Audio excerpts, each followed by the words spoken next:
There you go. It's live. Yeah, so let's see.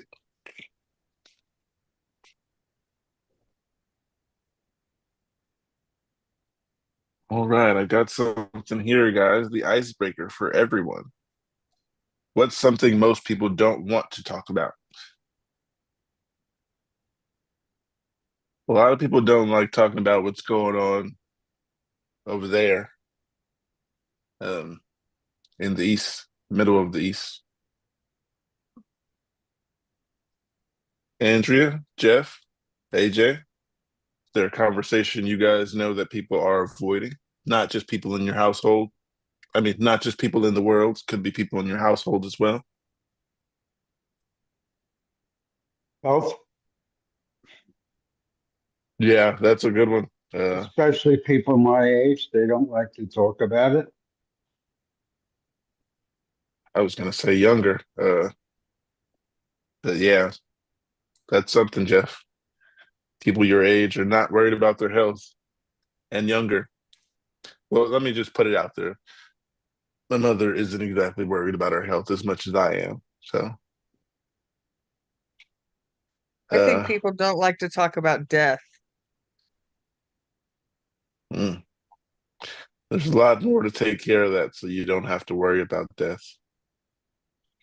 Uh, It hits you at any time, man. You never know. right. Even when you have all the paperwork that says um, how to take care of it at home. Um, yeah. Not even just the all of the, getting your affairs in order and all of that, but I mean people just don't like to talk about death because it's can be a depressing subject, but also, people don't want to confront the fact that they're going to die sometime and that can happen at any point in time and you never know. Mm. So, Kate, Yep. What's up? what's something that most people don't want to talk about? Mm, I'm assuming death was already brought up, right? That's what I Yeah. just said. Okay. Yeah. So I think another probably popular or not popular. I can't think of the word right now. Stigmatized. I can't think of it. But finances, money. Mm, That's a good one. okay. What do you think, AJ? Um, I would say taking responsibility of your action. That's a Mm. I great one. mean, I don't know How does what the it's like youngest one in around come up with the best answers? I don't know what it's like in the US, but here uh the Gen Z, they just don't like. Mm. They Okay. just, instead of just assuming their own mistake, they just blame their um oh shit. Everyone else? No, their oh my god, I forgot. Their trauma.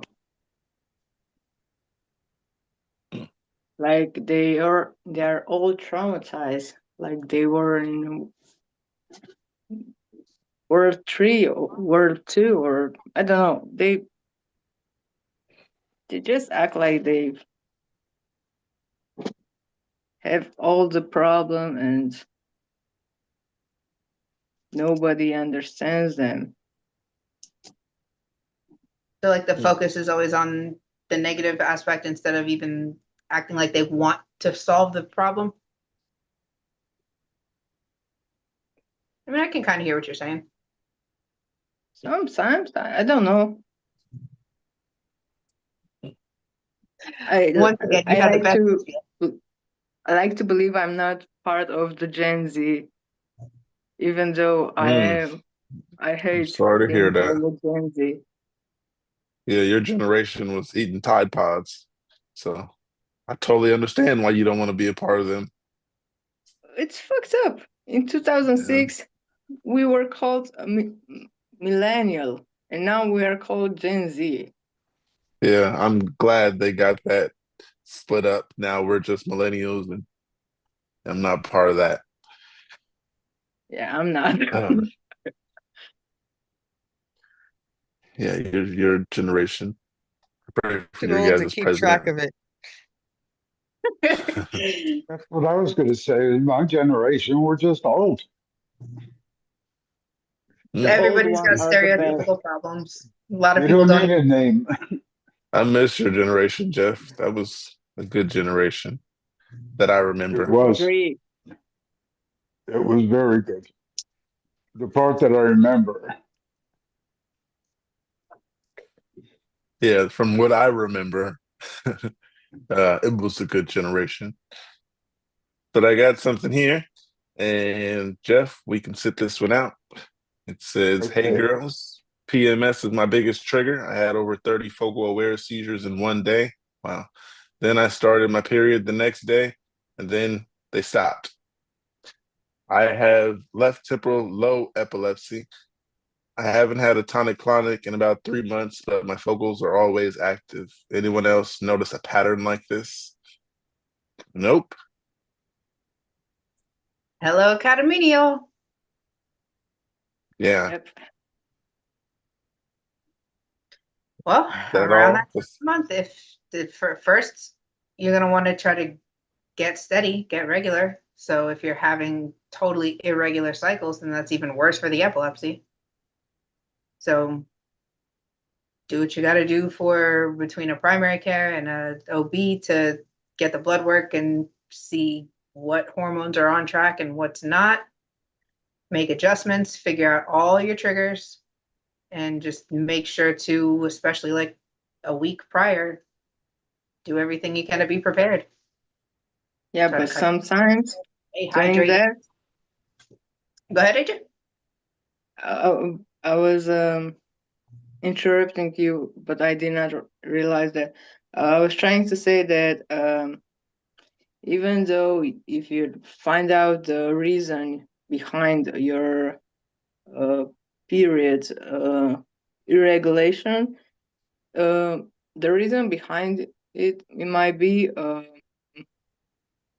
estrogen being way too low or progesterone being too low, and taking those hormones might increase the number of your seizures.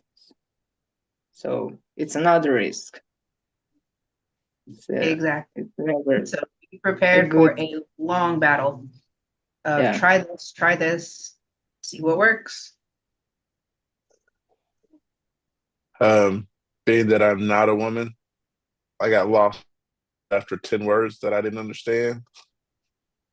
Might have been less. But the first comment here says, girl, hormones are absolutely brutal for seizures. I get way more focals right before mine starts too, usually around 2 to 3 days before, and they just ramp up like crazy. My neuro explained that estrogen drops can mess with the seizure threshold pretty bad. Have they tracked it on your calendar? Really helped me see a pattern clearly, and my doctor adjusted meds around my cycle. That sucks. Life just messing with life. Yeah, and at a certain point, that's kind of what brings up the theory that you have to adjust the meds around your cycle. Different factors in life might still cause an irregular cycle. That's kind of a big reason that led to my give up on the meds, because I knew that was it. When it comes down to it, the seizure control that I got from seizure medications wasn't as much, wasn't worth it based on the long-term side effects and the irregularities like caused by the medications. So yeah, take everything a doctor says with a grain of salt. Remember the perspective that they're coming from. Like, this is their job when it comes down to it. Yeah. I got one here for me and Jeff. says male balding and extreme tiredness. Hey, I'm 22-year-old male and I've been on meds for about 10 years. I've always been on sodium valproate and levetiracetam. Just wondering if anybody takes these and has experienced hair balding, and thinning. Also, have extreme tiredness, and no matter how much I go to sleep, I'm always tired. Does this feel like the same to anyone else, as well as the other side effects? I could say that I don't see the balding, but earlier I seen a lot of shedding. I lost a lot of hair, but I didn't see the thinning and balding. I think maybe because I had hair since so long ago. But You're so lucky. It's unfair. say that again. You're so lucky. It's unfair. Yeah, I started my hair around the same age, so it's just like I would be so hurt if I just started balding right now. That would not be I good. started. And I'm a Oh girl. It's man. not fair. What the fuck? Oh yeah. Jeff, how about you? Well, I'm 55 years older than was when I started Kepra. So I was already balding. Um, and it wasn't from that. And the fatigue, yeah, I had that, and I still have that from other meds. Uh, but I can't really comment on somebody 22 years old. I don't know how it would affect them. Uh, Yeah, that sucks at 22. yeah, Um, you know, you got enough problems, but start losing your hair. Ooh, one day I was thinking the same thing, like, will I lose my hair like my dad? And his hair starts disappearing right here in the circle of the top of your head, like back here. Basically, the ponytail wouldn't be here. Oh, I don't want to do that. that's where it It's falling starts. out in the area. And yeah, yeah. It's like if he goes too long without shaving, everything gets gray around this spot, right in the back. Oh, that would be so sad. Um, First comment here about the balding says those meds can definitely mess with your hair and energy. I remember my cousin dealing with similar stuff on Valparate. The hair thing was really bothering him until he switched medications with his neuro. Maybe worth bringing up. Issues at your next appointment because there might be other options that work better for you without those side effects. Kate, did you lose any hair? No, I never blamed the Kepra. Around the surgery, it never grew back on like the scars, but that was just on one of the incisions. So I blame any kind of thinning to stress. Sure. I got something here. It says tips for management cognitive development from seizure and med issues. 26-year-old female diagnosed at 15 and slowly increasing to 3 meds ever since, yep, my brain is tapped out. I'm back in college and trying to figure out everything out and comprehend. And while I just need help, if you guys have anything, please give me something. Brain exercises, vitamins, anything. So far, nothing works. Someone told me for like memory stuff, you could do like crosswords and stuff. I haven't tried it, so I'm just saying what I heard. Um, any tips, you guys, for managing memory or cognitive development? Cognitive is like your Read books. movements. Oh, read books. Okay, I'm Definitely. lost. I play a lot of puzzles and word games. I don't know if it's helping or not. I just, Hope for the best. yeah, it's not hurting Likewise. anything. I know that. Yeah, the meds. I mean, the more you can use your brain too when you get out and go on a hike. If you live in a place where there's those like national parks and you know just a long walk in the fresh air, I'd come back feeling refreshed. Definitely not tired.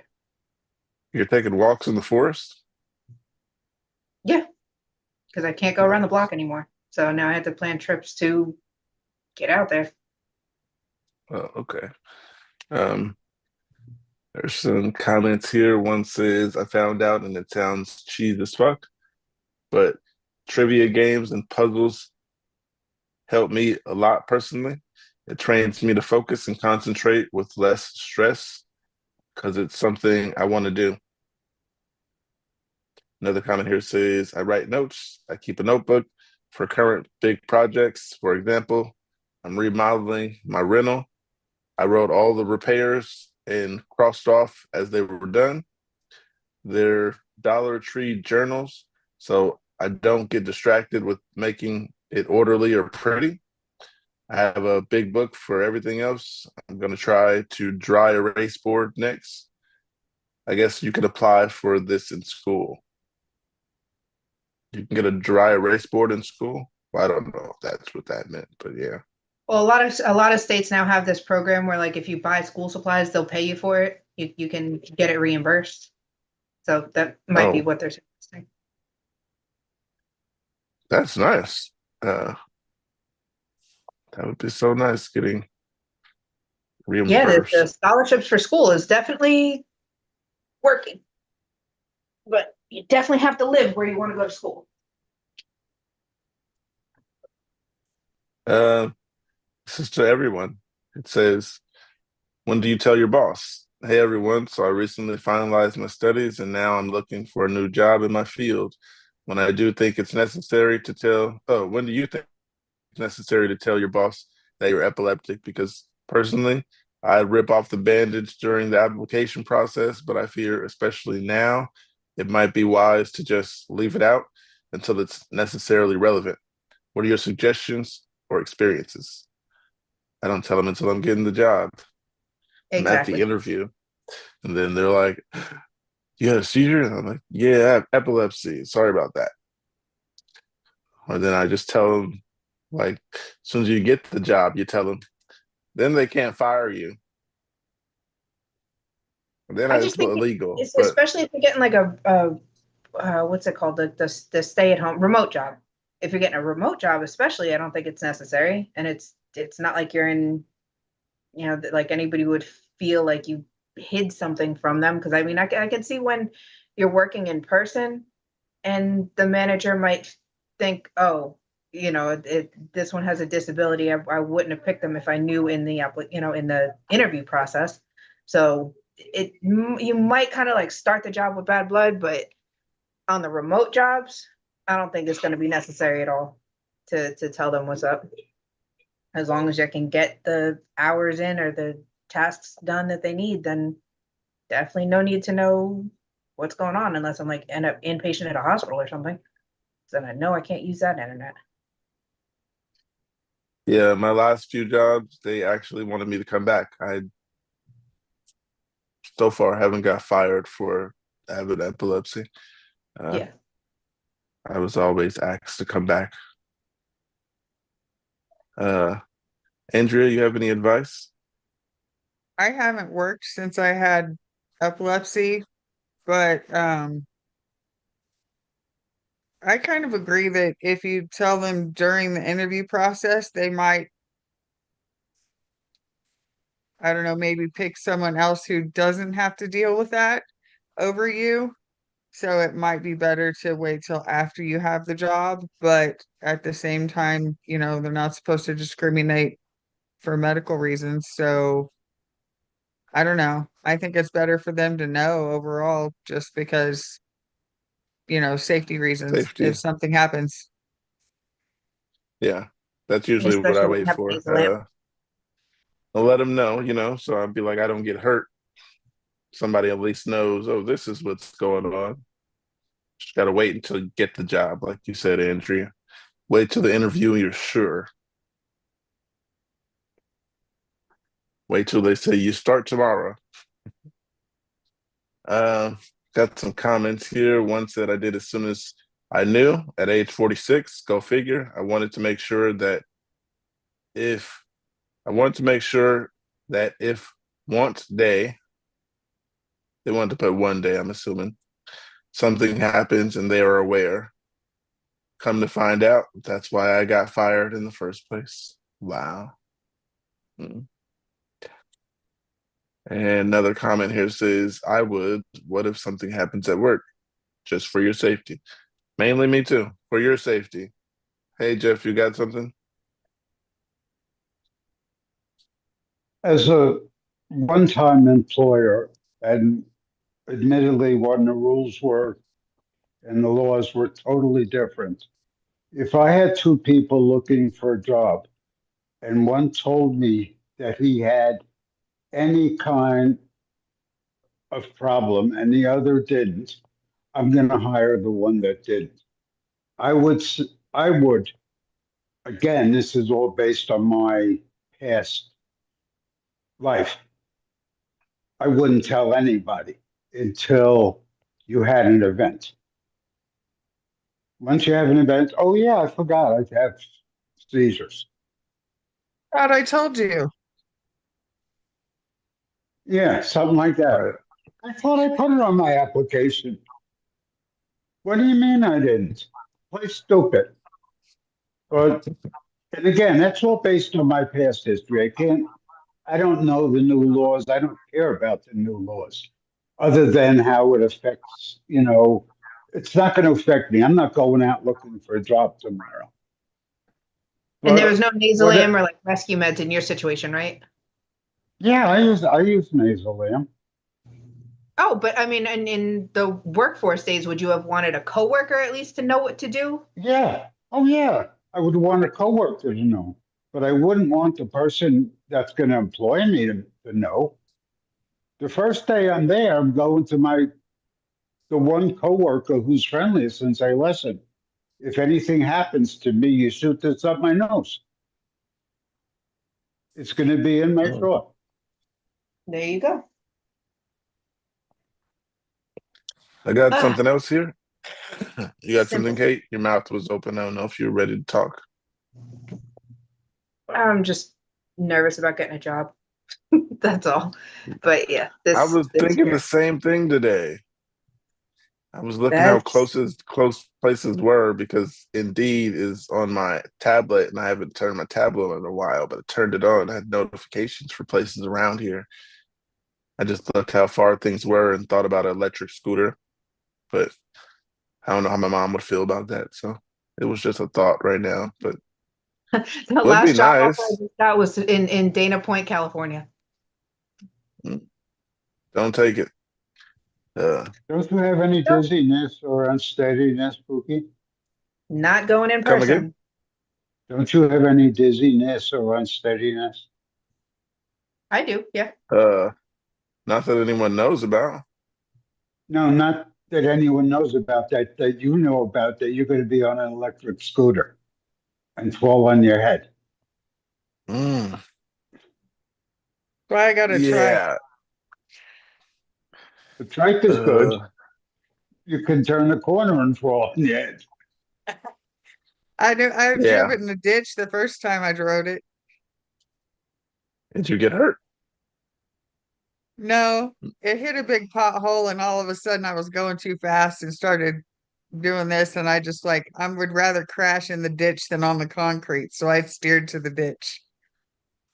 But I got stopped. I didn't hurt anything. Nice. I got something here though. It says, I thought I was addicted to weed. I tagged this as a rant. Funny story, but I need advice. So for those who know that THC has an effect on their seizures, you will probably understand. The first couple of years that I was having seizures, it seems they were more like absent seizures than anything else, but I didn't know at the time. Now I have complex partial seizures, but this all started years ago as just a feeling of impending doom and deja vu. I won't lie, I've always smoked a good bit of weed, and I started smoking more around the time that my seizures started because I was also in recovery for some other things and went Cali sober. I soon realized that my deja vu episodes that only came every month or two were starting to ramp up and happen every time I ran out of weed for a day or two. I come from a family with some serious addictive tendencies, and my first thought was, of course, it would be me. I fully heartedly thought that thought that I was the first person ever to be addicted to weed, and that what I was going through was withdrawal. Ha ha. Yes, I know diagnoses have cannabinoid hyperemesis. I think that's what it says. Hyperemesis. Hyperemesis, emesis. Oh, okay. Okay. It says, yes, I know diagnoses like cannabinoid hyperemesis or mesis exist, but that is not addiction. Dependency would be a better word. It makes sense looking back on it now, but I now know that the THC was actually just helping to the seizures at bay, keep the seizures at bay and not causing them. But I didn't bring it up to my doctor. I was wondering if that's even necessary, not only because I thought schizophrenia at first, but because I also didn't want to be told to stop smoking. LOL.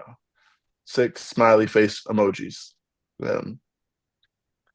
I have since been making an active effort to lower my tolerance, so that does not have such a large effect on my seizures, but figured this would be a funny place to share and get some advice. Advice, guys. They were also Okay, given the wondering if they should point standard, it out. Say that again. given the standard, weed doesn't help, doesn't hurt seizures stalk. Right, and they were also asked, should they tell their doctor? Uh, I don't think it's necessary unless it's like literally making you seize all the time, and you could point that out as a trigger. Other words, as of right now, if you haven't gotten checked out from a doctor, you're just taking your word for it, basically. It's better for the doctors to know what you're doing though, because it might interact with your medications. Yeah, that's what I was thinking. But like, if the seizures aren't because of the weed, then I just thought maybe, yeah, like if you know that the weed is a trigger, then I think it's worth telling. But if you're just having seizures around the times and the days that you don't smoke, I don't know. But yeah, I like that answer, Andrew. My answers My are all doctor over the place. knows. My doctor knows that I smoke weed. Yeah, I mean, That if the isn't medical something that's come professional up. seems like genuine, like they're actually using the information you give them to help you, then maybe you would want to tell them any kind of, substances you use, even saying that if you have like allergies or something develop and you just take like over the counter stuff on a regular basis, that's the kind of thing you definitely want to tell them. And at this point, that's kind of the category that weed falls under, especially for people like us. I mean, I don't consider weed a trigger, but if I stop smoking cold turkey, like that's why I'm kind of phasing the good stuff out because I know I'm stuck in Tennessee now. So I'm gonna be stuck with their nice little THCA, and it is what it is. I'll keep trying different strains, but any kind of drastic or just like cold turkey changes are triggers for me, weed included. So if and when I do get around to finding a doctor that I trust, I'll let them know what's up, especially because for other people, they might not realize that that could be causing like dehydration. That could be something that's just like when you're high, you forget to handle or maintain other things. So I mean, sometimes you can really make use of giving the doctor the information based on how they use it.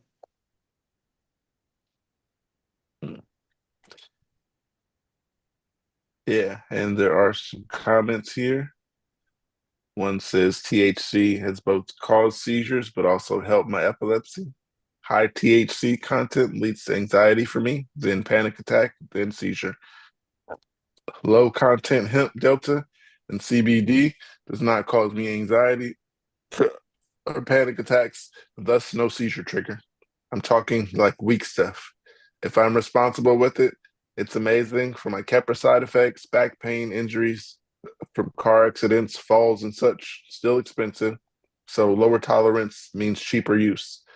But I'm also a heavy minimalist due to poverty, experience, disability in America. You were just saying that the high THC stuff wasn't good, or did you say it was good? I got lost, but I No, heard that's you what I'm say gonna something. miss drastically. And Virginia's literally like 10 minutes away, but they need 3 forms of residential proof to get your, you know, license or whatever they call it over there. And yeah, What 3 forms? I don't think I have 3 forms of ID. it would be the lease, the water, and like two different utilities, and the lease, and in a lot of people's cases, a pay stub. Oh wow. Yeah, Yeah, so pay that's what they stubs, want. utility bills, driver's license, that kind of stuff usually. Yeah, that's Oh, what you have to. The point is, like, you have to prove you live in that state to get to the real dispensaries. And yeah, there's this place called Bristol that's literally half of it in Virginia, half of it in Tennessee, and you can see like the good stuff right there. And I just can't walk in there. So, make friends, make it So work. sounds like Kansas City. Oh, that's a bitch. wait. So did you say? I lost what I was going to say. Did you say there was a city that was in 2 states? Yes. Kansas City is too. No, I mean like that city. The border goes through it, and it's in 2 states. Yes. Oh wow, Yes. that's interesting. What they do, I didn't it know that totally was feels like a slap in possible. the face with this with this like medical marijuana not allowed over here, but it's allowed over there. Mm.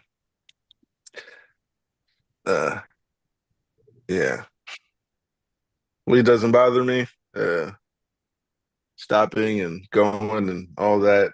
I haven't had a relapse, as not a relapse, a withdrawal, as this person has said. Uh, Have you ever stopped long enough to find out?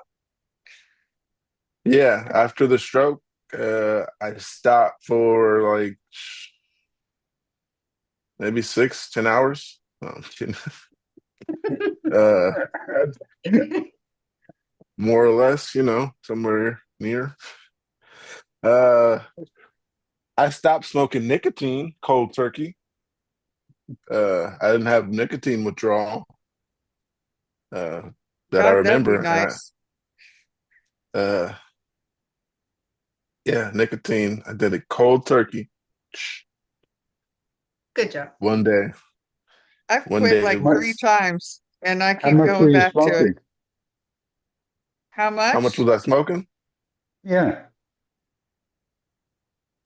Uh, I Talking about the smoke weed or heavily. cigarettes?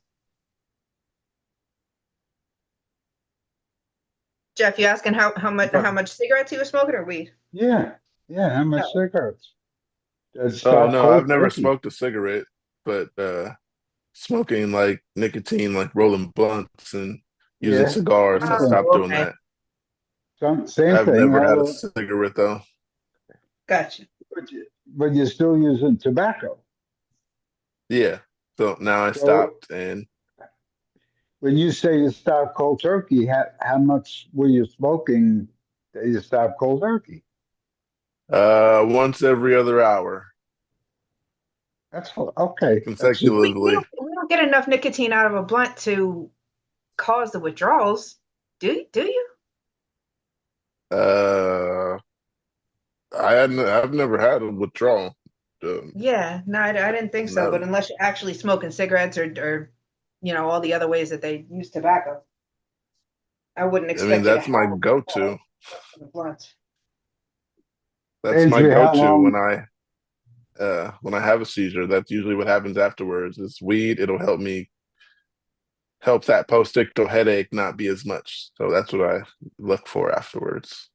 I mean, not look for. That sounds well, yeah. That is the exact word. I go looking for that to take away the side effects after a seizure. For the last maybe 27 years. That worked for me this week. Wait, because I haven't had epilepsy for that many. How long? So I said how long I'd been smoking. So it hasn't bothered my seizures in 20 years. There goes the bit. And yeah, good times, good times. You guys ever had any withdrawal symptoms like once you stop smoking weed? I have not. I No, always had more seizures around the time I quit smoking, but that's because I was pregnant. So I don't know whether to blame that or the hormone changes and all that. Mm. Andrea, you ever had some withdrawals or withdrawal Looking symptoms? from smoking what? Cigarettes or weed? Weed. What about cigarettes? How, what does a cigarette withdrawal, what is that like? Because I never smoked cigarettes, so. It isn't like I heroin where you're on the ground, rolling and your stomach is hurting and all that. No, I mean it was nothing like that. It's just the cravings. Okay. I've known people to be moody. Oh yeah, I was probably a bitch. how much will you Yeah, I've smoke? seen people. How much was I smoking? Yeah, I used to smoke a pack a day and then I quit smoking cigarettes and started vaping and then I quit vaping like 3 times, but I keep picking it back up. And right now I'm going through one of these about once a week. And Mm. everything about vaping is just like more concentrate, like one. It tastes better. Okay, okay. And there's no smell, right? It smells, well, it depends on the ones you get. I mean, they still smell, but it smells like fruity and stuff. Oh, So wow. it doesn't stink like cigarette smoke at all. Gotcha. Like When the one that I, I've got here is sour strawberry raspberry. nicotine, Yeah, it's a nicotine vape. um, I don't know if it's more the like just having the hand to mouth habit Muscle or anything. yeah, and it tastes good, so that makes it even harder to quit. And you have your own place, you can do it inside. I know I would smoke 10 times more if I could. um, If I can stay busy, I'm fine, but if I'm just sitting here and playing on my phone or whatever, I find myself vaping way too much. Hey, so you want to I, get into crochet or, doing some kind of good hobby? I need to start knitting again. I've got some socks half made sitting on the table, but I haven't touched them since I was in the hospital. I had a shirt sitting here for 3 weeks and finally stitched it today. mm, So I yeah, had no, an no. idea and it was to start knitting. And then I was like, maybe let me ask Andrea next time. Or the only other option is to go to YouTube. Uh, my mom says she knows how to knit, but she hasn't been able to show me. So, I taught myself on YouTube. mm, okay, I Like might need to go literally, to YouTube then. I had the stuff and I went and watched videos on YouTube and taught myself how to knit, and now I make socks. Mm, okay. I showed you the knitting stuff I have here, right? Yeah, Yeah. I plan on using it eventually, but you can do it, so man. far there's a lot of it, which is very interesting. All the colors and stuff that this woman passed and left around. I wouldn't say left to me, but My yeah. suggestion is don't start with anything complicated like trying to make clothing or anything like that. Make a Oh yeah, square. start with one big long string. Yeah, just make a dish rag. I made so many freaking dish rags and gave them away to everyone under the sun. Here, you want some dish rags? You want some dish rags? You want some dish rags? And don't call it a rag though. Call it like a washcloth or something. But I mean, it was like kitchen dish rags that were just 100% cotton yarn that I knitted into squares. Oh, yeah, there you go. Uh, yeah, if there's anybody out there watching, press that thumbs up button. What I was gonna say is, can't you just like look on YouTube and like look how to make a shirt there and just go to make a shirt off of that advice, or should I really You start with the shirt. No, you Start need to with- learn how to knit before you try and do any type of clothing because making garments is totally different than making just knitting in general. You have to learn about, Measurements gauge and- swatches and sizing, and you got to have a pattern and you got to make it fit you. with? Yeah, because shirts are steadily getting smaller. See these arms out, and more by the week. I think my weight gain is taking a hold of me. It's finally just not in the shoulders. Like my jeans are starting to fit a little better now, so I'm just gaining weight all over the place. But yeah, my shirts, and I got to do clothes replacement soon. I've been like trying to not do clothes shopping, just so hoping I go back down, but it's not Nah, looking that'll like get you it's in more happening. mouth. It's not looking like it's happening. Lately, I've just been up and down 2 to 3 pounds back and forth. I'm like, what happened to the medication making it easy just to lose weight? It's not happening. Hey, James, how you doing?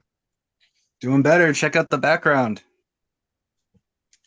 Oh, you're home. I'm home. Oh, I'm like, I'm looking for like an animal or something. Like, what are we talking about? You mean like you're home? Okay, I noticed that. That's the first thing I looked for when I got I home see like the an face pop hour. up. I got home like an hour ago, but I was like, I have to shower. It's been since Sunday. Nice. How'd it go? Good. I had 3 seizures the in total there, so they got enough readings. I went through 2 different medications, so we finally settled on one. I'm gonna try that. If not, there's not really many others I can take, so it's probably gonna have to be the VNS thingy. Would be my next option, pretty much, unfortunately. But I'm cool with that if it's gonna help. It's not a big deal to me, honestly. Yay. That's great, James. Yeah, you got the data and they're going to use it. Are you interested in getting a second opinion, or is everybody you're talking to giving you good vibes about like what they're saying is true? Oh no, I definitely trust them. This is like the Okay. what's it called? Like their main NorCal neurology thing for Kaiser. I just happened to get lucky that it's, like 15 miles away from me. Yeah. They have people there that come from like 100 mile, couple of hours away. I would say the names of the cities, but it probably wouldn't mean anything to you. So Now that's where we're at though. I mean, we're going back to some more stuff for our little one that people end up saying that they come from like out of state basically, and yeah, that's so what the I got Shriners pretty and lucky. the Moors are known for. So yeah, They had 3 while they were there. They got enough info out of it, I guess, and we'll see where it goes from there, I guess. We're gonna try this new medication for a while and see if it does anything, because the other one clearly didn't work. I had two. I Right? had 2 the very next day after starting it. So That's so like touchy though, because did any doctor ever ask you like, do you have a history of this? Just switching medications always lower your threshold? not really, but usually like slowly go off of it and then start the other one. And this was just like, all right, stop this one, start this one. You're in the hospital. What difference does it make? Type of thing. So that's why I did it while I was there. The doctor wouldn't have done that otherwise, but Yeah. it Yeah, you worked got the out. data. I guess. Yep. So we'll see. Let me Okay. see what the name of it is. I can't remember it. It's something. Yeah, I don't know So, how to pronounce that. FICAMPA. Oh shit. oh, I know that one. I mean, I haven't taken it, but I heard of it because I've heard Heard of a of lot it. of medications. Why did you Uh, give that reaction, Katie? Vicampa was the only medication that I never took for a full month. I got off Wh- of Vicampa faster than any other medication How come? because family said that they were gonna have to like lock me up. They said I was just such a bitch. And Well, yeah. good thing I already am one, and it won't matter. No, Hmm. don't even give like any credit to my reaction because every patient is different, 100%. So this is Yeah, no, all you I are know. definitely gonna make the best of it. What does Jeff Well, think? like I said, my next option is pretty much the surgery, the VNS. So I mean, I might as well at least try it for a little bit, right? There you go. yeah. Facampa's the last effort, last ditch. I take the FICAMPA and it's worked fine for me. There you go. Okay. But you know, everybody, it's different. I'll What are go the with side Jeff's effects like? story. I'll I go with mean, Jeff's story on this one. you know, it's slight loss of balance, you know, tired, same shit as all the others. Yeah, exactly. That's what I was reading, like the side effects, and I was like, okay, this is all the same stuff as like that it says Right. for every other medication. It's Yeah, not they're that all the different. same. If It's Ficampa just came the way around they though for affect me you. when I was already on two other AEDs though. I was taking Hmm. two other AEDs and is Ficampa the benzo? I know it was like a smaller pill, so I feel like Yeah. they told me that one was like stronger.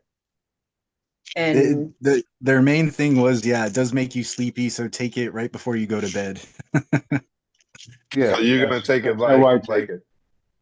oh, so like what is it? Oh, Angel always tells me he takes the in toaster, they take the Excapre and it makes them sleepy. Uh Me too. oh yeah, if I didn't have to go through side effects, I would love trying something else. But I You think the never know main if you're going thing, to have side effects if you don't try it. yeah, um, yeah, there's bound to be something to happen because, um, yeah, I'm just afraid of new stuff starting. Uh, but it would help me sleep, but that's the wrong reason to start a medication. So, uh, Are you yeah, having any side effects now? You uh, can't sleep. yeah, I can't draw either, but I mean, yeah, yeah. Side effects are Is that just because of the seizure insomnia. meds? You never know. Uh, Maybe if I stop taking it, try drawing. But what was I gonna say? I had something like in the front of my mind, and it just comes and goes.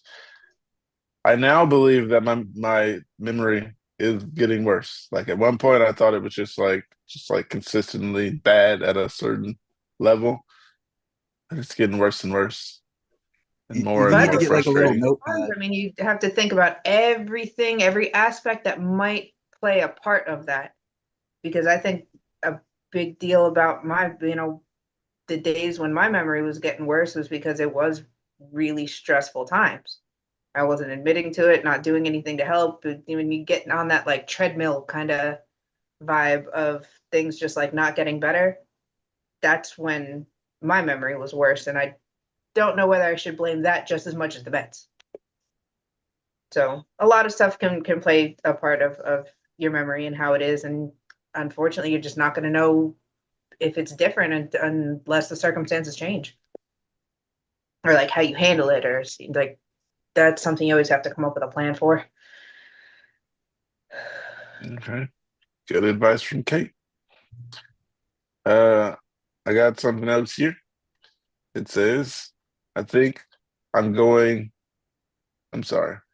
I think I'm going misdiagnosed again. I'm a 25-year-old nurse. Wait,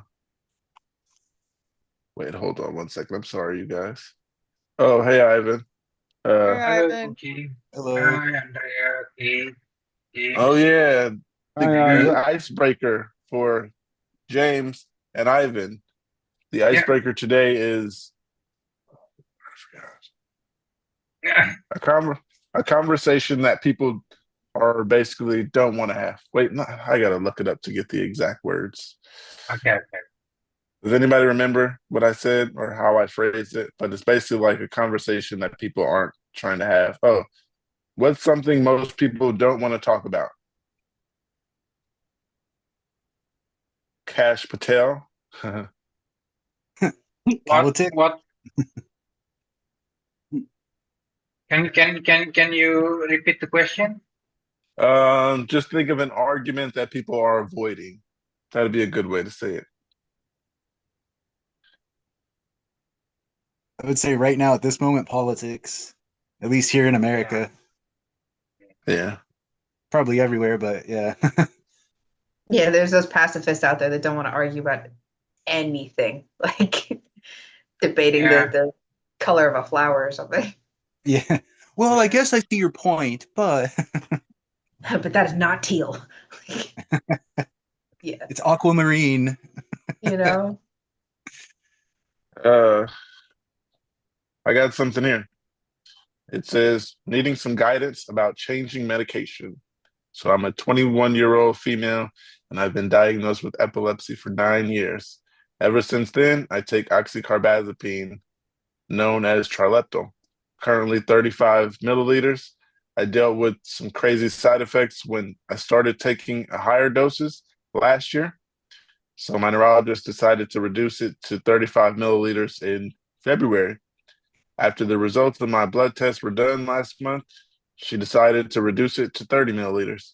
And that's when it got scarier again because I started having migraine and muscular spasms again. Then it was decided to keep the 35 milliliters again.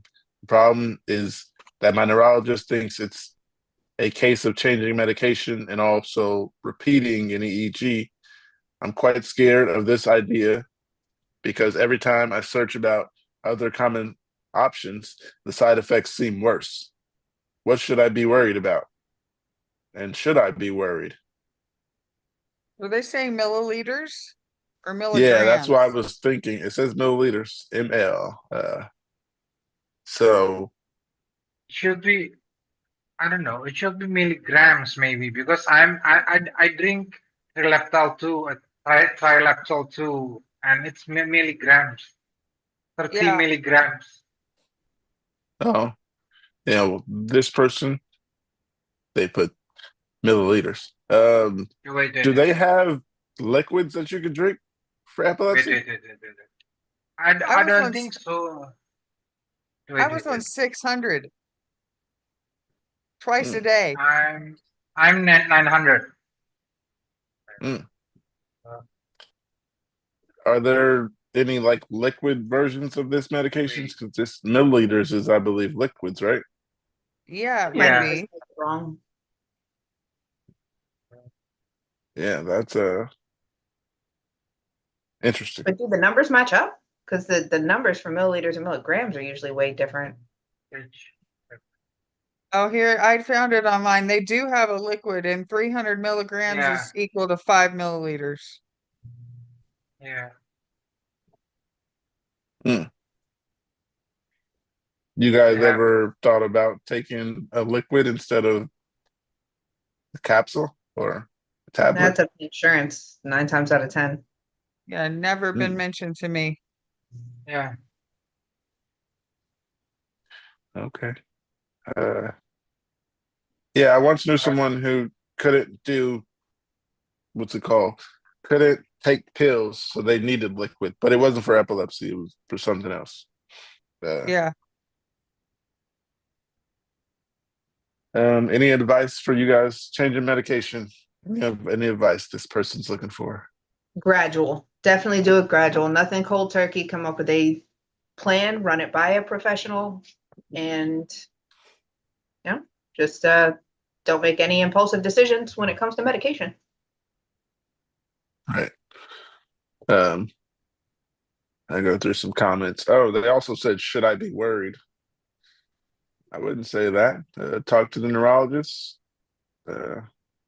I mean, don't feel bad if you're intimidated, though. Hmm. No stress. One side effect. One side effect here says JME, changing meds and even dosage of meds can trigger seizures. If you're having bad side effects with the 35 milliliter, which seems like they think it's best for you, then be very vocal about the side effects you experience at that dose. Yeah, good communication with the doctor is very important, Yeah. especially when it comes to stuff like that. Um, um, oh man, I forgot your name. Oh, Ivan. Oh my goodness, Yeah. I don't know why I didn't think to look at the screen. I'm going, Why? oh, what's his name? What's his name in my head? There it goes. That's okay. It's okay. Why? It happens. Yeah. Why is it Yeah. Boogie? So, Ivan, have any of your medications ever caused hair loss? No, no, no. Hair loss, no. Apa migraine soon? No, migraine, no. Dizzy, no.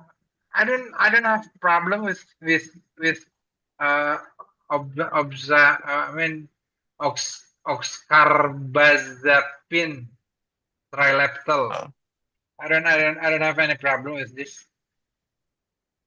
I okay. don't have any problem at all with it. Since because since day one I treated with epilepsy. The doctor already gave me trileptal, no Keppra, no something else, just trileptal, and it's okay. It's already suitable for me, and until today, look, it's very good, very suitable. Uh, I I don't got know about something else Andrea. here. I got something else here. It says my boyfriend had a breakthrough episode 2 weeks ago, and now the meds he is on make him drowsy and sleep all day. He is on phenobarbital and zonisamide. It's been such a hard few weeks, and I am just so nervous about his quality of life. We have an 18-month-old, and it's so hard going through this change in his medication. He absolutely can't even be alone with her. He can't even work because he is just so fatigued. I don't know what we can do. I'm dropping him off at the ER today because now he needs an MRI because of dark spots they saw on another scan. I just miss him. He is not himself anymore. I feel like I'm living with a zombie and I'm so sad for our daughter. The doctor said he may not, he may or may not gain, he may or may not get used to any of it. If anyone has gone through similar and is now better, please let me know. By the way, he has seizure disorder because of brain trauma due to motorcycle accident for a long time, but it's representing different now. He has focal seizures now, but he don't know that. He had not been seen by a neurologist for a long time, and then a couple Fridays ago, he started having seizures where he was getting super tense and staring.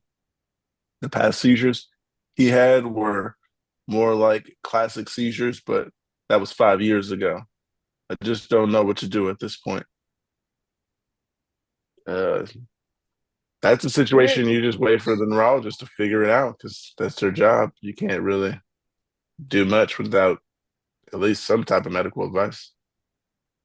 It is possible that he could adjust to the medication and be less drowsy because I've had that situation before when I first started taking something, it just knocked me out. But then once I was on it for a while, it got better and it wasn't making me as drowsy. Mm, yeah, there's one comment here. It says Anissimide might bring on stomach aches. I had these during the 6 months of taking Anissimide. Stopped when it came off. Oh, stopped when I came off the meds. Zonisamide, I don't remember making me tired. It just made me not want to eat anything and I lost a bunch of weight. I need some of that stuff. Just a little bit of weight. Oh man. Okay. Yeah, I think the meds are the thing that's making them tired, and that's just something you gotta live with. Some of these side effects, so most of these side effects are drowsy from a lot of people I hear. Yeah, zombie is usually how it starts. Got one here that says today, depressed today, and worried it's an aura. I just started a new job last week, and I can't tell if I'm down because of the shitty job or it's an aura. Not asking, just venting, but I do need advice because I'm stressed. New job uses AI to judge and watch all of your calls. People online said one mistake at this company can get you fired. My last job was similar to this and caused me so much stress. I had a couple tonics and ended up in the hospital. Sigh. Just needed to vent, but I do want advice from people that get that. Yeah, yeah. Depressed and epilepsy is very, very not similar, but like like like it's very, very. How I will explain it in English. It's very similar, like kind of similar because I'm very, very I'm feeling it when I'm sometimes when I in a mood in a stable mood, it's okay, but suddenly my mood is down, and even for computer, go to outside, go to cafe hopping, I mean go to cafe or somewhere else. I don't want to do anything, even talking to my wife or anything. I just like someone who depressed, someone like, no, someone like, but someone depressed, or someone depressed. And then, but it's just it only took about 2 or 3 hours, and then suddenly normal again. I don't know why it happens to me, but it happens. It happens to me. That's why the doctor gave me the Depakut and uh, I forgot the medicine. Depakut and one medicine again. So yeah, depression and epilepsy is very, very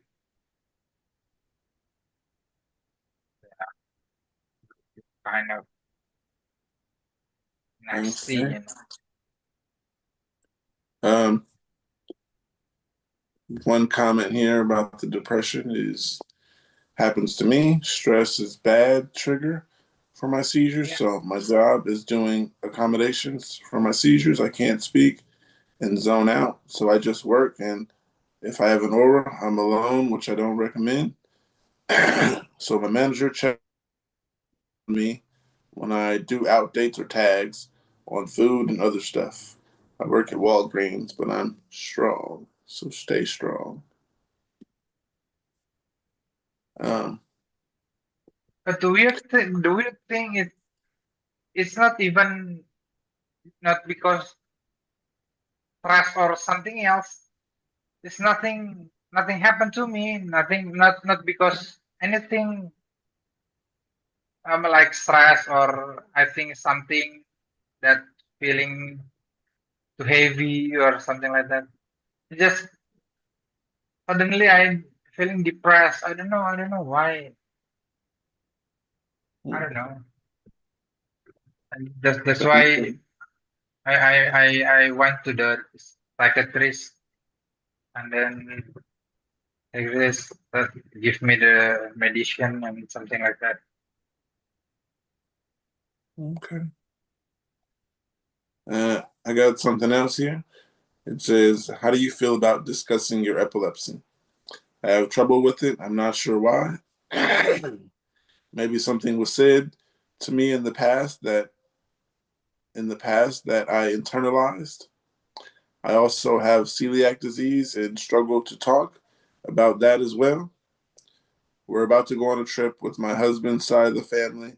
He's the youngest sibling, and we don't have young kids. So obviously, I do think they should get the first pick of the rooms. But his mom asked us if we wouldn't mind sleeping on the couch. Somehow, our niece, who is 15 years younger than us, is getting a room with her boyfriend. They've only been together 1 year. My husband and I have been together for 9. He's the peacekeeper of the family. First, I'm most upset about the principal, and I'm going to try to get them to see our perspective that way first. But honestly, I I can't sleep on the couch for a week and have my sleep schedule determined by who is up latest and who is up the earliest, let alone sleeping on the couch to add let alone sleeping on the couch to add on top of that. Sleep deprivation is my biggest trigger. I just have this feeling they're going to think I'm using it as a card when something I hate to do. They don't know how often I have seizures because it's not an announcement. I make the family. It's not an announcement I make to the family every time I have one. Mainly have nocturnal seizures unless they're focal aware. So it's not their fault that it's not in front of their mind. I don't know why it pains me so much to talk about it. How do you guys feel about discussing your epilepsy? I don't ever feel like it's necessary, so I don't exactly just bring it up. But I understand that person's situation and a situation where the sleeping arrangement is altered because I have to sleep on the couch and I have to wake up when everybody else wakes up because I'm in the living room couch. I do understand what that person is saying. It's time to say something. I would say be open about it and explain that that's a trigger for you, so you need to not be sleeping on the couch. And hopefully they would be, compassionate about that and understand and help give you the better accommodations. I agree, Andrea, except it's her husband's responsibility to go to his parents and Yes. explain the situation. That's not hers. I was also thinking that. Uh, It's a good like, point. be like, bro, this is your family. That is your woman you've been with for 9 years. Uh, yeah, I'm not one. If I have something on my mind, I kind of just let that person know. I mean, not mean about it, but yeah, Or I wouldn't go.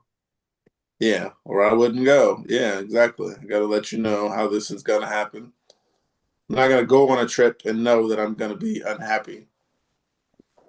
Kind of been a messes up going on the trip. Or else they're gonna be like, "You're the one on a trip. You're all grumpy. You don't want to do this." Like that person said, they don't. They think I'm gonna use it as a epilepsy card when it's something I hate to do. Uh, You I shouldn't see have. how it can look like that to some people. Yeah. Um, the first comment here says, "Be open and honest, but careful in the workplace." Another comment says, "Open and honest. It's oh man, there's a lot of comments that don't have periods, so I'll read it. Open and honest, it's one of the biggest parts of my life, and I love the support of our family and friends. I imagine if you have explained this in your house with your in-laws, they would be accommodating and understand. You can't expect someone to cater to your struggles if they don't know about them. One more comment says, I'm extremely open for epilepsy awareness. The only time I won't be open would be in the workplace due to unconscious bias. I understand that one.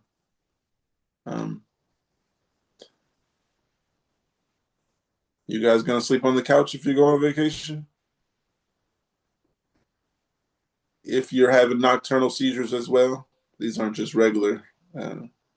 But I understand this person when they say you gotta wake up when people are up and they're walking around and stuff, and you gotta wait till they go to sleep and not walking around. And I don't have nocturnal seizures, but I think that would really help if you could get some sleep. I wouldn't. You wouldn't sleep on the couch? No, right. Especially if the daughter and boyfriend are getting the bedroom. Yeah, I and mean, she's 15 years younger than them. that just doesn't make sense to me to give your married daughter no privacy, but the one with the boyfriend their own room. No matter how Yeah. long they've been together, they're still girlfriend and boyfriend. Uh, I got But I'm someone old else. and old fashioned, and what do I know? Old fashioned, you know everything. Those are the best opinions from the old fashioned people. Um, I got something here that says surges of anxiety in the stomach and chest, focals or panics, with a question mark. I have TLE. Mostly my episodes are the classic deja vu, epigastric rising, confusion episodes, but I also sometimes get a series of very short 30-second anxious moments with epigastric rising like feelings all in a row. Like every 5 minutes, it feels like butterflies or surges of adrenaline. Somewhere between anxious and elated. Somewhere between anxious and elated. I always think a sudden anxious thought. Hold on. Okay. I always think a sudden anxious thought along with the feeling and my heart races. I thought I was doing these to myself because they happen at times of stress, but my therapist had never heard of the stomach chest surges I'm describing. I always think it was on purpose when it happened, and I feel irritated with myself for doing it. But I can't make it happen on purpose, even when I intentionally think anxious thoughts. I know you aren't doctors, but I'm curious if anyone else has TLE, has experienced this before. I'm so sorry that I don't know what to do. I'm so sorry, but I don't know what to do. I don't get anxiety attacks often. Usually I thought that was my aura, or they're kind of similar. Sounds just like TLE to me. Yeah, I was gonna say. Then again, I don't know what TLE is, but you got it there. Right on, they say hit the needle on the head. Yep, hit the nail on the head. Yeah, there we go. I said needle. Because I know Mark and I have both talked about the stomach thing, and I have been known to get really anxious and stuff around mine as well. So I would say that's probably what they're dealing with. From my, I'm not a doctor opinion. Gotcha. Something here says, well, the comments here says, I also have TLE and experienced this. I'm not sure if it's anxiety or focus either, but it happens often enough that it's noticeable and annoying. About your regular symptoms, what do your confusion episodes look like? Forgetting words, memory loss, etc. And how long does the confusion or deja vu last? That really matters to keep control of your epilepsy. Another comment here says carbon copy. This feeling and a few others, like gulping, for instance, where my absent seizures. If I were you, I'd mention it to the neuro in detail as soon as you can. See what they say, especially if it's happening often.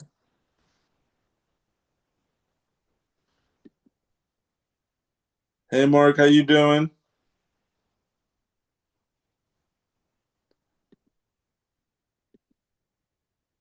Okay.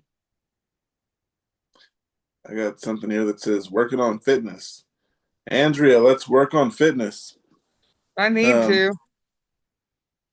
Me too. Yeah. I need to get fit. All right, Mark. I'm here if you ever want to join. Yeah. Got a comment here about working out and fitness. I'm curious what everyone else does to stay physically active. I have long done best with swimming, but for obvious reasons, I am not very safe doing that anymore until my seizures are under control. What do you do for working out and fitness? Every now and then I take a walk. It's a decent little circle around this area, not too far, but I don't go around the block because these are some long blocks, like 3 mile walk. It feels like if you go all the way around, it's going to be a really, like I said, 3 mile walk basically. Yoga, Mm, bicycle. I go to yoga classes at the Y, or I ride my bike. I need to get a bike.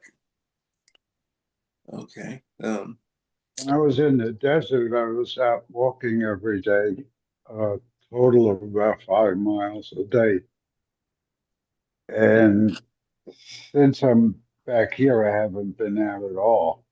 But again, eventually I'll get walking uh, and around the street where I live. It's uh, about a mile, a little over a mile to go around. So I'll go around once a couple of times a day.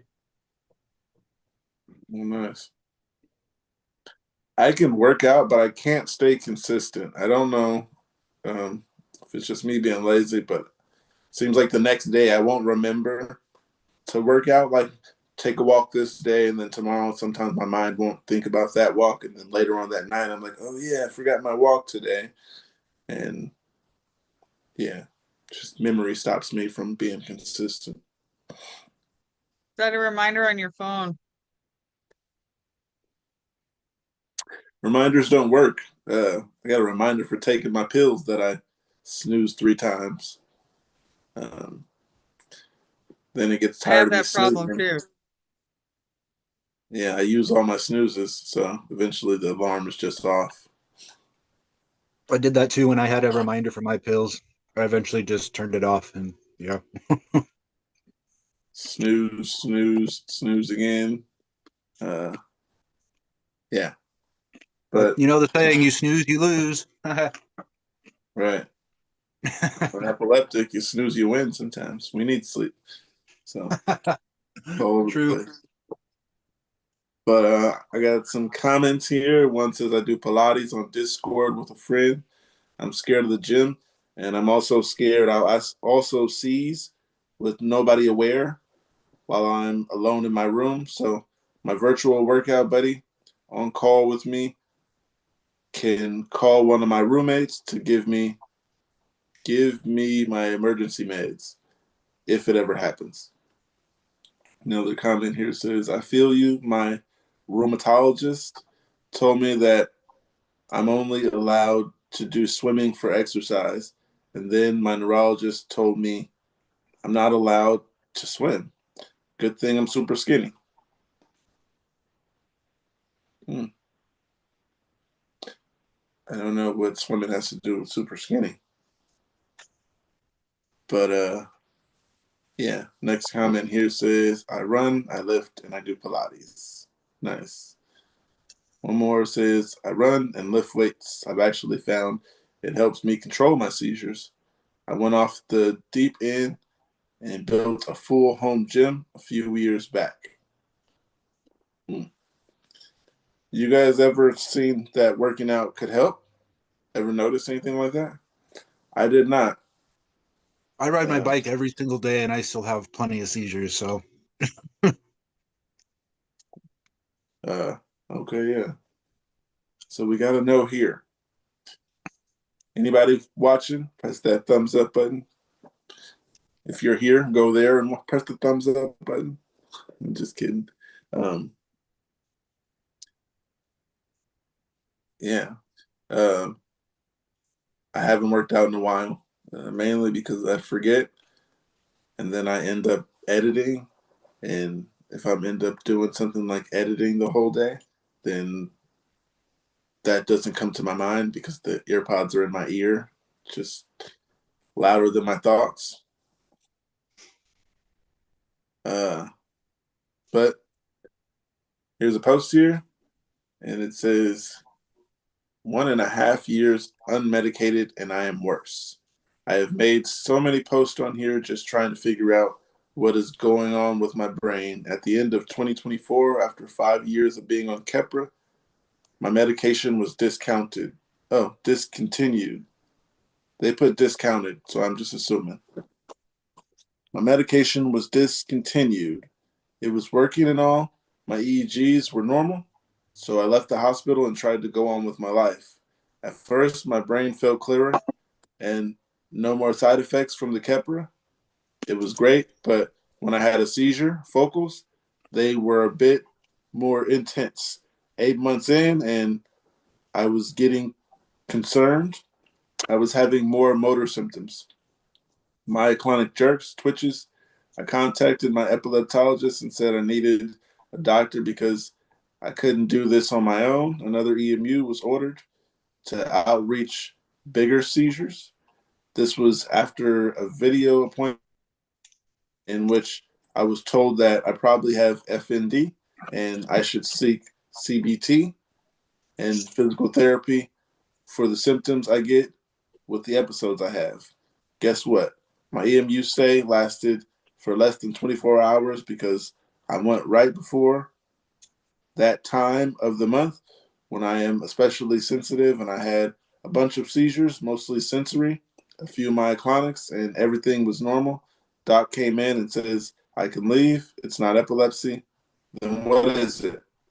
I don't know what to do with these doctors these days. I can only tell you it's not epilepsy. I mentioned it is clearly triggered by hormonal changes. Then I was told maybe try hormonal therapy or CBT. Left feeling deflated. How did I end up here again? So I described getting therapy, found a therapist, had a few sessions, and then found out she was leaving the practice.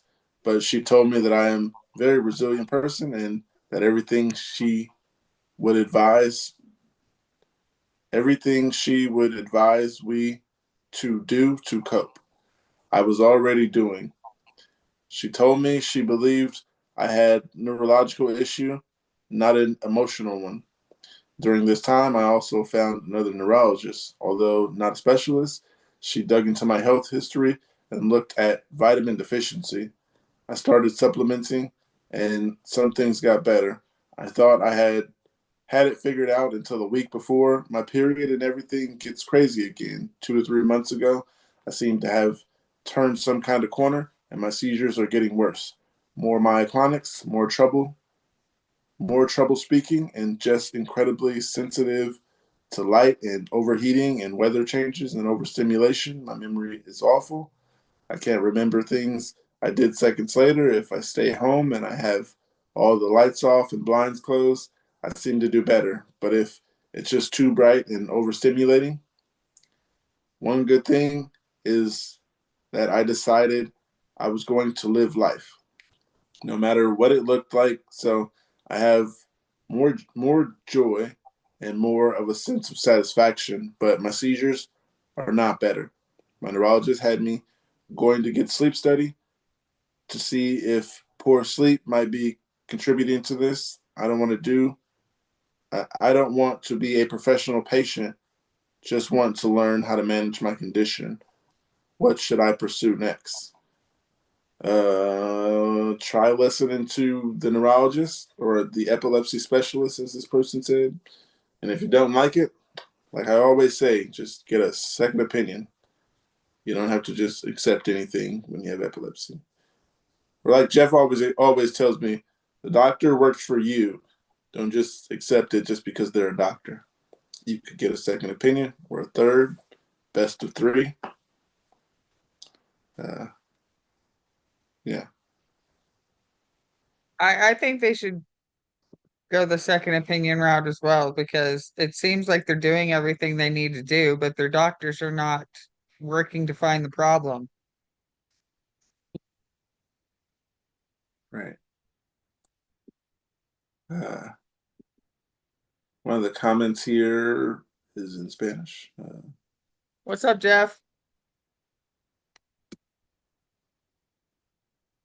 I forgot. Okay, me That is- too. Sorry. Right. A couple of these comments, that one looks like it's in maybe some Eastern European.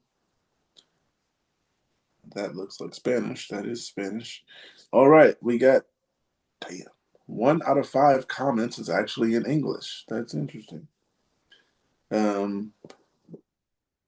One says that whole "it's not epilepsy, but we can tell you it is" type thing is infuriating.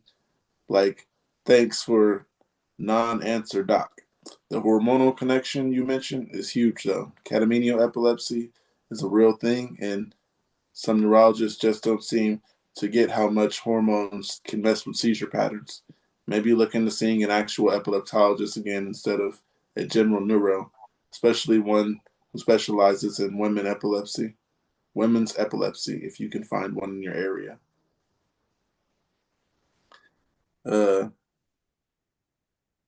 Try to get into a higher level epilepsy center too. Or go ahead, Jeff. I remembered.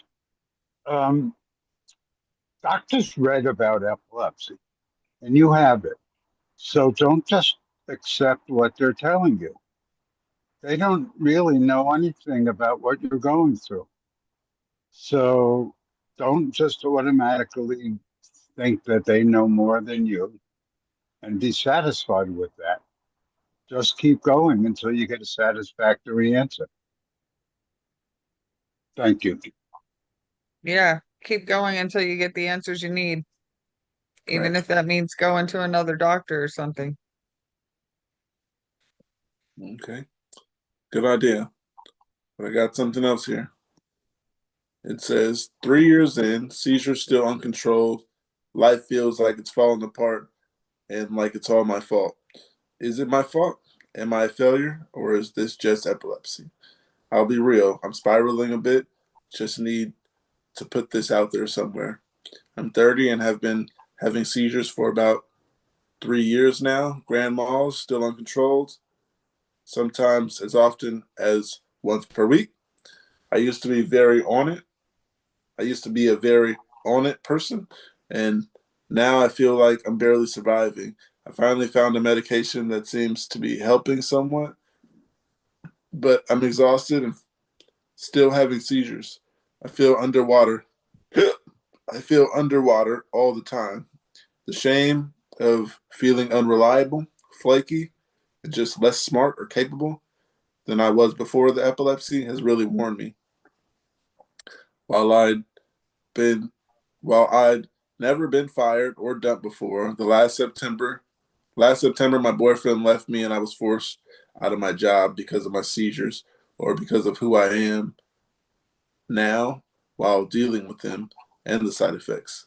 Both of those losses honestly make me really sad because they were both truly beautiful things I loved, and I feel like if not for the epilepsy, they would have shaped the rest of my life. Since then, I've been unemployed and trying to focus on my health. I still feel myself deep down, but lately I've been feeling like I disappoint everyone, including myself. I can't tell how much of it is internalized ableism, how much is social pressure, and how much is just grief and anger.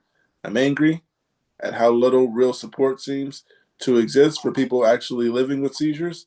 I'm angry that people around me seem to think I'm just going through a rough patch and need to get it together, when in reality, so much of my energy has gone into just managing my health. On top of that, there's the financial reality of unemployment, the brain fog and fatigue from other meds or post seizure recovery, and the feeling that every time I make progress, I get knocked back.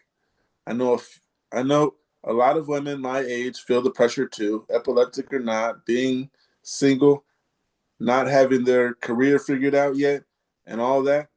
But at least they're able to be out there in their lives.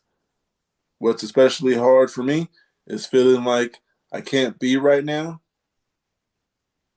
Me is feeling like I can't be right now and worrying that maybe I never will be again. I feel scared and very stuck. It always feels like 2 steps forward and 1 step back. Like I'm missing out on my life. It's also hard to not feel embarrassed or frustrated about missing out on things or feeling worse at things because of the seizures. Managing seizures, doctors, meds, advocating takes so much time, money, and energy. Sometimes I wonder if I should stop fighting so hard, but worry I'd be giving up. I feel financially stretched, so thin by all that. Sometimes I even catch myself wondering if trying less would make things easier, which I know comes from feeling overwhelmed. Uh, do people go to support groups or have ways of coping with shame and isolation of it all? Have people been able to like eventually get their feet back on the ground and live their life they're happy with, or live the life they're happy with? I know I've been through a lot, and in spite of all that, doing a pretty kick-ass managing everything but myself. But I can't help but feel like a failure right now. Just scared I'll never live up to my potential or find a partner while find a partner that actually willing to put up with me. I think this part was what also makes it hard. Is what makes it hard and is guilty makes me feel guilty and shame because sometimes it feels like the episode only really exists to me. Other people mostly just see when I don't think they fully get how hard this actually is, and sometimes I question myself and wonder if I'm just being a baby. Um, the questions here were: do people go to support groups or ways of coping with the isolation? Have you been able Come to here. eventually? I was going to say that. I was going to Yeah, read these questions real sure. quick. One says, have people been able to like eventually get back on their feet or get their feet back on the ground and live a normal life, like the life you're happy with? Yeah, it takes some time, but you can get there and come here. And the other question was, is it my fault? Am I a failure? Or is this just epilepsy? This is just epilepsy. Some people have been taking meds for generations and still having seizures. It's not your I fault. think all the feelings that they're having are completely normal feelings that a lot of people go through. But like I said, come here, talk to other people that are dealing with it, and the brain is very complicated, and what works for one person may not work for another. So it takes time to kind of fine tune things and figure out what's going on. If your doctor isn't being proactive and trying to get things under control, then maybe find another doctor. But it's entirely possible to get your feet back on the ground, as they put it. But I don't know. I think like coming here and talking to everybody has been very helpful for me in my mental state and dealing with things, just realizing you're not alone. Yeah, I wish I started this 10 years earlier and had this 10 years earlier. That would have helped me. Some comments here. One says, I learned not to try to fit my epilepsy around my life, but to fit my life around epilepsy. I felt very similar, especially to the being seen as flaky part. I couldn't commit to a 9 to 5 because I don't know when I'll have a seizure and be unavailable. It drove me crazy as I was supposed to be reliable. I switched to freelancing and I control my own hours now. No more letting anyone down as I commit to better terms. This is just one, for example. Another comment here says, I started taking CBD oil called Hemposo or Hempiso.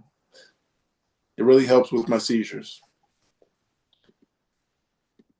Another comment says, I'm sorry I can very much relate to this. I'm 6 years in epilepsy now. One last comment says, I can strongly relate. Second time around, being absolutely thrown out by changes in brain structure and meds. This forum is an amazing support group. You're not a failure at all. None of this is within our control. And you're at fault for medical condition. Please don't hesitate to reach out if needed to chat. I'm here. There are good people out there. Yeah, because I think better not to fight it, better accept it. Yeah, because if you fight it, your energy will will empty. You know, I mean, better accept the condition. Yeah, sorry, I talk about this, but God give you because that's already written in your, yeah, already written. You can fight it. You can fight it. Whatever you do, you can fight it. Sorry, I talk about God because I still believe about God. But I think that's just my just pointing out. Two things. One is I like your shirt, and another is when were you diagnosed with epilepsy? I I already tell you. I already tell you, Boogie. Uh, I'm. You said you are 15 or 16, right? 20 years. Yeah, I'm 15 years old. Okay, When yeah, I I'm started 15 years at old, 16 too. I'm when I'm 15 years old, and right now I'm 30. 30 this year I'm 38 years old. Oh. Quite a bit same like you. Okay, yeah, you've had it longer than me. I got it at age 16 too, except I'm younger than Just you, different. so you've had it longer than me. Just different 1 year. Only different 1 year, right? Yeah. Yeah. I got something else here. It says, my brother has been having more seizures, and I don't know where else to ask. I'm sorry if I'm not being concise. It's 2 a.m. and I'm barely awake and also can't sleep. 7 years ago, my brother had his first seizure and wouldn't have another one for 4 years. But all of a sudden, since September, he's been having one every month at the very least. Increasing medication dosage hasn't worked, and even after trying his research on epilepsy, I have I have no idea how worried I'm supposed to be. I've seen everything from epilepsy isn't that serious, and it very well may kill him. I also left out he has learning difficulties and can't talk, so he can't even explain how he feels.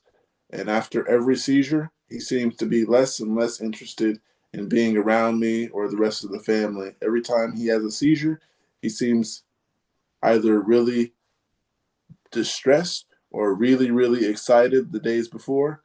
And I'm not sure if that's his brain causing it or if we're unintentionally causing him to have these seizures more frequently. Only the last 4 have been full-blown TCs.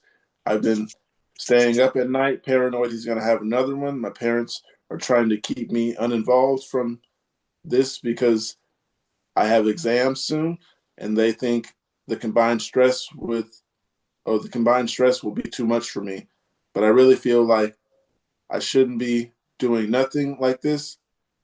But I shouldn't just be doing nothing like it doesn't concern me. As I'm writing this, I realize I haven't actually asked a question, so I'm sorry about that. Yapping. I also can't see what I'm typing because this stupid app is covering with my keyboard. But I really appreciate all the advice because it's really needed. I'm with the parents. I mean, not that I know much about this person's history or life, but like your parents are saying, don't worry about it because you got tests and stuff coming. Epilepsy, don't let that one stop your life because that might make you resent your sibling because now your life is maybe on hold. Not saying don't worry about your sibling, but I'm just like, take care of yourself first. Your parents have your sibling. Yeah, nothing's better than the parents. Well, actually, everybody's parents are different. So, yeah. Any advice for this person? Their sibling's been having a lot of seizures lately. After 4 years seizure free, it looked like. One foot in front of the other. That's all I can think of at the moment. I'm sorry. All right. One comment here says, first things first, get some rest. You obviously care, but you need to sleep. Once you get some sleep, where's his neuro in all this? Find that out. I'm hoping he has one and double hoping he's taking his meds. Does the neurologist not have answers and or possible solutions? Yeah, this person's kind of saying what I'm saying. Got to worry about yourself first. You don't take care of yourself, you can't take care of anyone else. Yeah, I got something for everybody here. Do you guys feel like your mental health was affected by epilepsy? I would say yes. I Mine hit right as COVID started. So there was already the lockdown. And so that was kind of screwing with things. But then when I started having seizures, I couldn't even go for a drive or anything anymore. So that made it even worse. Feeling very cooped up in the house and depressed and not knowing what was going on and everything. Uh, just trying to figure out where I was and what was going on was really stressful.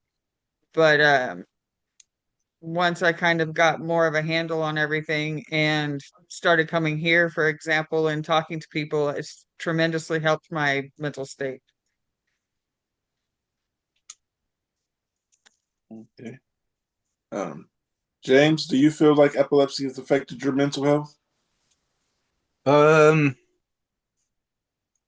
I don't know. I've had it for so long now that that's tough to tell. I've just kind of gotten used to it. So I do get like, yeah, sometimes like, damn, it's hard to like date somebody, or I can't drive, or it limits my, my job situation. I had to leave my last two jobs. So I get bummed about that stuff, but I'm just used to it at this point. So I don't know what to say. I mean,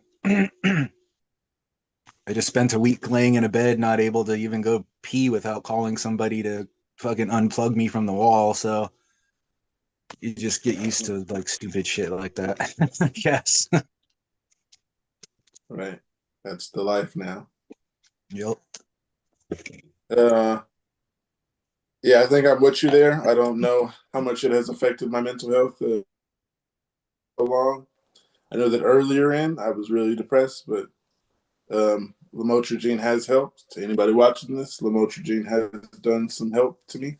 Uh, yeah, and I think a boost in confidence I've seen in the side effects. Yeah, um, so don't let it make you too confident. Yeah, yeah. Uh, Another post here though. It says, I feel like I'm out of options. Diagnosed with left temporal lobe and catamenial epilepsy. Unfortunately, it seems medication only works for a small amount of time. And during my cycle, ovulation, my seizures become even worse. I feel like I'm becoming less functional and my memory is trash. I'm in a very, very bad place financially and currently without insurance. My doctor keeps suggesting surgery because but for me, that's my very last resort. Uh, I feel like maybe there's other options, but I just haven't found them yet.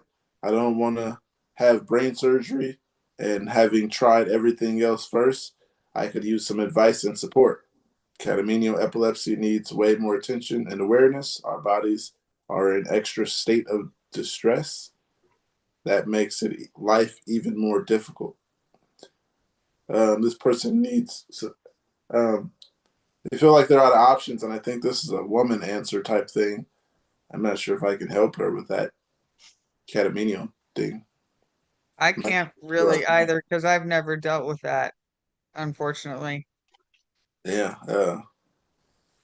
sorry that you're feeling like that is one thing I can say. And Yeah. I read a couple of these comments. One says Excapri is the answer. One says Hemposo. One says I have similar seizures, but they are generally nocturnal. One says, damn, that sounds incredibly rough. Hormonal fluctuations can make everything worse. Is such an unfair double hit. Have you looked into dietary approaches like keto or modified Atkins? Some people have decent luck with those, especially when meds aren't cutting it.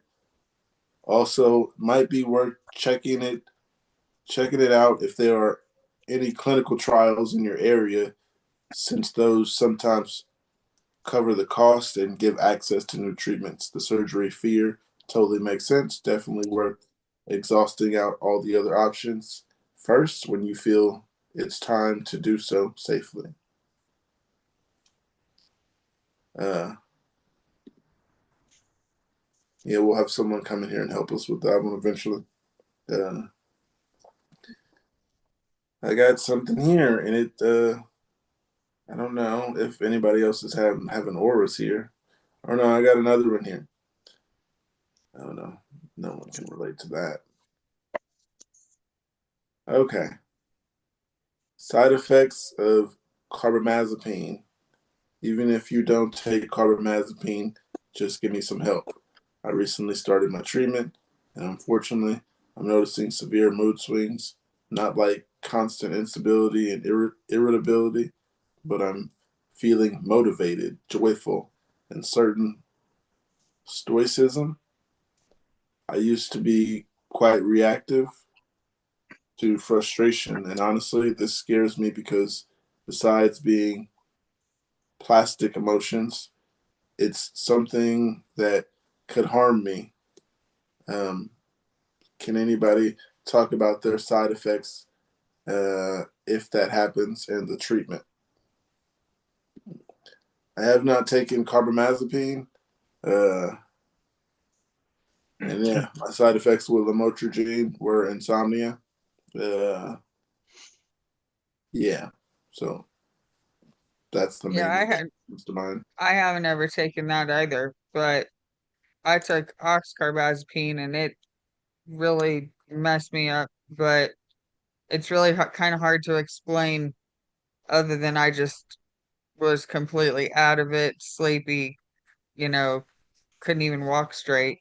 When I was on zonisamide, it made me lose a bunch of weight because I had no appetite. The lamotrigine doesn't really affect me, and the Xcopri just helps me sleep really good at night. Okay. Yeah, I hear that a lot, that these medications can help you sleep, but I don't want to start one just for sleep. It does sound really awesome if I could sleep, but I don't want the other side effects that come along with something. Sleep does sound fun though. I'll try to send you some. Oh man, I wish you could. Can you send medication in the mail? No, I meant so I'll try to send you some sleep. Oh, I wish. There's a comment here from someone named Chris. It says lamotrigine has helped my mental health too. Yes, it has done good things for me. And thanks for that, because now there's a post here and it says lamotrigine is significantly reducing my depression, or is it a placebo? I'm just confused because I upped the dose from 25 milligrams to 50 milligrams a few days ago. It's way too low of a dose to feel anything, but I still have side effects and significant mood improvements. If I didn't have the side effects, I'd feel 30 to 40% better, and I was clinically depressed first. Does this stay or is this placebo? I think this stays. The lamotrigine, well, I don't want to say it's for everybody, but everybody's body is different. And lamotrigine has made me significantly feeling better. Still having seizures, but it's been consistent with 3 to 5 a year, and they're spread out during the year. And yeah, it's helped with the depression, especially after Keppra was the last one. So to jump over to this, it's like depression was up here, and then it just slowly gotten down. But yeah. I think I had a similar experience with that because I was on Keppra and my head was in a very, very bad place. But once they switched me to lamotrigine, I actually feel, better. I feel good again. Significantly improved my mood. Yeah, if you guys get the option for lamotrigine as a change, it's something worth looking into. I wouldn't say you're going to get more sleep, so don't take my word for it. It Insomnia didn't is do in the that to side me. effects. Huh? It didn't do that to me at all. It never Yeah. messed with my sleep. I think you're just special. Uh, I hope not. I hope it's just the medication. Uh, yeah. So, not depressed. And does it stay this way, or is it a placebo? I don't think it's a placebo. Those are the questions here. Uh, yeah. Take your time. Give it like a few weeks or whatever, and see how it does. James, what are you on right now? Lamotrigine and whatever the new one is. Hold on, let me grab it. FICAMPA. Oh, sorry, lacosamide. Oh, Lacosamide and then the FICAMPA, which technically I'm not on yet. I just took it last night. So I haven't had it like do its full effects. So I can't really comment on this one, but Um, how's the lamotrigine making you feel? Like, is it no, sorry, significant? I was incorrect. It's lacosamide. Vimpat. Uh, has the lamotrigine reduced any depression for you in particular? Mine has. Well, I didn't have bad depression, but I could notice the difference from now and then. Wait, are you asking me? Yeah. No, I He's said not I on. said I was wrong. Oh. I'm on the lacosamide, Vimpat. Oh, okay. I'm way off Yeah, then. yeah. No, I said I was at first. That's my bad. Oh, okay. There's a couple comments here. One says, "This is a fact. This, in fact, is not place nor imagination, and it will definitely stay. Lamotrigine is also used as an antidepressive and is especially used to stabilize the mood in bipolar people. So it is only logical for it to reduce your depression." Another comment here says, "Before I ever took lamotrigine, I was always angry, anxious, unable to rest. It's been amazing how calm I am these days." One last comment says, "As others have said, it's actually used to treat depression in non-epileptic people. It was amazing for my mood. I hadn't even realized I'd been depressed my entire life until it started working." Go get you guys some lamotrigine. And everybody watching, press that thumbs up button. And there's another button. Oh, press the little bell. Mark isn't here to help me. The description. Press the little bell to get a notification when we go live. And keep watching.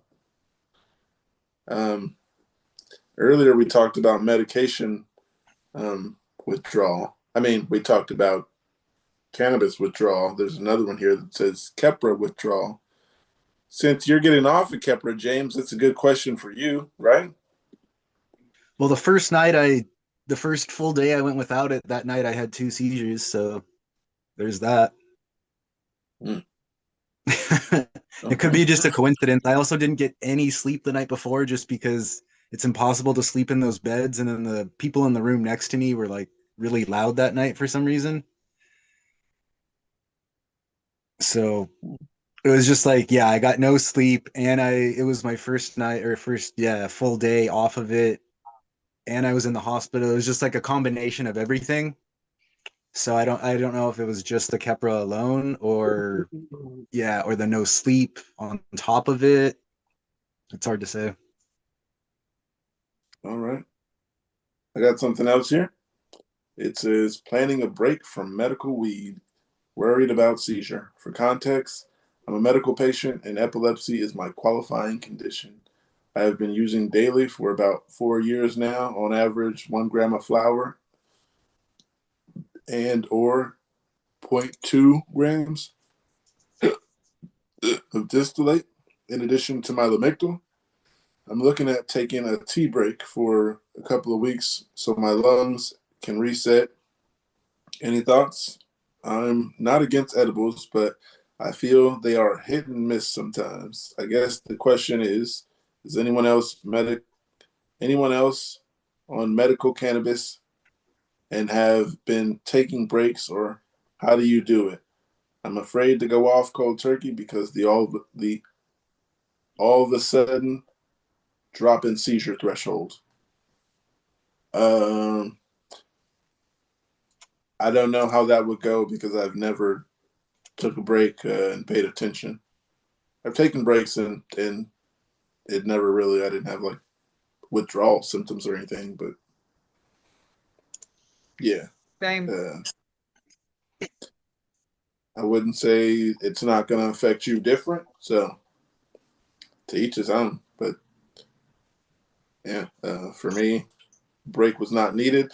But edibles, you could also get like stuff that isn't like gummies. Like if you don't, people who don't like the edibles and stuff like that, there's like these things that have drops. I forgot what it's called. RSO, I think. Mark takes it and it looks like it works often. Uh, Didn't they say they're taking distillate? That's already oh, comes in a. oh, okay. I didn't know what a distillate was. Okay. Smoking weed for 25 plus years. Don't know. Anyhow, uh, how often do you Okay. guys take breaks? Do you guys take breaks often? I took the James? last 5 days off. Oh, I mean the EMU But say doesn't count. I know, right? Other than that, not usually, no. Hmm. Like maybe a day or so, but I usually, yeah, either between like edibles or smoking, it's one or the other usually. Okay, I got 3 comments here. One says tapering is always best. Never did that. Another comment here says I'm on Lamictal and lamotrigine. I have neuropathy due to a stroke, caused my seizures. I asked about cannabis to help neuropathy. Oh, neuropathy. I'm sorry. Uh, but my neurologist said it can actually exacerbate my seizures in my case. It's really good that cannabis is helping you. I can relate. I'm also on the lamotrigine and use high CBD strain. Going cold turkey probably isn't the safest approach, especially with seizure threshold concerns. Just like a doctor would when adjusting a medication, it's always best to slow taper off rather than to stop abruptly. That way, your body can just adjust and the risk of seizures stays lower. Sometimes I get words wrong because my eyes are getting worse and worse by the day. I've actually been told that I'm legally blind. So if I read something like, oh no, that doesn't say that, it's because my eyes. I can read. Don't think he can't read. That isn't it. It's my vision is getting worse. I think it was the stroke, but it could be the seizures. The optometrist doesn't seem like he knows which is worse for my eyes. My second one is really bad. I mean, my right eye is really bad. They say I could see, but they say it's bad.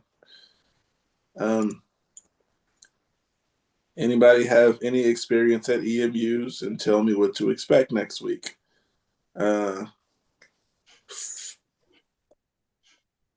You can expect to be bored. They are extremely boring. Bring entertainment and snacks in case their food sucks. Yeah. And leave your privacy at the door. Yeah. Except for James, he was going to take crocheting. I don't. No, he was going to take what's that you did? I forgot. Cross CrossFit. stitch. I decided not to because I didn't want to be holding a needle when I had one. And thankfully I didn't bring Makes it. sense. Thankfully I didn't bring it because the first one I had, I was sitting there just chilling like on my tablet. And if I had brought my cross stitch, I probably would have been holding it and doing that instead of being on my tablet. So I'm kind of glad I Did didn't. they let you see the videos of having seizures? Yeah, I finally did. I saw the first one. I didn't see the other two, but they said they'd send it to me and then I'll post it when I get them. I mean, you don't have to, but that'd be nice. But It was the first time I'd ever seen myself. Besides that like just small one that you guys caught on here, but this was like a full on yeah. was it triggering? Well, no. Some people say seeing seizures is triggering. How about you? No, I like I said before, I just wanted to see it finally. All right. So I was cool with it. Hey, Tom. How's Hey, it going? Bookie, how you doing? So far, so James, good over Hey, here. Andrea, what's up, Tom? how's life? Life is good, like you say. Life is good. Tom 101. There you Love have it. it. Life is good. Yeah.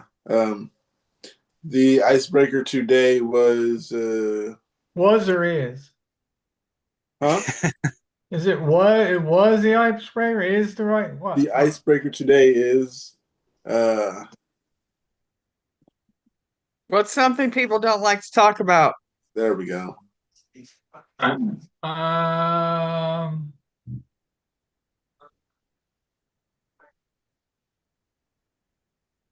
that should be an easy one. Uh, what don't I like to talk about?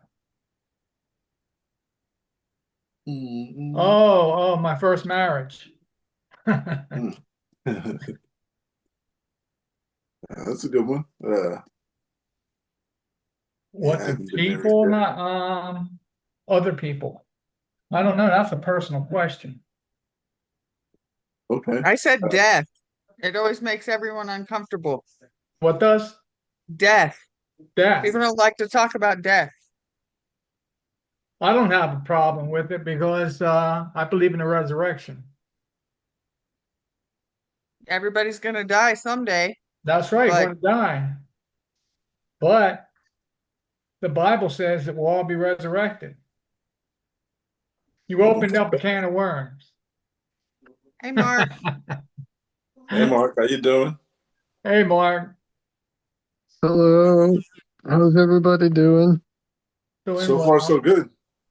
Vertical and ventilating. Nice. Niece and nephew are here visiting over in the other room, but thought I wanted to say hi real quick at least before. I might have to dip out and go do some coloring or something soon here in a minute, but I will be back again later after they leave for sure. But just wanted to say hi to everybody. Assalamu alaikum. Yeah. It's good to see you. Salam alaikum, or wait, salaikum alam. Is Assalamu. that the right response to that, Tom? Super duper. Yeah. Okay. Good. I looked that up. Man, I heard you say that. I looked that up. I knew that there was it's like a call response or I actually don't know. I have to ask Copilot or Siri. Where's my phone? I'll have to ask you. I heard that one time, and it stuck for some reason. Hey Siri, what does assalamu alaikum mean? Here's an answer from dictionary.com.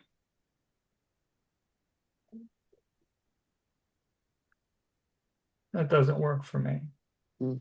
Yeah, she's like, I don't know. Peace be upon you. Peace be upon you. Okay. yes, and I think I salaikum like alam that. Okay. means and also upon you, right? I've been I saying think, it for a couple years now, and I had no idea what it meant.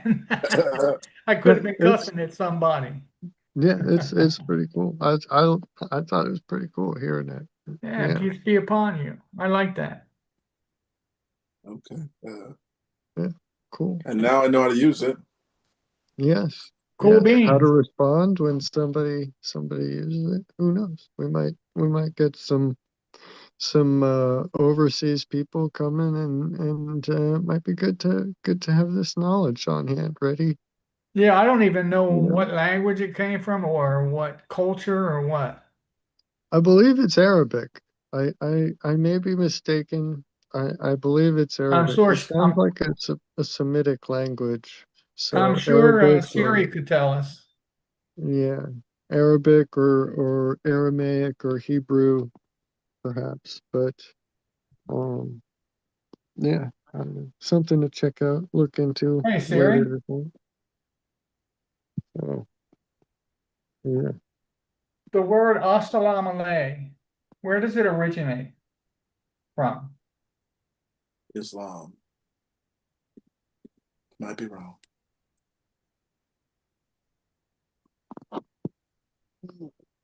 Siri's like, I don't know. Yeah, I have to ask it properly, I guess. What And if language? you ask Siri, what religion do you practice? What do you think she'll say? Arabic Islamic greeting. Yeah, Look at you, you're a smarty. nice. Mark's a smarty. Google AI is a smart person. Smarter than me anyway. Who is? The Google AI summary. I also use Copilot. But Siri's good for work. I don't have anything besides Siri, so Say, hey Siri, give me 15 minutes. Starting now. I got Take a something. break. I just say ask for 15 minutes or 30 minutes, and I have an alarm set. Yeah, I do that when I go to sleep at night. Some nights, like tonight, I'll be like, wake me up at 8 a.m. my time so I could be on the morning show tomorrow morning. If anybody's watching, You're going to be on the morning show? you never check. That means I know who's not watching. I'll have to look it up. I'll have to check. So on Saturday mornings and Wednesday mornings, we go live. Me, Mark, and Kevin, and we have guests sometimes, which are usually moderators. And yeah, you got to check it out. We don't talk about epilepsy. You don't? What do you talk about? Everything else, debates. Yeah, And this is where? geopolitics. In today's news, like Mark said, Yeah. geopolitics. We've discussed we've discussed some pretty contentious issues too. The immigration, Contentious issues. There you the go. recent immigration policies and the process, the ICE, um, the ICE roundups. Tomorrow, why don't you talk about the war in Iraq or Iran? We do. Yeah, we do that too. We Why got don't you plenty. find out what's going on over there? And We working on it. Yeah. Every I political got some- conversation leads I back. don't to do politics, but all I know is this there's somebody that man. Okay, let's end that conversation. Yeah, every conversation leads to money in politics than Iran. They just fall hand in hand. Yeah, but I got something here.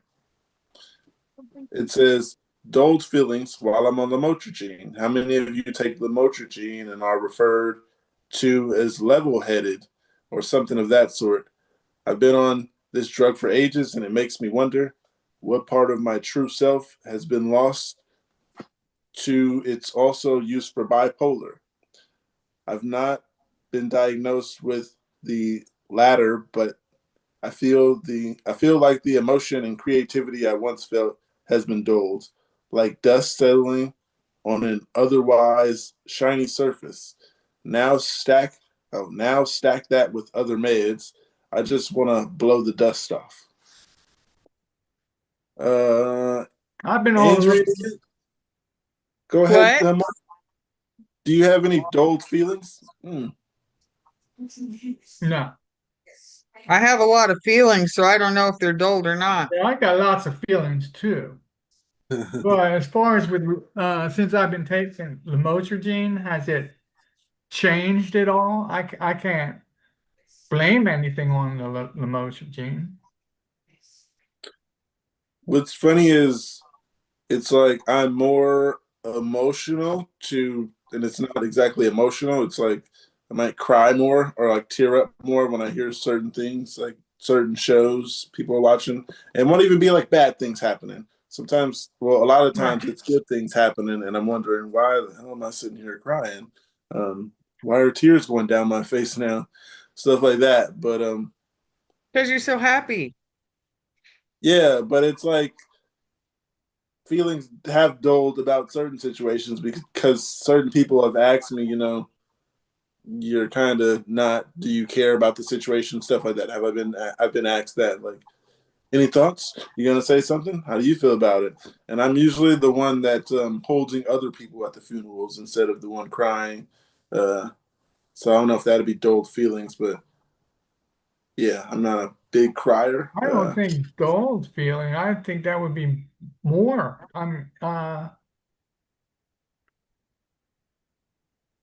More feeling. I'm stronger feeling. Okay, good way to put it. Yeah. I've been known to do that as well. I don't know if that's been since the most. I mean, 'cause I've been on it for a long time.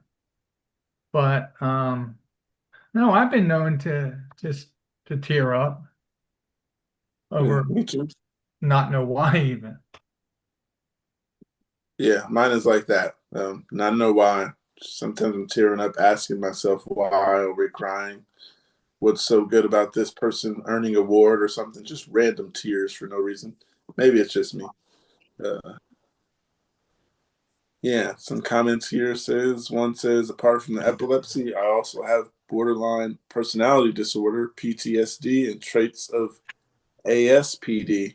I'm on lamotrigine for the epilepsy, but its knock-on effect is that it helps me manage the extreme emotions I can feel. It's not perfect at controlling the seizures, but it works well enough. But it does work on emotional regulation fairly as well. Keeps me walking on ground as opposed to screeching through the clouds. Another comment here says, yep, I actually ran into the issue of people thinking I'm rude or don't care about problems because I don't have the big reactions. On the plus side, it's almost impossible to rile me up. I'm unshakable. That's what I mean by that's how it's been expressed to me that do you care? Because I'm the only one not riled up to certain situations or certain people say things, and I just be like, all right. And they'll be like, do you care? Yeah, I'm just not going to cry about it, though. Right now we're going through a financial issue, my wife and I. But hey, to me, there's nothing we can do about it at this point except try and find more work. She gets all depressed and she's uh really she gets real, actually I just said that she's real depressed about it. She's upset with me because it doesn't bother me. It's like Jehovah will take care of it. Yeah, that's what I mean. It's like certain people will be disappointed that I'm not disappointed. Right. They want a reaction out of you. They want you to respond with something, and sometimes I'm just not responding with anything because sometimes, like I said, I'm the one comforting other people. Uh-huh. Yeah. Speaking of that, Tracy just got a job today. Say that again. Tracy just got a job a little while ago. And Okay. so again, Jehovah took care of it. Okay. Yeah, another comment here says, had the You know same what? issues for years. I'm gonna have to come back. I need to go for a little bit. We will be See here. you. I know you will. Talk to you in a bit. Sorry. How you guys doing today? How you guys feeling so far? Still here. All right. I have a question for you guys. Ask Is away. glucose glucose level, would that have anything to do with seizures? Like your sugar level? I've heard it might, I'm but not the reason, so sure. I'm wondering, I usually have my level is usually between like 80 and 100, right? And so I'm looking at my blood tests from when I was there this last week, and right when I got there on Monday, they drew my blood to take all my levels, and it was 173. It was over double what it usually is. So I'm wondering if that was partly why I had a seizure like a couple hours after I got there. Because my blood it goes all, my chart goes all the way back to the beginning of 2022, and it's never been anywhere that high. Did you eat a bunch of candy before you got there? No, I didn't have anything. All I had was half a bagel and like half a glass of milk. It was because we had to leave pretty early, so I just wasn't hungry. I would say that it's definitely possible that it could be contributing because anytime anything gets out of whack, it can make you have a seizure. But I don't know how it would have gotten that high from not eating anything either, or eating that little bit. That I don't know. I'll have to read it or ask my doctor about that or something. Because huh? Because I mean, people have diabetes, and it's not like they have seizures all the time, so it's not. I don't know. Just wanted to ask. I got something here. It says, looking for advice. The friend actually regularly experiences attacks, and his family doesn't seem to care or help. If this isn't the right Reddit for this, then let me know. There's something, oh no, there's someone in my friend group who most people think has undiagnosed neurological issues we've known for a while, but he isn't really aware of it and has no official diagnosis. His family doesn't pursue. I've always noticed behavioral issues, but I just found out on his birthday that he also has epilepsy. And when he suffered from a random attack triggered by excitement over his presence, I want to help him, but I don't know what advice to give. He's an adult, but often acts like a kid due to what he might or might not have. How can I support him in contacting a doctor or getting help, especially since his family won't do anything? Things to take into consideration in his behavior are talks in a high voice like a toad from Mario. Another one is always moves his head, seems unbalanced or imbalanced. Uh, Another one says walks with arms in a stiffened T Rex like posture. Another one says before his epilepsy moment, he apparently already fell asleep twice. His family called this sleeping. Before it happened, he had already had some random body twitches uh, where he suddenly screamed loudly minutes before, like a buildup. His mom mentioned she used to have epilepsy, said it as if it was nothing and just something she grew out of. Besides, he has a bad sleeping schedule, barely eats, and when he consumes something, it's usually junk food, crisp for breakfast, and he only drinks Monster Energy. Any guesses on something that he might have that we could focus on when trying to approach a doctor? I hope I worded everything correctly. I just don't know about epilepsy and never experienced something similar like that before, but I'm too worried to leave it untreated. That is very helpful of a friend to not want your problems to be go unnoticed, basically. Yeah, definitely. Yeah. One comment here says, um, he asked me for help. It says you, and then like this person says, and you. He asked me for help. He can't go alone. He is 25 with the brain of a 9-year-old. I guess they're just rewriting what that person said. One last comment here says he should go visit a doctor and mention these things, but not present his own diagnosis. You should not be guessing and trying to give an internet diagnosis yourself. Oh, that started an argument. You know the trolls. Yeah, they got in a huge argument. Um, does anybody else experience suing healthcare providers, specifically the NHS? Don't know what NHS? I'll look it up afterwards. My previous post on here highlights the huge issues I've encountered and the massive failures and negligence I've had. When I went to the psych ward to see a psychiatrist due to medication negligence affecting me significantly in the mental department twice.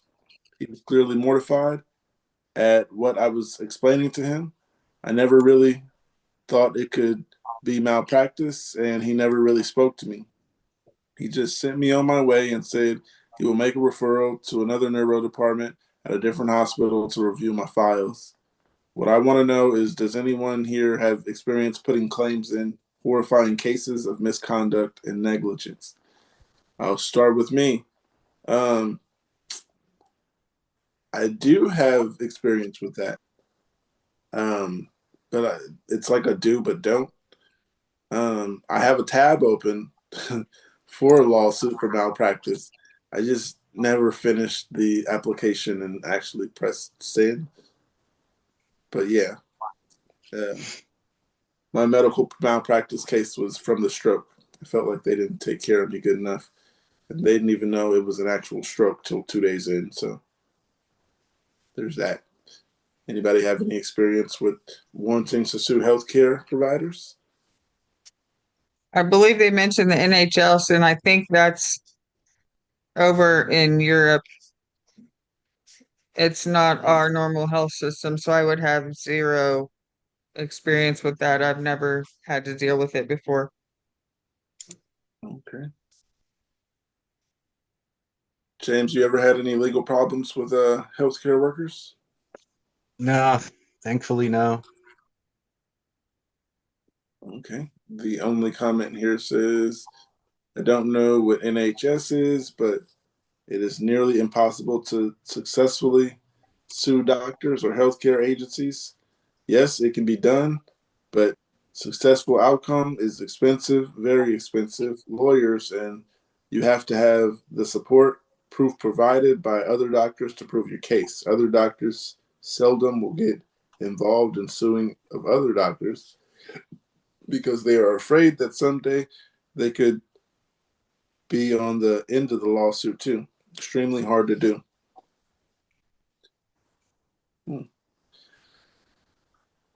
Have you guys ever?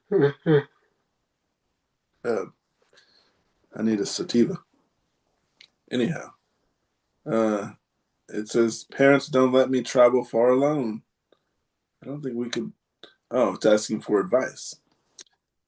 Parents don't let me travel far alone. I like to share my story and issues. Maybe some of you have similar experiences you could help me with. So I'm 34 and have started having seizures since I was 19. From that time, my parents have become overprotective. Actually, they always have been. But at that point, it escalated. It's not that. However, they kept me captured. They let me move out to a bigger city to study. Still, they were constantly anxious and glad when they came home for the weekend. At that time, I had a boyfriend, which made them more at ease.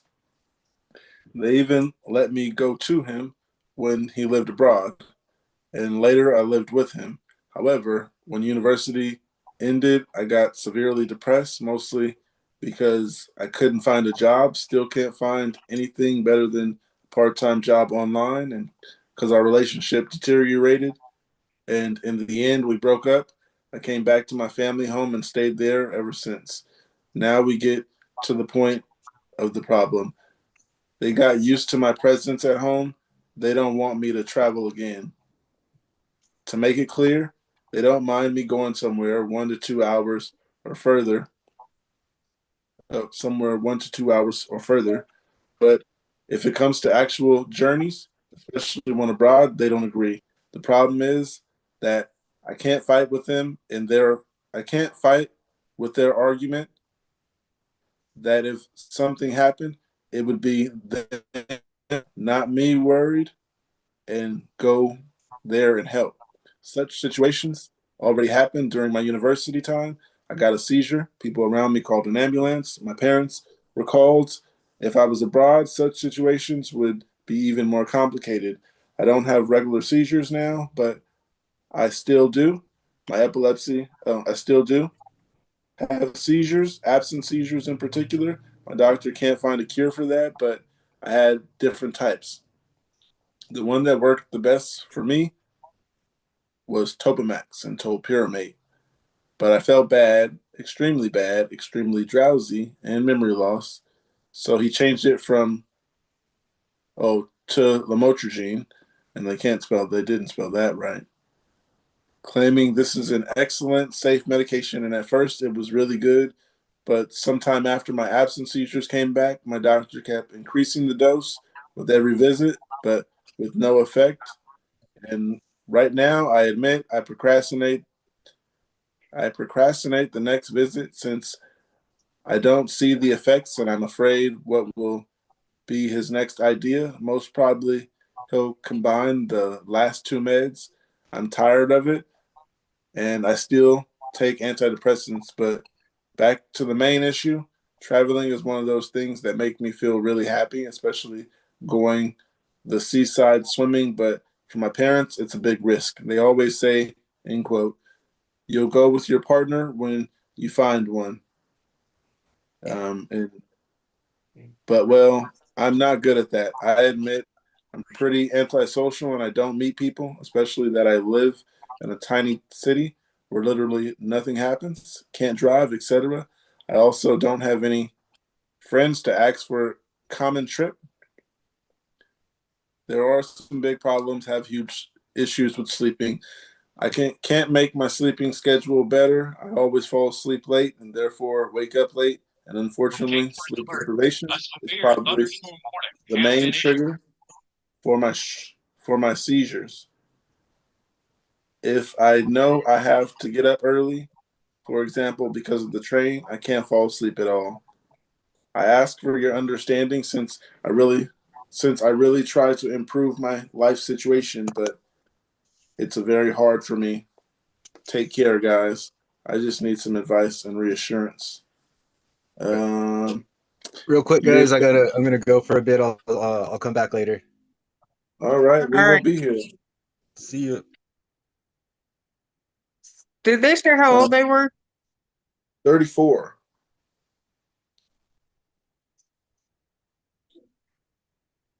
I Parents are parents and they're gonna be what they're gonna be and they're gonna worry like they're gonna worry, but at the same time, you're grown.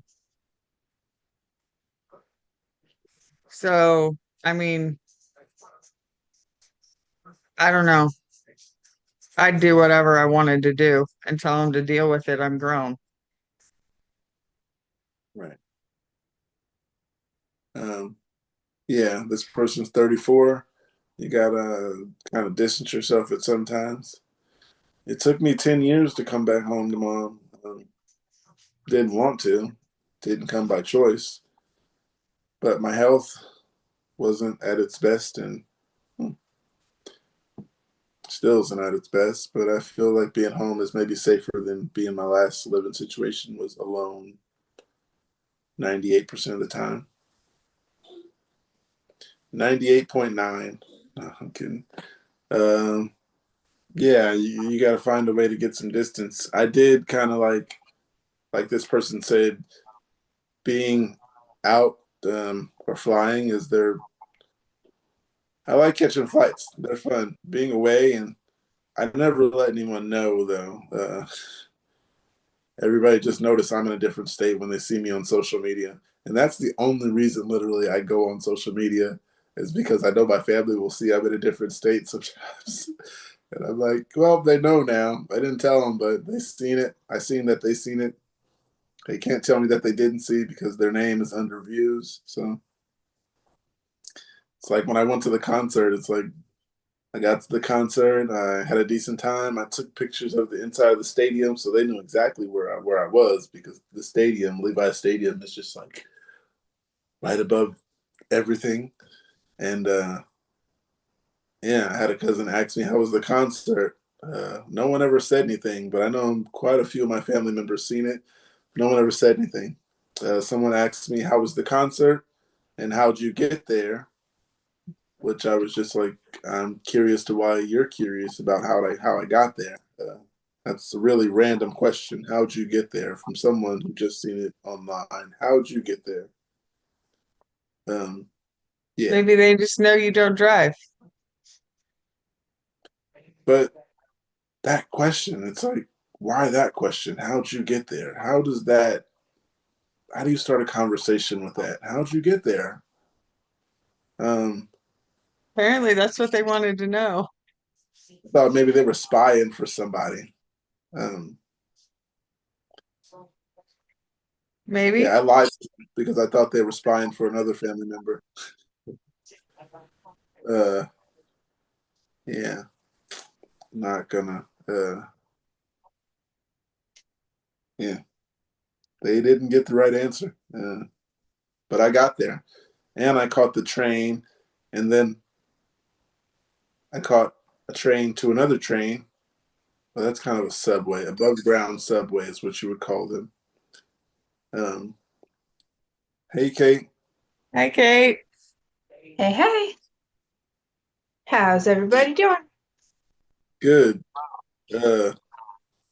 We got something here where this person is basically saying their parents don't allow them to travel alone. And they're in their 30s. 34. So, yeah, that's another thing. Yeah, they just moved back home, and since then, they feel like they were living with they moved abroad with their significant other, and yeah, their parents were cool with that, but then their significant other and their situation, epilepsy kind of, rattled that situation, and now they're not in a relationship. Yeah, now that they're back home, the parents are like, oh, no, you can't go anywhere longer than, it said, 1 to 2 hours away, which is actually pretty far, depending on how fast you get there. And it does not look like they are in America. I forgot what I read that made me think that. Hey, maybe Oh, it's they said go when I ahead. go to university, that's what made me think they're somewhere else. Oh, I okay. mean, Yeah, so that language. Okay. Well, maybe other cultures are different, but it sounds bad enough that you just had a breakup with somebody that you were living internationally with. So thinking that must have been serious. Now that you're stuck back at home and facing those limitations, I mean, it's really, really easy to show parents the logic of why that's got to be just making you feel so belittled and like no control over your own life. So, I mean, phrase it to mom and dad the right way. I'll start contributing, I'll carry my weight around here. I'll do what I need to do, but in so many words back off and see how that goes. Like you can't get around saying what you need to say. Moms are gonna mom, but at the same time, they need to cut the cord. She's in her 30s. Yeah, exactly. So that's the cord. just prove why it's not that this is not the way to do it. Come up with, some kind of logical discussion so you can act like a grown up the whole time. Do your best not to cry. And you know mom and dad the best. So make the points that are going to appeal to them that really make you feel like a grown up or that make them see you as a capable adult. Sometimes you just gotta prove them wrong. Like prove to them that you can do it without them. There you go. Yes. That's what Even I with do. the disability, even with some loser, like you can still do it.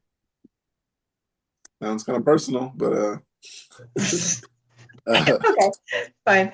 Maybe you I'll bring it move back to forward. the phrase that I don't have. Yeah, the escape part, not escape, being alone or do it alone. That's the situations that I've always found myself successful, and then I just kept going about doing stuff alone until something happened, and then I just didn't tell anybody. I was like, well, nobody's seen me, so nobody knows. It wasn't that bad. I didn't get hurt. That was the time where I had a focal sitting at the train station. Yeah, as far as I know, nobody's seen it. When I came to, nobody was on the platform anymore, and the train was gone. So take my word for it, nobody's seen it. Not that I know of. And yeah, I just, like I said, I went to the concert, and when I get home, I'm like, okay, I made it back. I'm glad this is a situation I don't have to explain. And I can say I made it there and back so you guys don't, trip so much. It was hilarious when I got on a plane and actually went to a family member's house on the other side of the country. That part was hilarious. I posted on a layover where I was at, and that's what the family caught. It's like, huh? St. Louis? There's not one of those in, in California? Yeah. You take pictures at the arch and No, post I it on actually have a Facebook. picture. I have a picture on my Instagram. I took a picture, and the sign behind me is where everyone sits in that area. It says St. Louis, and I actually wasn't in St. Louis. I was in Atlanta. The airplane, the place you wait for that airplane to come for St. Louis's The airplane. gate. Yeah, I was standing by that. They had no idea I wasn't in St. Louis. Uh, You were in but yeah. Atlanta and they thought you were in St. Louis.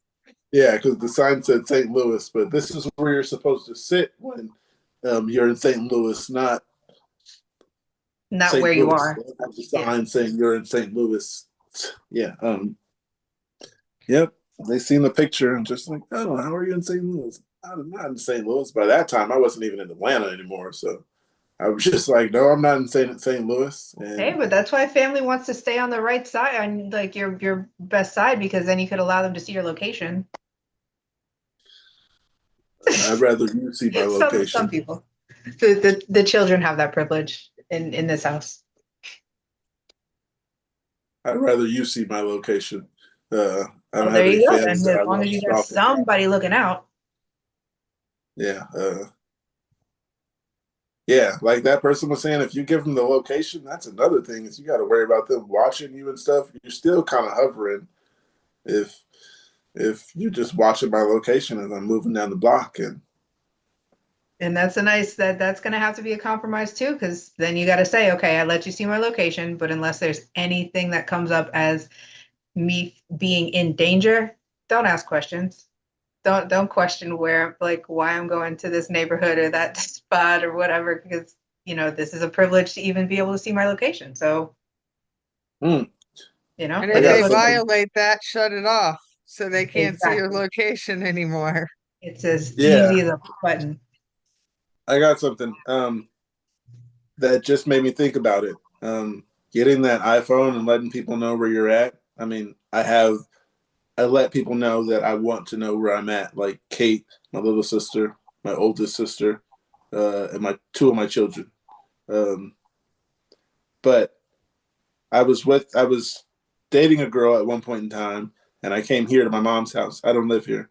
Me and her came here to meet my mom, and when we left in the morning, I had put the cameras in my mother's porch so she could see her porch, and I also had the connection to it. So it tells me somebody's at the door, and I don't usually check it. I just kind of swipe it right because I don't live there. But I seen the legs and I seen the gun on the person's hip, and I could see like this much below the waist, and I'm like, that's a cop. What are cops doing at my house? So I pressed the button. I'm like, that is the cops. And yeah, I told her the cops are at my house. I called my mom. What are they doing at my house? And she was like, that girl sent the police to my house. And I'm like, what do you mean? And soon as she says that, that girl gets a phone call from her mother. Where are you at? Why are you there? You're 3 hours away from home. I sent the cops to you because I thought you were unsafe. So my mom called so the police could talk to her, and they asked her several times, are you okay? Are you sure? Where are you now? Do you know your mother called? Have you talked to your mother? I had to like walk away because they kept acting like I was kidnapping her, and they kept like asking her questions. Like, instead of asking her, is she being kidnapped? Just ask her, did she come here with me? Instead of asking that, they were just like asking roundabout questions, waiting for her to say, yeah, I'm being kidnapped. Not that they could help because they were at my mom's house here and we were already 3 hours away. But yeah, that's a question they kept asking over the phone for some reason. Think I'm kidnapping that girl. Never happened. You can pick It them. was hilarious though. I will not be doing that, letting people know where I'm at, that I know we're gonna call the police on me just because I'm somewhere too far away. Yeah, but something like that goes down, that's going to kill that as an option. You're never going to see that as an option like ever again for anybody. So Right. I can see why that's just not an option for you, because when somebody betrays your trust like that. Yeah. Definitely had to let my mom. Give my mom the location, but she doesn't have an iPhone. But that would be one person that I would give and just like tell, I'm gonna be here. Or I'm gonna catch a flight here, or else she's gonna watch, and she might be one of those to send someone to the address. And iPhone is it's funny how they know where you at and where you been and all that, and they just passing that information along that you just traveled how far or whatever the case. Um, don't do it. I had a camera in my room that my mother used to actually watch. And yeah, That's a I little used to much. think about it then. I used to just tell her if I turn the camera off, it's for a reason. But when it was on, is when she knew I was asleep or when I'm not home or something. Uh, yeah, she watched that camera. Sometimes she'd be like, "How you doing?" I'd be like, "Oh my." She would talk through the camera at you? Yes, Yeah. full blown conversation. How you doing today? And then Wow. I'd be editing a video, Like and I'd be literally the like, voice from "I'm above is good, mom." mom. Right? It's like voice comes out of nowhere, and I'm just editing a video, and I'm like, "I'm okay, mom." And she's like, "Du-du-du-du-du." "What'd you say?" And then she says it again. Then I'm like, what'd you say? Because I can't hear you. And yeah, trying to have a full conversation over surveillance camera. You It was are like, the best grown up son in the world. I don't know any other guy that would be cool with that. I think I'm just able to stay calm and not express feelings to hurt anyone else's feelings. I have those feelings, but sometimes I'm able to suppress them and not tell you the F are you doing? I don't like that. Yeah. You think that's more of a skill or a weakness? Mm. At one point, I did think it's more of a weakness because I think it's part of the bad part of my personality. I'm kind of a people pleaser. I don't know how to break it. I think that's just me. Uh, Mhm. and yeah, so I don't argue with people a lot, but I do walk away. Um, I'm not going to argue with anybody. I'm not going to stand in anyone's face who's yelling at me and arguing because you're angry. I'm not going to be angry about what you're angry about. Um, yeah. How you Things doing, get left Kevin? unsaid. That's all it comes down to. It's that suppression word. But anyway, we're not on like one-on-one therapy here. So what's the next post? I might need therapy. How you The doing, Kevin? icebreaker. Keep us posted. Good. Kevin needs the icebreaker. Okay. What's a What's that? conversation that people avoid, basically? Something like that, not in those words. Uh, That's something people don't like to talk about. there Thank we you. go. Yeah. If People don't me, like. Okay, what did you say? I was gonna say me personally, I like all conversations, debates and arguments. It all, yeah, especially being on a podcast, I talk about it. I don't avoid any conversation. Someone asks me a question, expect the honest answer. Uh, yeah. Sure. Anyone else? What was their I answer? heard death money. Okay. I said death. Oh, there you go. Suit I would say anything that makes them uncomfortable, anything they disagree with. You're kind of Politics. taking the easy way out. I'll say people like to talk about politics, just not As politics long that as what I they was just disagree asking with. for problems. Yeah, they'll talk about it as long as they agree. Oh, okay. Yeah. You reciprocate my beliefs. Okay, fine. Yeah. that's one thing I can say. I like to talk politics, but there's some people I don't like to talk politics about. Um,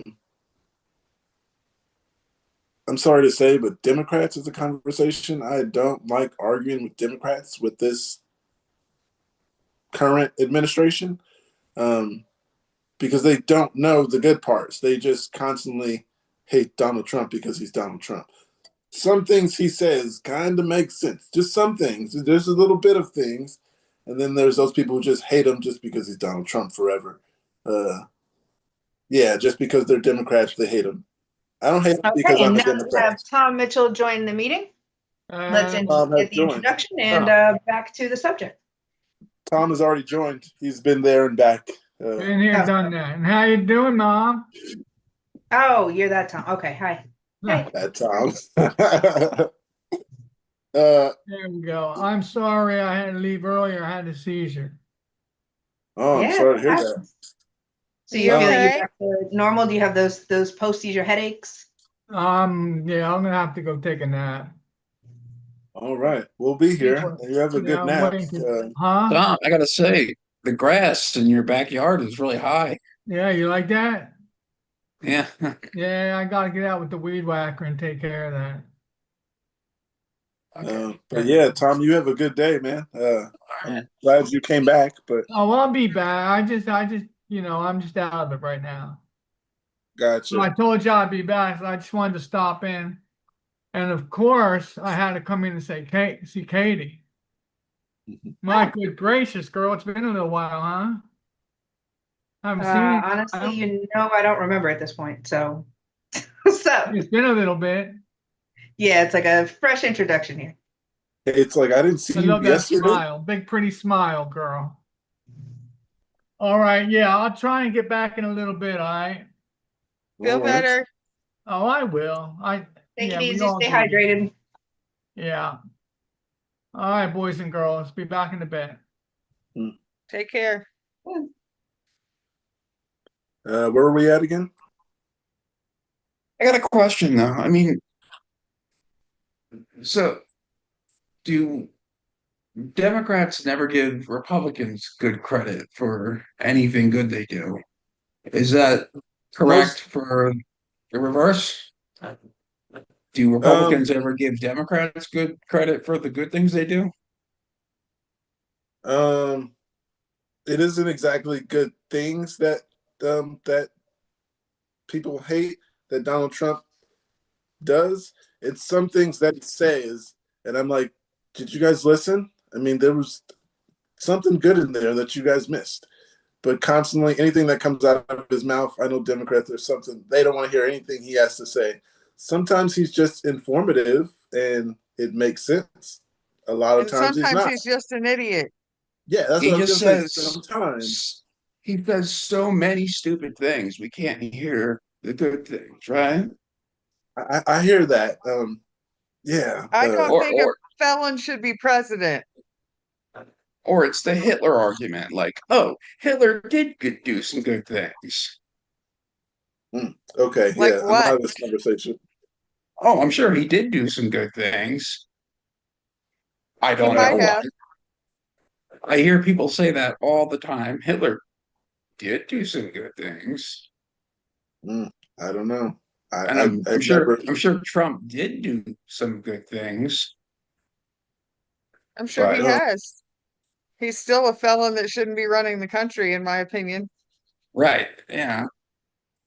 So if Trump did some good things, write them Yeah. on a post-it and mail it to me. Me too. Yeah, like I I feel said, like I need to light one. that's one Okay. conversation I avoid. Or like with my mother. That's a conversation I don't look forward to. Mainly it's because I keep up with the news a little more than she does. So it's like when she says things, it's like she only knows half of it because she only seen what she's seen on the news. It's kind of an argument I avoid with her because I'm just like, it just seems like I'm nitpicking when I say stuff because yeah. Lately since I've been here, she's been like, you're always correcting me. So I'm trying not to do that as much. I correct people because I don't want you guys to go out in public and then someone says something and you say the wrong thing, you know? Especially when it's with Donald Trump. I don't want you to go out there and you got wrong info because it's what the news said. That's the only reason I correct my mother. I don't want her to have to go through someone in public, especially out here. It's really uh, racist, depending where you're at. Someone called my mom a monkey. And Oh my God. yeah, People are awful. no, but that's not the worst part. A little kid was the one that called my mom a monkey. And then her father corrects her. Well, not even corrects her. Her father says, that's not a monkey, that's a man. Yeah, so yeah, there's that. It's You rough were out able here. to walk away from that one. Yeah, my mom, I don't know how she did that. I didn't even ask how that conversation went afterwards, but I think she said she left, but I can't remember. I don't know how that would have happened, me standing there. I think I just have to say something sometimes. That's me. I got to say something. Yeah. Yeah, I mean, I don't see how more of us aren't like that, especially with like, kind of suit up over your shoulder kind of thing. And things have gotten a lot better since I started living as like every day could be your last kind of mentality. And those kinds of conversations do have to take place in the moment. At least, giving them the one like corrective thing that needs to leave them with the impression that you don't get away with that kind of shit. So, however that You comes say out. that much more eloquently than I would. I was just going to ask how you guys respond to that, Kevin and Andrea. I mean, how do you respond in the store at that moment when someone says something like that? That's not a I'd monkey. probably That's a look at him man. and say, what the fuck did you say? Depends on who it is. If there's a shopping cart in between you, then you can't get away with the backhand. So, it depends. I would like to hear my mother's response, being that I don't remember what she told me. So give me 1 second. I'm going to pull one of her moves. Hey, Mom, can you come here real quick? That's adorable.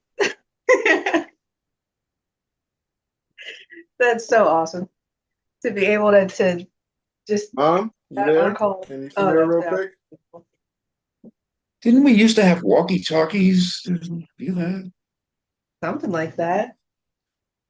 Hey, might bring that back. Mom, Mom, Little one getting ready to get a you license come here? this year, so I'm looking forward to doing something like that. You guys going to get to hear the raw edit of what was said because I don't remember 100%, but I remember it being something like that. I would not have had a nice response. I can tell you that. So I was telling them about the conversation where the little girl called you a monkey, and then her father was like, "No, that's a man." I don't remember how you responded to that. How did you respond to that?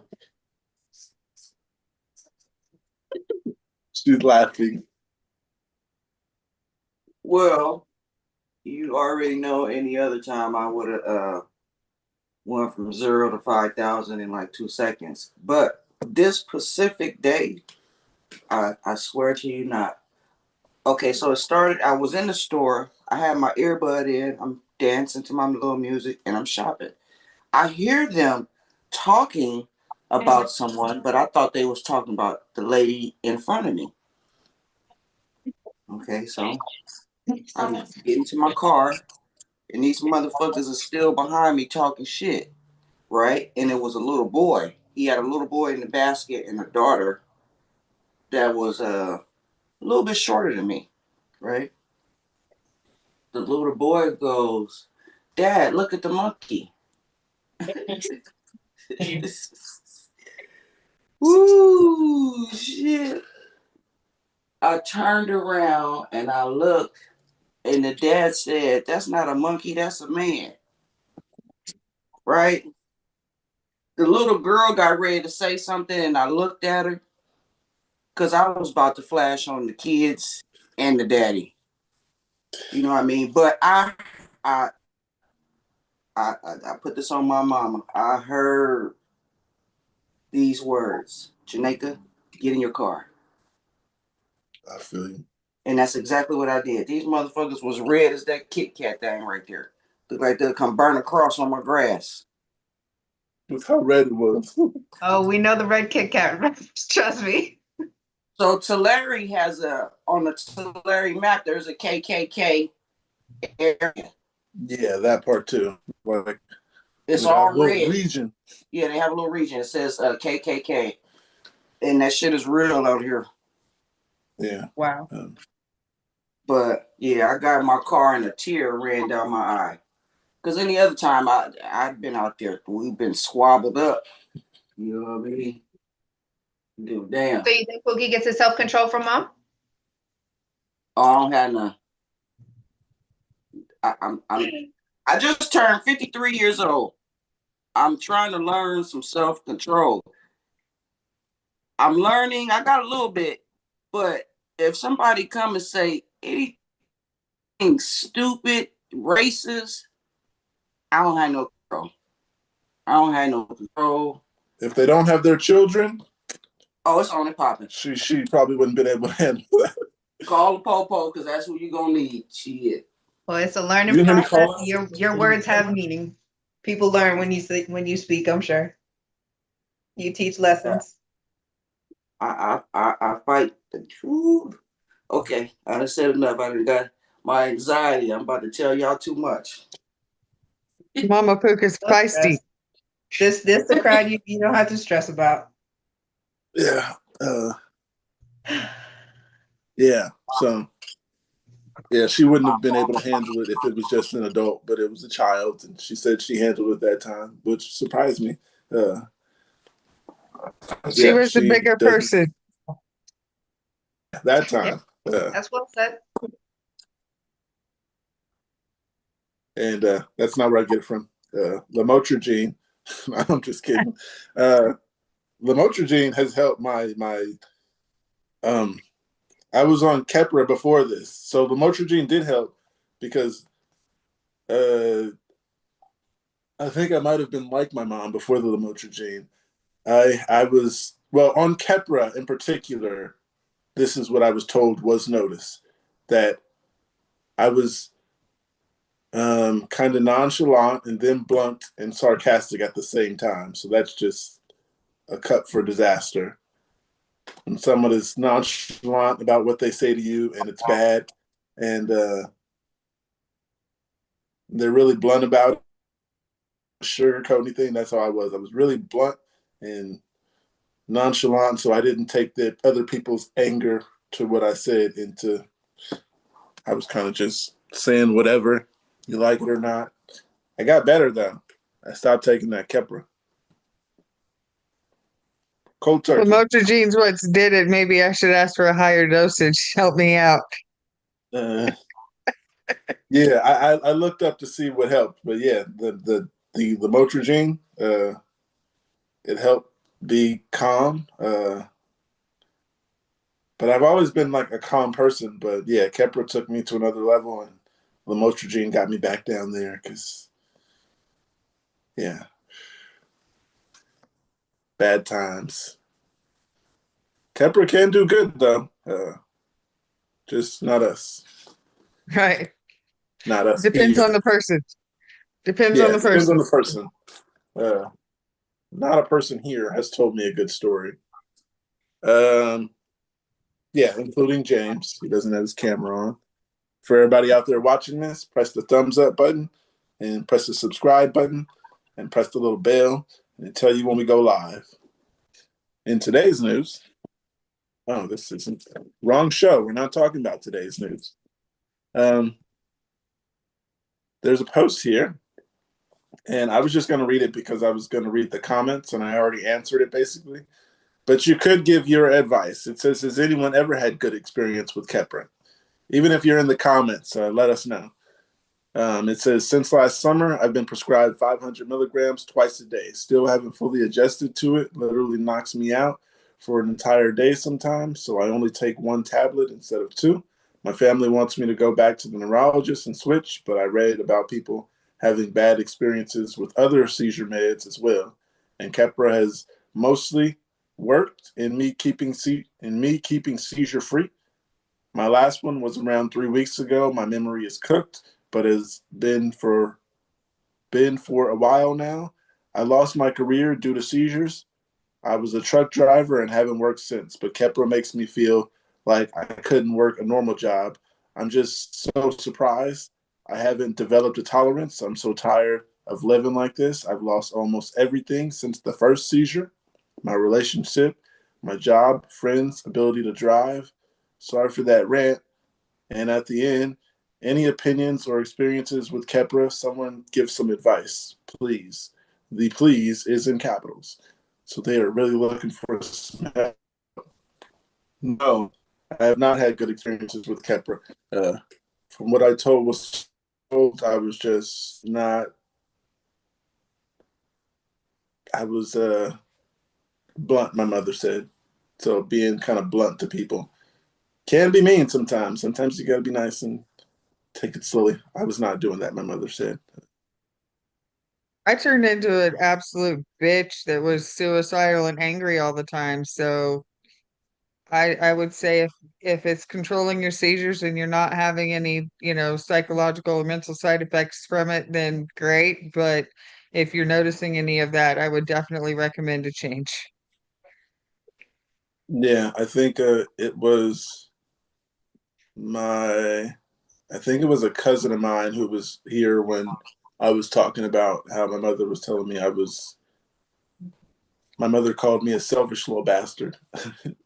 Yeah, you're a sarcastic little bastard, she said. Yeah. Another person was like, yeah, basically the sarcasm, it was really mean. They pointed out how it was mean about some of the people we were around. They were like, when you clear the sarcasm up and you say sorry or it's not sarcasm or whatever, could help. But I was one that just let the sarcasm go, and other people would laugh in the room is why people thought I was angry or mad. But yeah, it was very sarcastic. So I'm working on that. Yeah. If you're not working on it, then that's a problem. But I am working on it. Any of you guys have a problem with your sarcasm? Maybe it's just me. I would say I'm more blunt than sarcastic. Okay, yeah, the mix wasn't good for me, I heard. A little. Okay. Yeah. Glad it's not just me. Do you think I'm sarcastic? Is it bad to say I don't pay enough attention? uh,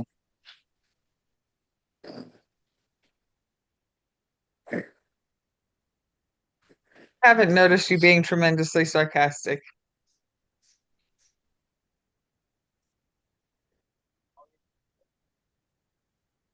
Do you guys get a lot of scam calls? Sometimes. Yeah. They're always calling trying to scam some old people. Because they always go, hello, this is Sam from some healthcare program. And then they start off with, how old are you? And then I'm always like, well, who are you looking for? You called me. Right. And they're always asking, as soon as I say I'm under 65, they're like, oh, okay. And then they hang up. But the time where I said I'm 94, they believed me. And I wasted a lot of their time. I stayed on the phone. And then I was like, I'm like 30, right? And then it's just click. But you can hear the frustration, the click. Well, the best thing to do is just not answer it, because you don't want to let them know that you have an active phone, and they'll it doesn't matter. They'll keep calling back an active phone. But I Yeah. saw the Denudo response. Give them the Denudo response. Yeah, I don't understand how some companies call and it'll tell me the name of the company. Wait, no, some calls will be scams, but it'll have a company name. And then when I look up that company, it's an actual company, but the phone number isn't their number. And they're always scams. That's why I keep my phone on silent. If you guys ever happen to call, my phone lives on silent because otherwise I get scam calls all day long. And yeah, I just put my phone on silent. And if I see it ringing, I see it. If I don't, I'm possibly on my laptop, which is if you have iPhone or Reddit, it's easier to get in touch with me. It'll pop up on the notifications. Um, yeah, So look up the National Do Not Call Registry. I tried that. I asked them, "Don't call me again," and No, it's like a website. You get on this website and you can put your phone number in, and they're supposed to remove your number from any of the solicitation calls for like within 30 or 60 days or something. It will cut back on your calls. yeah, I swear every phone number in my area code, they'll act like they're from my area code. All the numbers from my area code that call, I don't even live there anymore, so I just don't answer. And sometimes I answer just to be like, "Hello," just bored. Like, "What are you doing?" They're like, "Do you hear me?" I'm like, "Yeah." "Do you have a car?" And they're like, "Sir, how old are you?" I'm like, "I drive on Thursdays." I just say dumb shit when I'm talking to them. I'm just bored, so I answer the phone. That's me. I'm the one to waste their time. And you look 10 so minutes. proud doing it. Yeah, sometimes I'm editing videos and I'm just letting them talk as I'm doing what I'm doing, and they say something. They're like, "Sir." Oh yeah, I was listening. Then I say something dumb like, "What's your phone number?" There was a video of a lady on the news who she was the newscaster, and then the person called and she was like, "Three, two, one, hello." She's like, "Hello," on today's news, and then they just clicked on her. She's like, "We got you on the news today."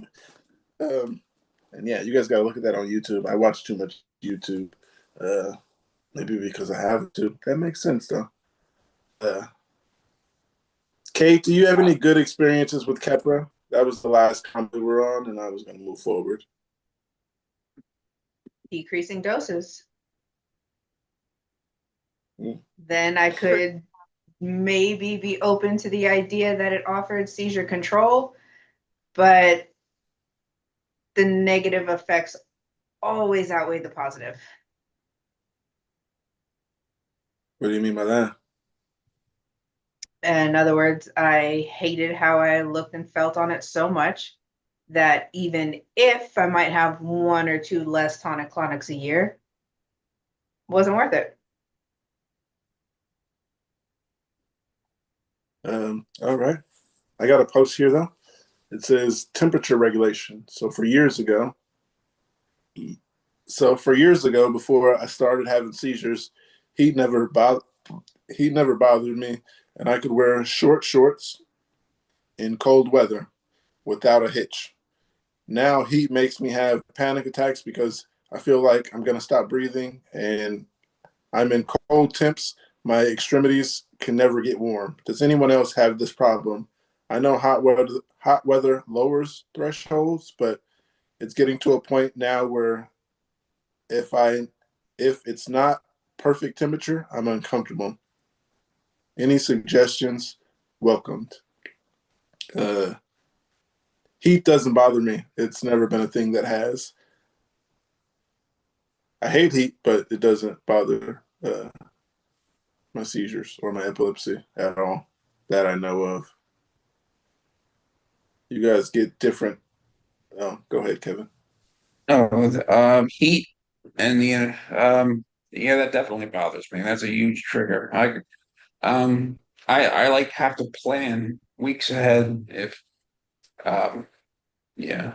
Uh, my sleep and everything, my schedule, if I have an appointment during the summer, um, that's an absolute difficult problem for me. Even right now, being seizure free, because it I might get dizzy. I'll get like flustered, but I don't have any more myoclonic seizures, which is good. Um, but I still feel dizzy. I think that's just an age thing. Getting to middle age now. Not in the best shape. Okay shape, not the best shape, but so uh, I think it's more of a, I don't know. Those might be side effects from the pills. Can't tell, but I don't think it's an epilepsy thing that I'm, feeling dizzy and everything in the heat. But yeah, it has always been a major trigger. Coming into the 90s and hundreds, we have yeah. So yes. Um, Kate, does temperature regulation bother you? I like the cold weather for some reason. I definitely prefer the cold weather, and I'm kind of coming around to the preference of like a higher altitude, because even when it's hot here, it's definitely not as bad as it was in Florida. Like the humidity and the just being able to breathe, feeling like there is still some kind of breeze. So I credit that to the altitude. But yeah, I mean, we were out at the zoo for like 4 hours in, I think it was 80-degree weather from like 12 to 4. So it was literally like the hottest part of the day, walking around in the sun, and I was fine. I had no trouble. Obviously, like I was chugging water. I probably had like a bottle of water every like 45 minutes, but still, it was doable. It was still a good day, and I had no trouble. Like, okay, here's the perspective. I haven't been able to get a sunburn in years because I just I was never out in the sun that much. But last week pulled off coming back, and they said, yeah, your face is still red. That's what a sunburn is. And I've never been able to accomplish that since getting diagnosed and being in like further south. So yeah, the sun can definitely be damaging, but I just bring it back all back to the dehydration.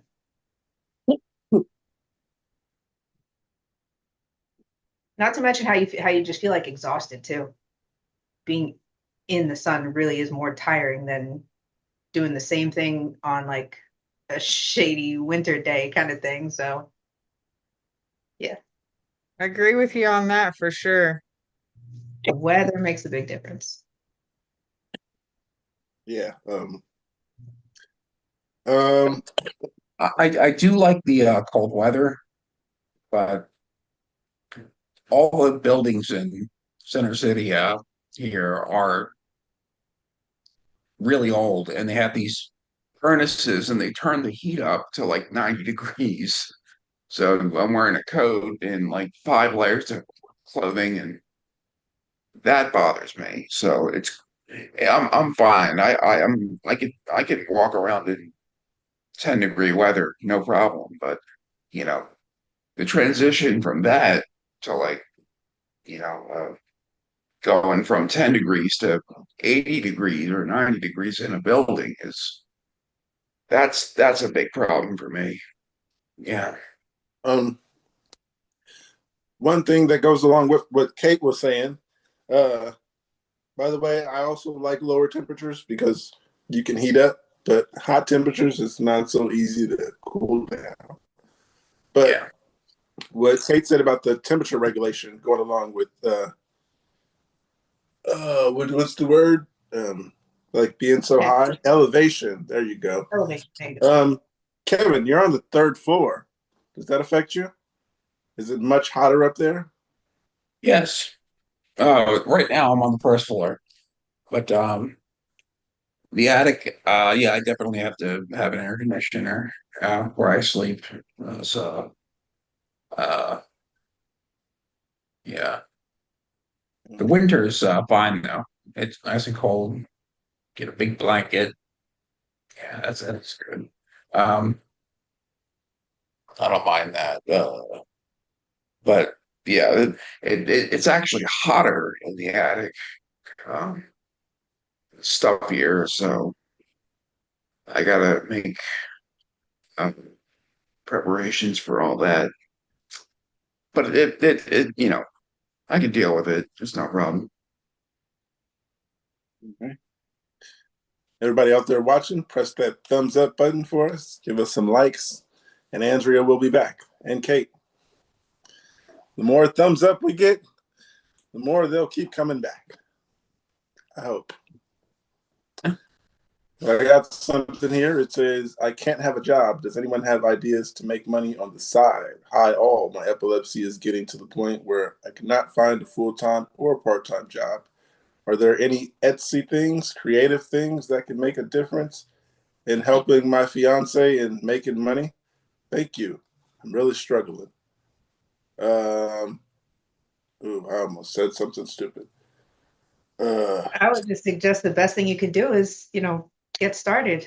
But get your resume together, whatever experience or skills that you have, if you can even have a resume, and just put it out there, get on the sites and see if an opportunity presents itself, because that's the kind of thing you cannot hold your breath. Like, don't expect to get into the workforce with your condition and however many years it's been, if you ever had a job.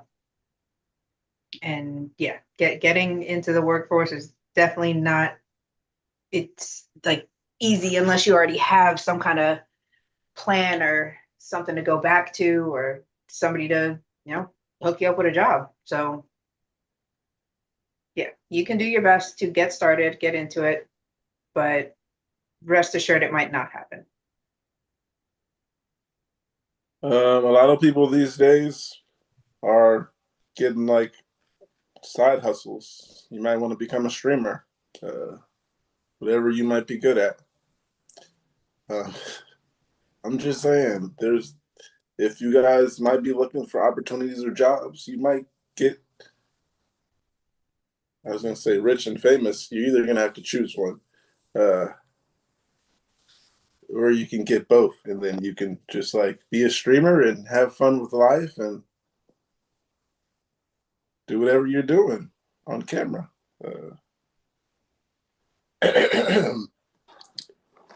I don't know what this person's background is in, but remote work. If they have experience with computers or anything, they can certainly do that from home. Maybe you only have to come into the office one day a week or something Good flexible job. like that. So that's a What's good that? job. You get to go one day a week.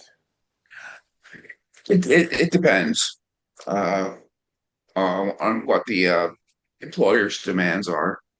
It might be 2 days a week, 3 days. Yeah, I Yeah, don't know. I've seen a lot of different uh, a lot of different schedules on uh, applications. You know, but the important thing is flexibility. You can have full time at home.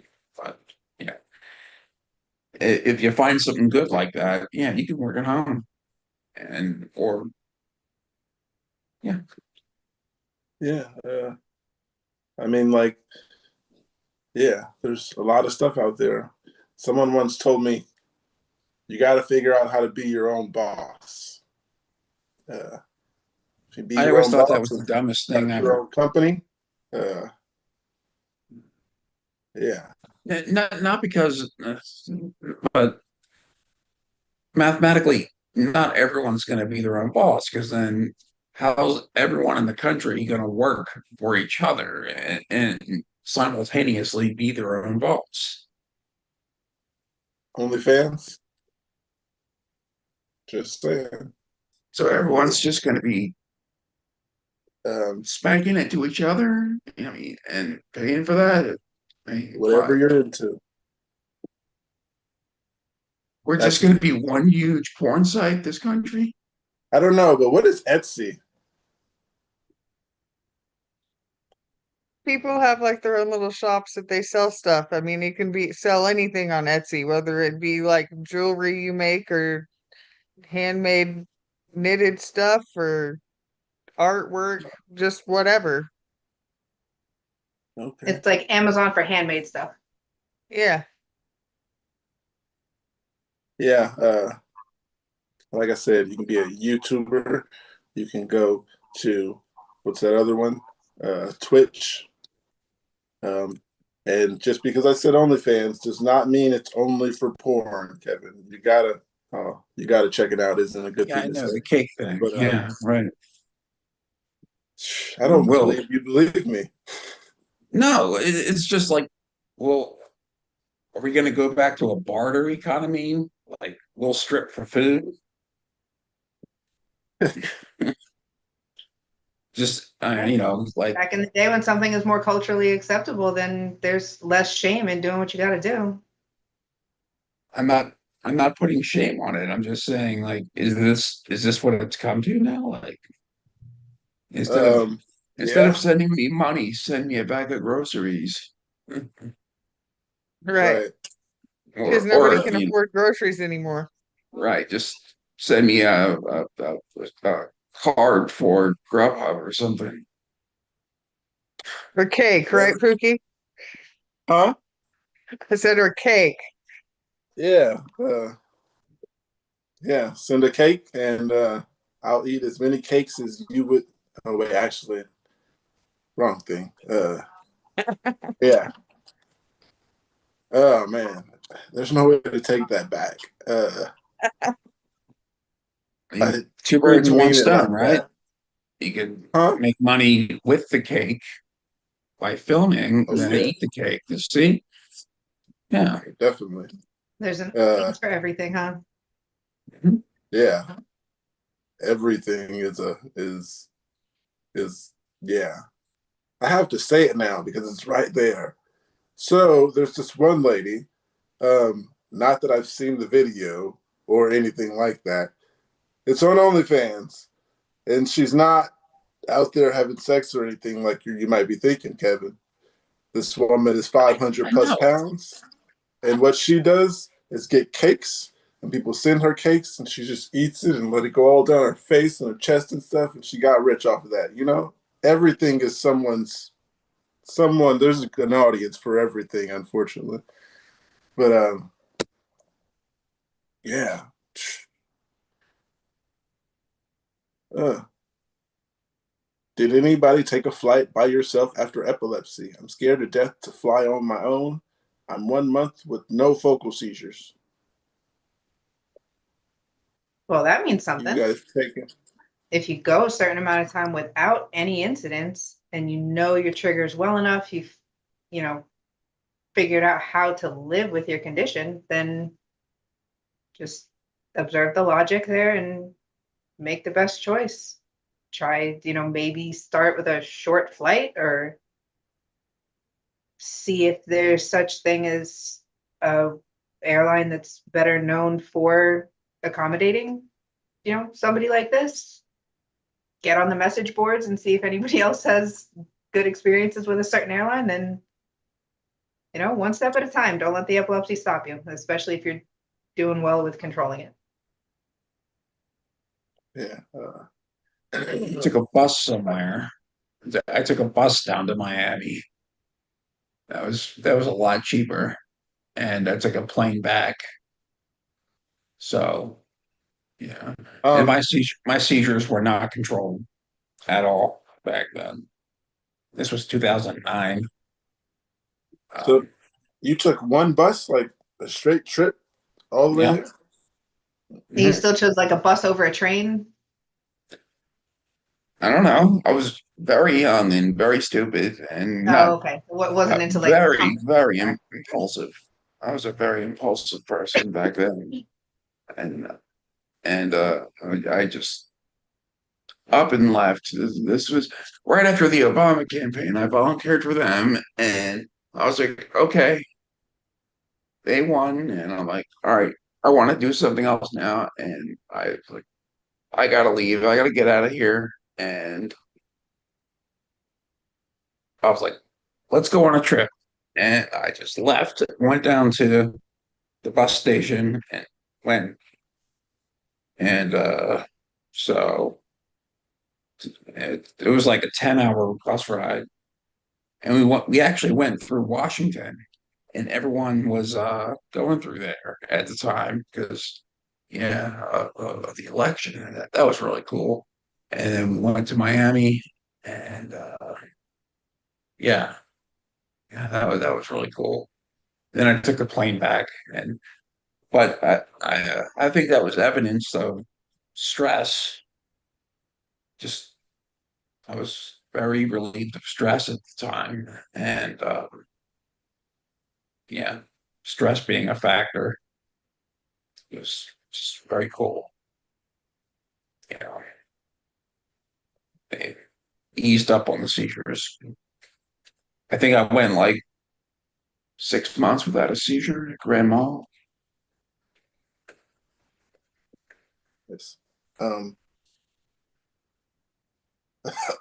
Well, 6 months without a seizure. It just looks good to me because I have had a 6 month Because I also quit college at the time. I went. Oh, wow.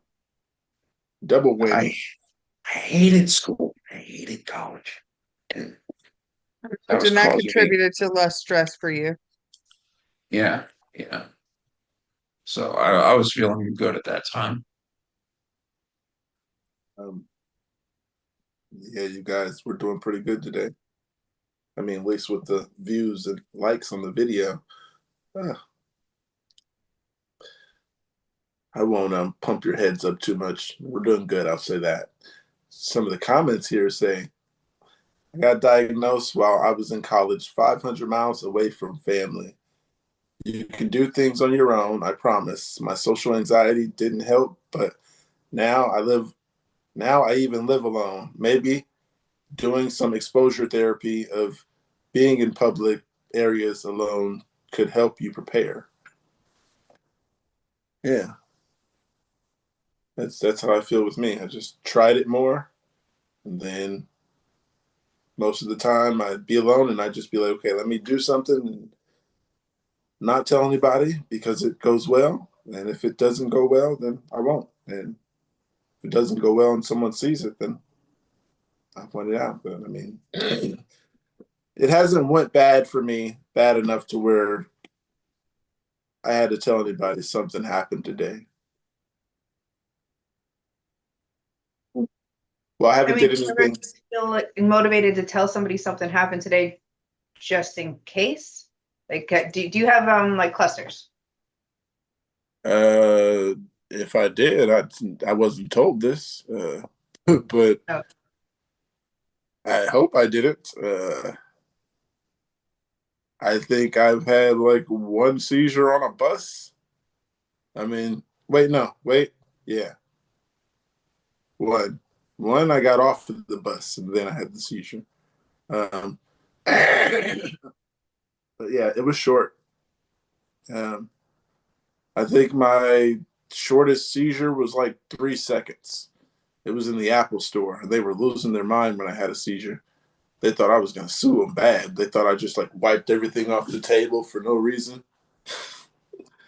What I'm guessing is from what they told me, I looked like something was wrong, and they said I was trying to grip onto something, and that's what I can remember. They said I tried to hold on, and then I started falling, and then my hand started reaching like I was reaching for something. Then I hit the ground, did the shaking. They said it was less than 5 seconds, and they said I got up after that, and I just started looking around. And what I remember is standing up, and then somebody saying, "Are you okay?" And One person was like, "Get him some water!" Yelled across the room. 3 of the people from Apple surrounded me. It's hilarious. You can remember clear as day, like words that were said right after a tonic-clonic. Yeah, I for some reason my long term is there. My short term isn't. But that's the thing. That's long. Okay, your long term. Okay, so if short term isn't, then Yeah, it's when weird. you got home that day, would you have been able to say, these kinds of details? What happened right after?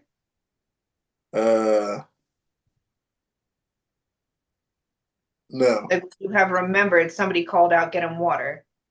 I Or did think that when come back after the fact? I think when I went home, no one was there, and then I went to sleep.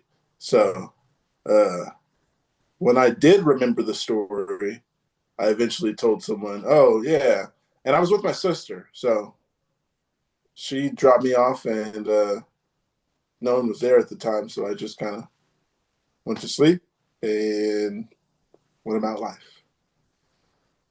But I've had some bad experiences.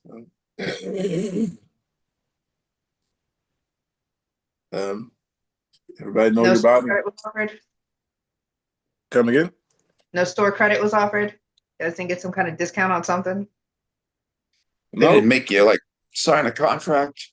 Like Apple nope. always There was one does. person with a cup of ice, one person with a cup of water, and they were standing on each side of me, like right here and right here. Because I started at first thinking, "Wonder what I want," but come to find out, one was ice and one was water. They weren't see-through cups. Yeah, forgot what I was talking about. So back to here. What was I saying, Kate? Before this, we were talking about like the shortest seizure. I was asking, do you have them Oh, back to yes. back? Because it came down to like who to let know if you even have a seizure. Because I let that go a lot too, and sometimes I think I maybe shouldn't, because then I'll find out later in the day I had a couple more, and yeah, they might have had a warning if I let them know about that first one. So yeah. Okay.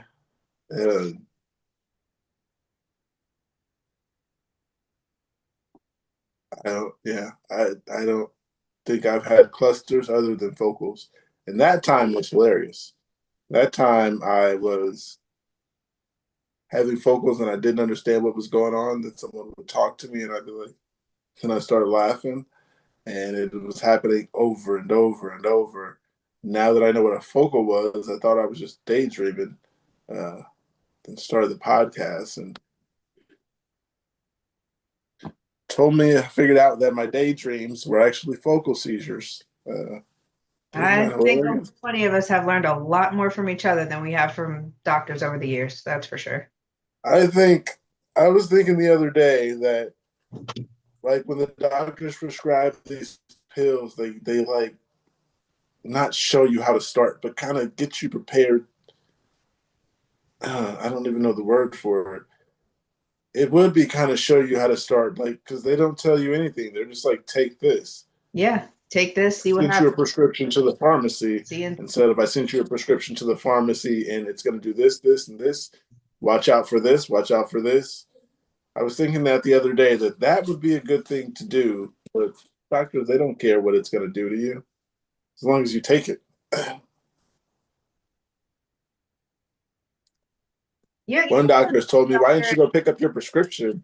I have got to ask that, and I was like, "Oh, I got to go get those pills." Didn't want to tell him I haven't been taking my pills. That's why I've been Seizn all year. But yeah, they notice when you don't go get the prescription. I didn't know that. From the blood work? Oh, I see. No, They can tell if you follow through on this. My doctor noticed that I wasn't taking the pills because I didn't go get them. Yeah, you didn't need I any went to the refills. doctor's appointment. I wasn't taking the medication even if I went to get the refill. So that's how he found out I wasn't taking it. He was like, I told him when he left that I sent these pills to here, but yeah, never went to get them. And my health was not in the best place. I honestly was at one point telling myself, I'm gonna die young because of this epilepsy. And I was just in a place where I was like, fuck it, just bad state of mind. I was not thinking the correct things to do. I was thinking like, we don't have to care about the epilepsy. We're gonna die. It sounds sad to say, but yeah. At least you remember those times, and not only, you know, that, but you learn from it too. So knowing that you made it through and came out a better person, that's an accomplishment. Thanks, So Kate. that's some of the things that, like, when things like that run through your mind, it's like, even if we end up with a shorter life than, I don't want to say shorter life than intended, but even if it was like we're not gonna make it to necessarily old age, we're not gonna waste time. And this is my service dog in training here. Coda came to introduce herself. You're getting big fast. She does not like the sound of motorcycles, so she comes up to cuddle now that we live on this busy street. She's pretty. Yeah. She's gorgeous, and she lets me groom her too. She's really good with on the grooming table now. Oh, nice. Mm-hmm.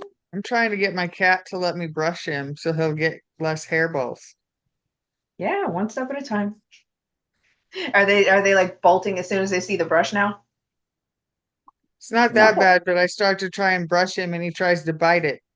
Or tries to, like, pretends he's gonna bite me. He doesn't like actually bite, he just kind of nips at you a little bit to let you know I don't like what you're doing. Right. Yeah. Yeah. Good. So damn. Yeah, this is the training part. She totally just acting like a puppy still after 2 years. I didn't even know she was that old. I remember last year she was smaller, much smaller than I remember. Oh yeah. Uh, Girl is fast, that's for sure. And she was the runt of the litter. Every other dog that, like, I think my mother kept in touch with like 2 or 3 other ones, and they're all like 60 plus pounds, and she's 40. all right, you guys, I got something here.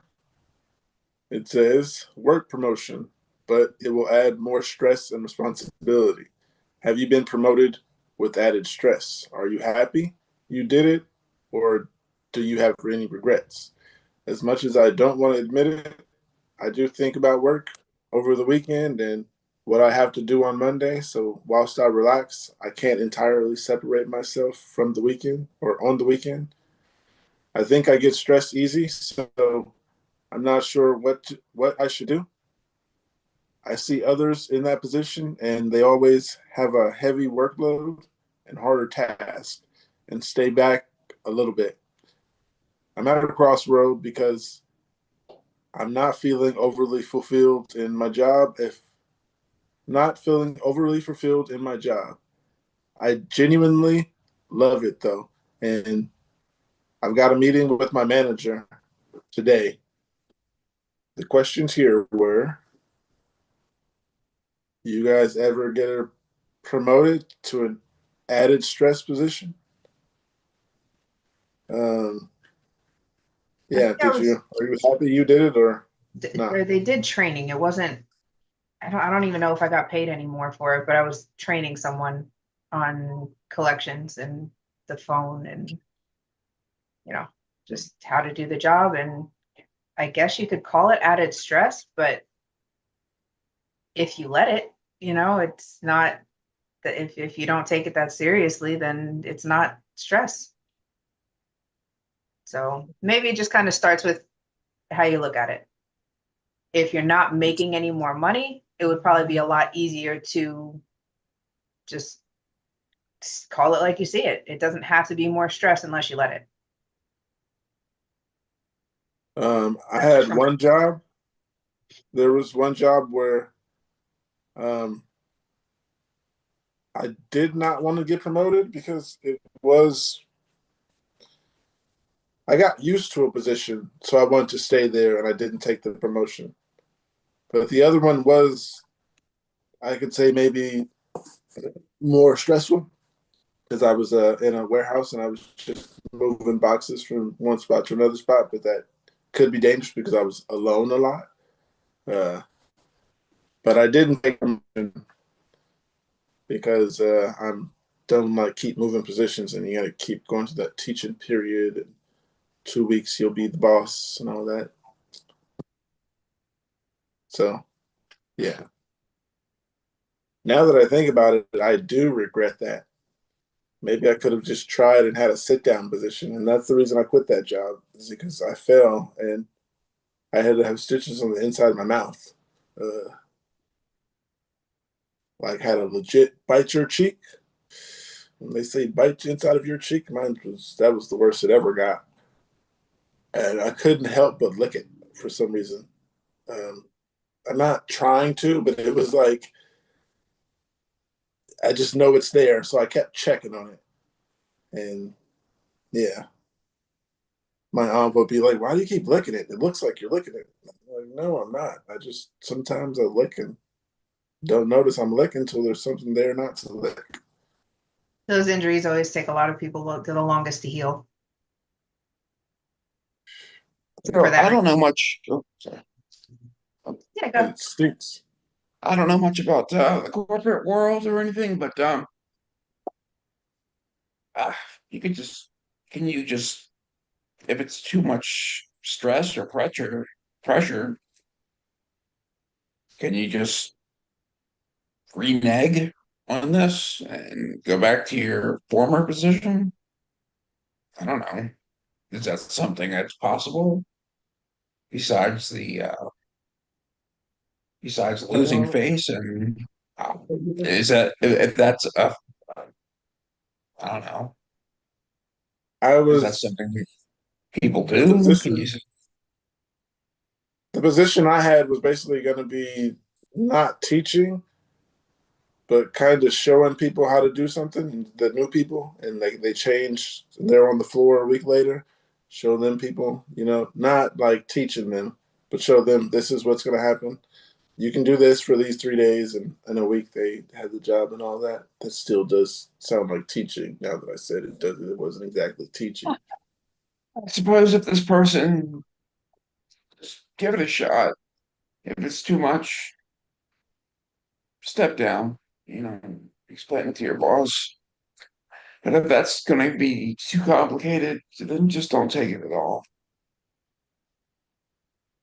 Yeah, Hey, it sounds like they're definitely doing the best they can to prepare.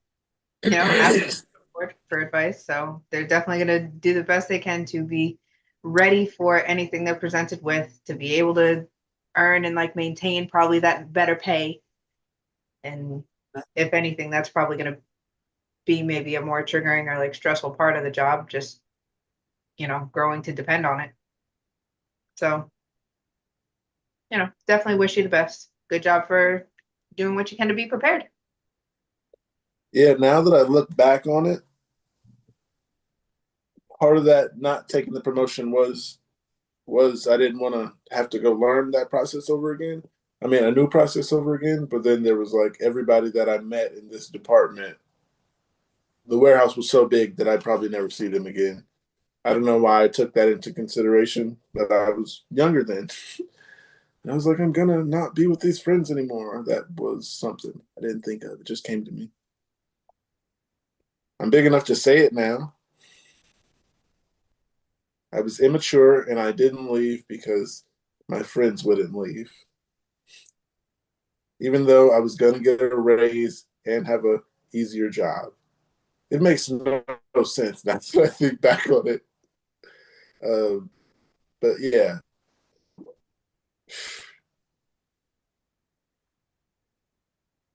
Work history, you guys? I haven't been working since prior to my seizures, so We can talk about before and after seizures. I've done all kinds of crap, but I don't know. I think the only promotion that I really remember was when I was working in banking, and it was just a different department. Closer to the money? Huh?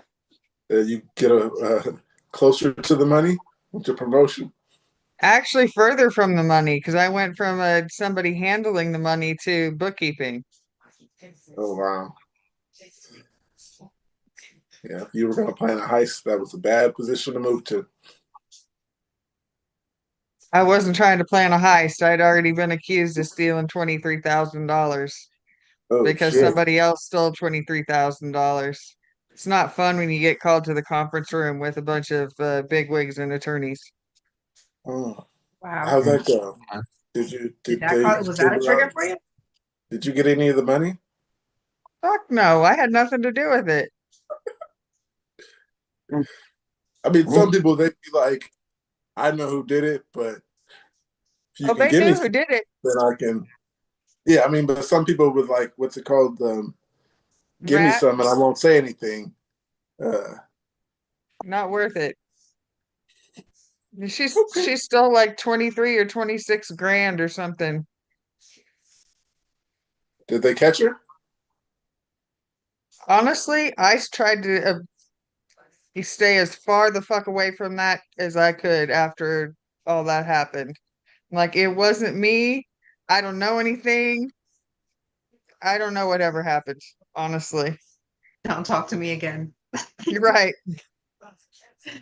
Yeah, I tell you what that's I know, and that's it. I know nothing. and you feel those eyes from everybody else staring at you when you're walking out of that conference room, like, oh wow. Well, and the reason I got questioned about it was because she falsified numbers on the vault count, and I was the one that was in there that day and had also signed off on the vault slip with her. And then she went back and changed numbers afterwards because she was above me. And they're like, "Did you write this zero?" I'm like, "This was a month ago, and you want me to tell you?" I was like, that doesn't look like I wrote it, but it's like, I don't have any idea what you're talking about. I don't know how she did it, what she did, nothing. But shortly after that happened, she started showing up and showing off all of her new stuff. Oh, look what I bought. Look what I bought. Look what I bought. So, yeah, Oh, it was pretty obvious. that's rule number one of embezzlement. Don't spend the money right away. Yeah. No. Don't get caught is the number one rule.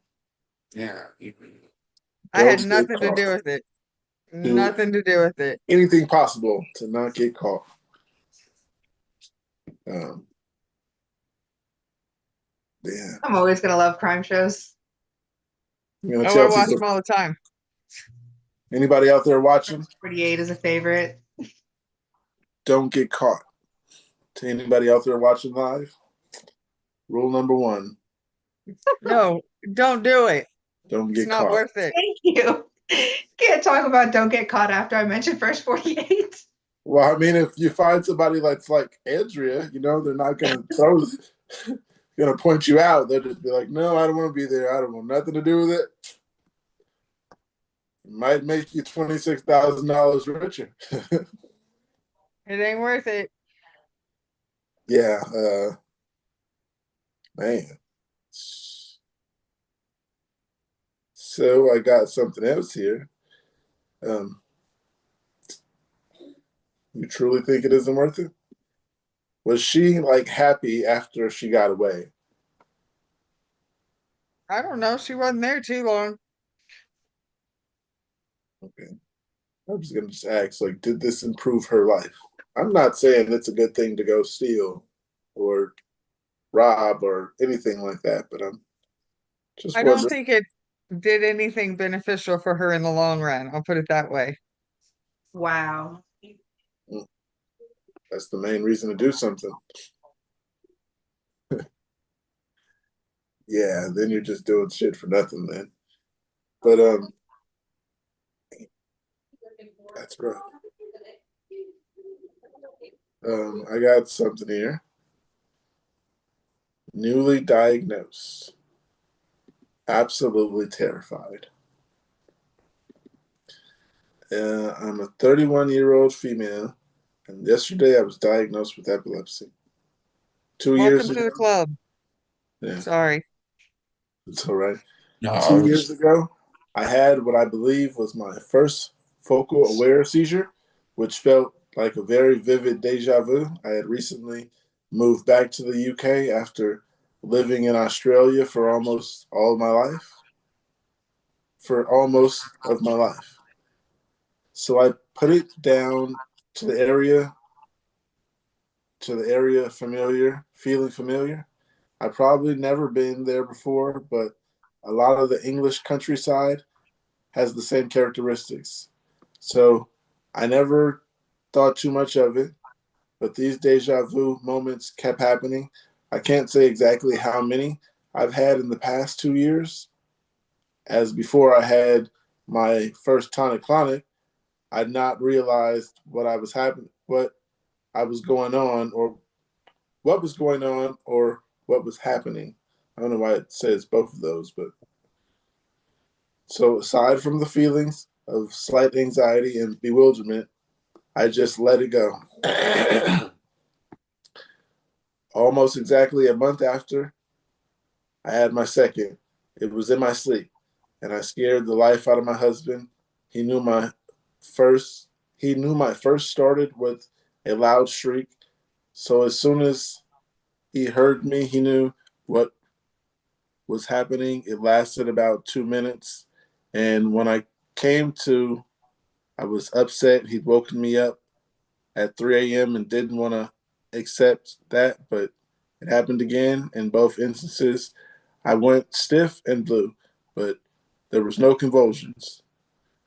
If I'm reading weird, you guys, it's because there's no periods here. So there's like a comma every now and then. And sometimes it looks like it isn't where it's supposed to be. But I'm doing the best I can. One more paragraph. It says CT and MRI showed nothing concerning. I have no family history, and I've not even had any history myself until the last 2 years. I've been prescribed lamotrigine, and I'm waiting for an EEG to try and localize it. I've been looking into it since before my diagnosis, so it wasn't a shock. However, I'm now feeling incredibly low, knowing this isn't something that can be cured, and reading through this thread is not helping with so many people saying it's all but ruined their lives. I'm terrified this is going to change my life, strip my freedom, and make me dependent. I am going to seek some counseling to help come to terms with it and make sense of it. But does anybody have any advice for someone newly diagnosed? Don't let this bother you because this is only the beginning. Yeah, just be ready. It might not ruin your life. I haven't heard any good stories. Let me not lie. I wouldn't say that it's going to ruin your life, but it's definitely going to change your life. And seeking counseling to come to terms with it is a very good idea. Yeah, what Andrea said. Yeah, go see somebody or come here or take your medication and hope for the best. Yeah, hopefully they can get your seizures under control and get your life back on track. And because you feel like you're totally derailed right now, I'm sure. Yeah, hopefully you can find a good med early in before you try 5. I haven't made it to 5 yet, but I've heard of people taking, I think I heard someone say 13, and that stuck with me. So, but yeah, that's also med resistant. So just Well, I hope this person finds out what's wrong soon. and reading all the stuff online, nobody really gets online and says, "Oh, epilepsy's great." They always go on there with their problems. You're going to see the most negative side of everything online. Yeah. well, yeah, I'm 8 years seizure free, so that's a good story. I mean, Feel like you're bragging. I'm not I'm just on, kidding.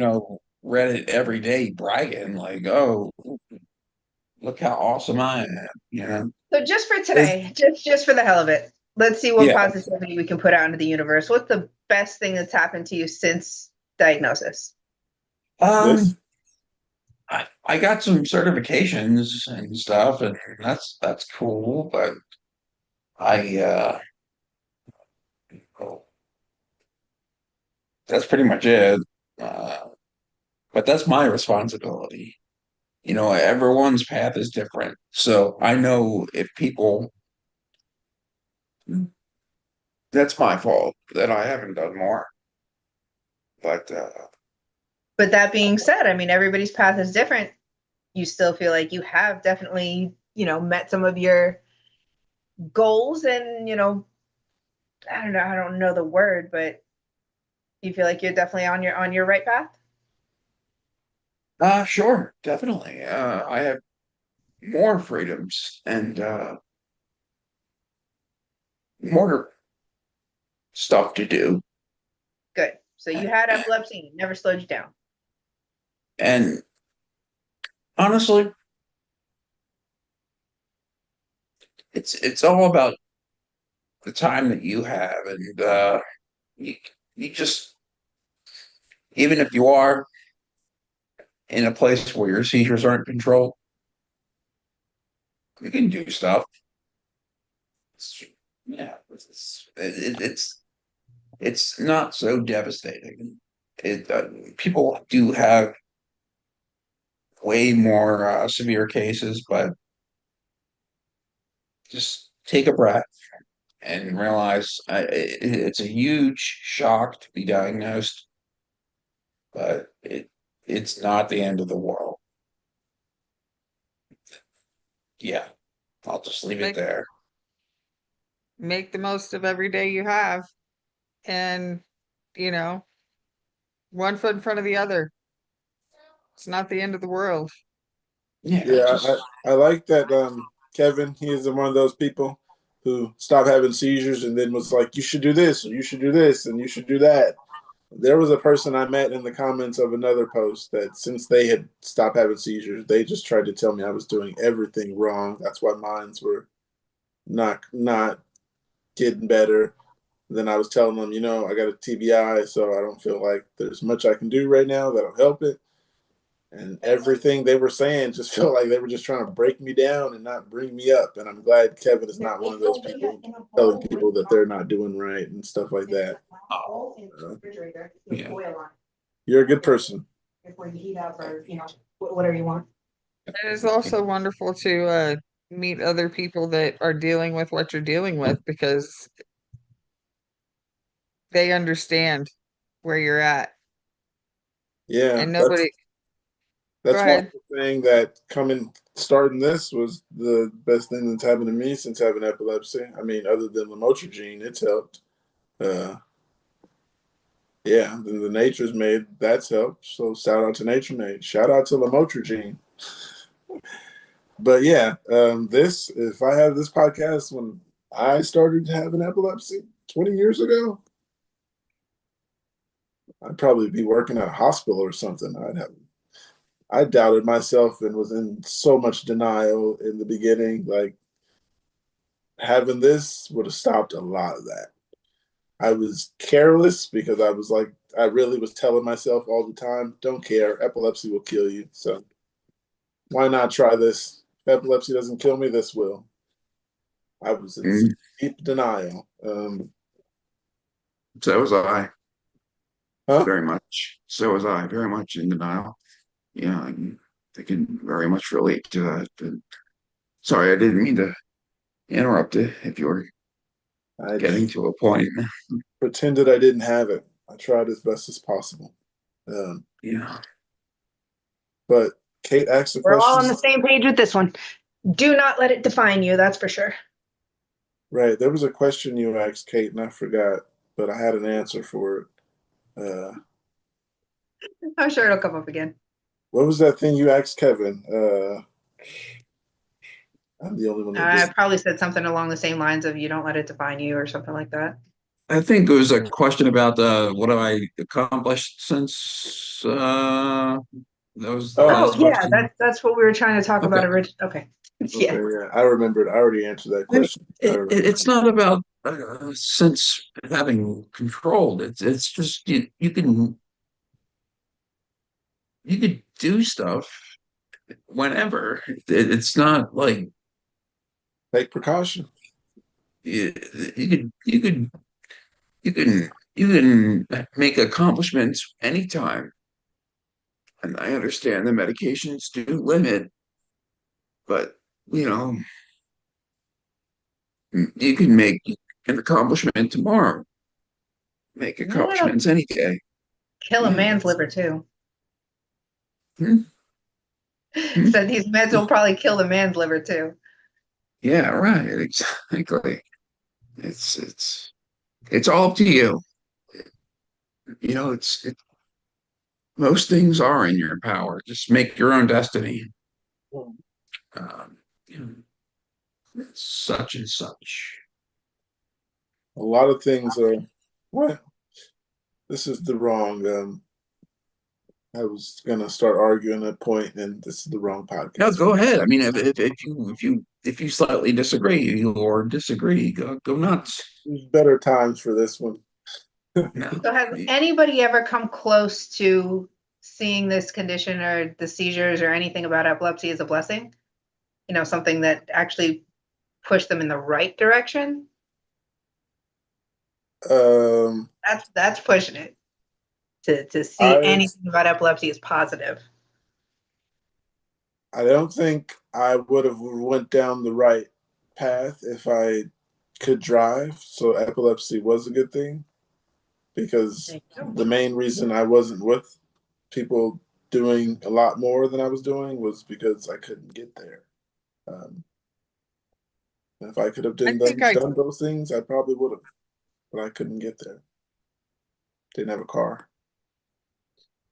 I think I know myself better now. 100%, even without the memory. Yep. You know, I'm much more aware. I'm 20 years in. I feel like I'm still learning about myself. This helped, but yeah, since I had it in my childhood, I didn't care about anything back then. Like I said, I was just reckless with everything. I'm glad I'm to this point though. Go to Seeing school. how easy it is to go downhill quick in childhood is the first thing that got me thinking maybe the epilepsy ended up pointing me in a better direction. You know, Go to school. Does anybody feel like I had a seizure and had to stay home. I didn't go to any of those major events in high school and all that. Yeah. Maybe it's better. That's what we leave it at. Feel like you took less risks in life because of this? Okay. I feel like it literally probably held me back on the right days. Mm. Do you guys I feel like I have no idea where I would be. Like I told you, I was in 2009. I dropped out of college, but I did go back.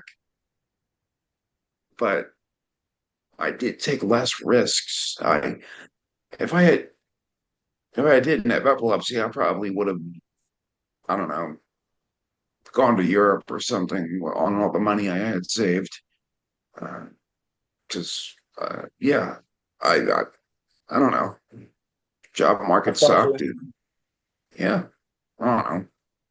I would have been on that flight, the Artemis, because at one point I did think about being an astronaut, and I thought about it for several years in a row, but never had someone push me, because some people, they have someone push them, like, I'm going to help you get to that point. We're going to do this, this, and this. It was just a thought of mine. I had no help to get to that position. But, and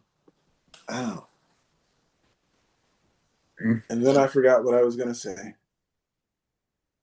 Let's ask James. What's the best thing that's happened to you since diagnosis? Oh, I'm sorry. I got an answer now that I remember, because you brought me back. Best thing since diagnosis was basically, I was just going to say this, and this helped me learn what some of the things I was going through were. It helps me handle things better, because now that I know what things are about, I'm not just walking away from some things as I was before. And having someone to talk to. I haven't jumped off a bridge yet. I mean, because you guys, I got someone to talk to about the drama and epilepsy. It helps talking about it. Anybody out there, press that thumbs up button, and I will not jump off a bridge. Anytime you mention a bridge, I just picture Golden Gate. So I can't help but smile when you say jump off a bridge, and I get this vision of you like skydiving off that bridge. Like backflip and like turn into the cannonball flipping. Yeah, making a spectacle of it and talking about shout out to Nature's Made on the way down. You ever Nature's Made. You know? That's a long drop. You guys oh man, forgot what I was gonna say. Sorry, we were talking about what good things since diagnosis. Yeah, I answered that I one think this already. thing It was is something else. the answer.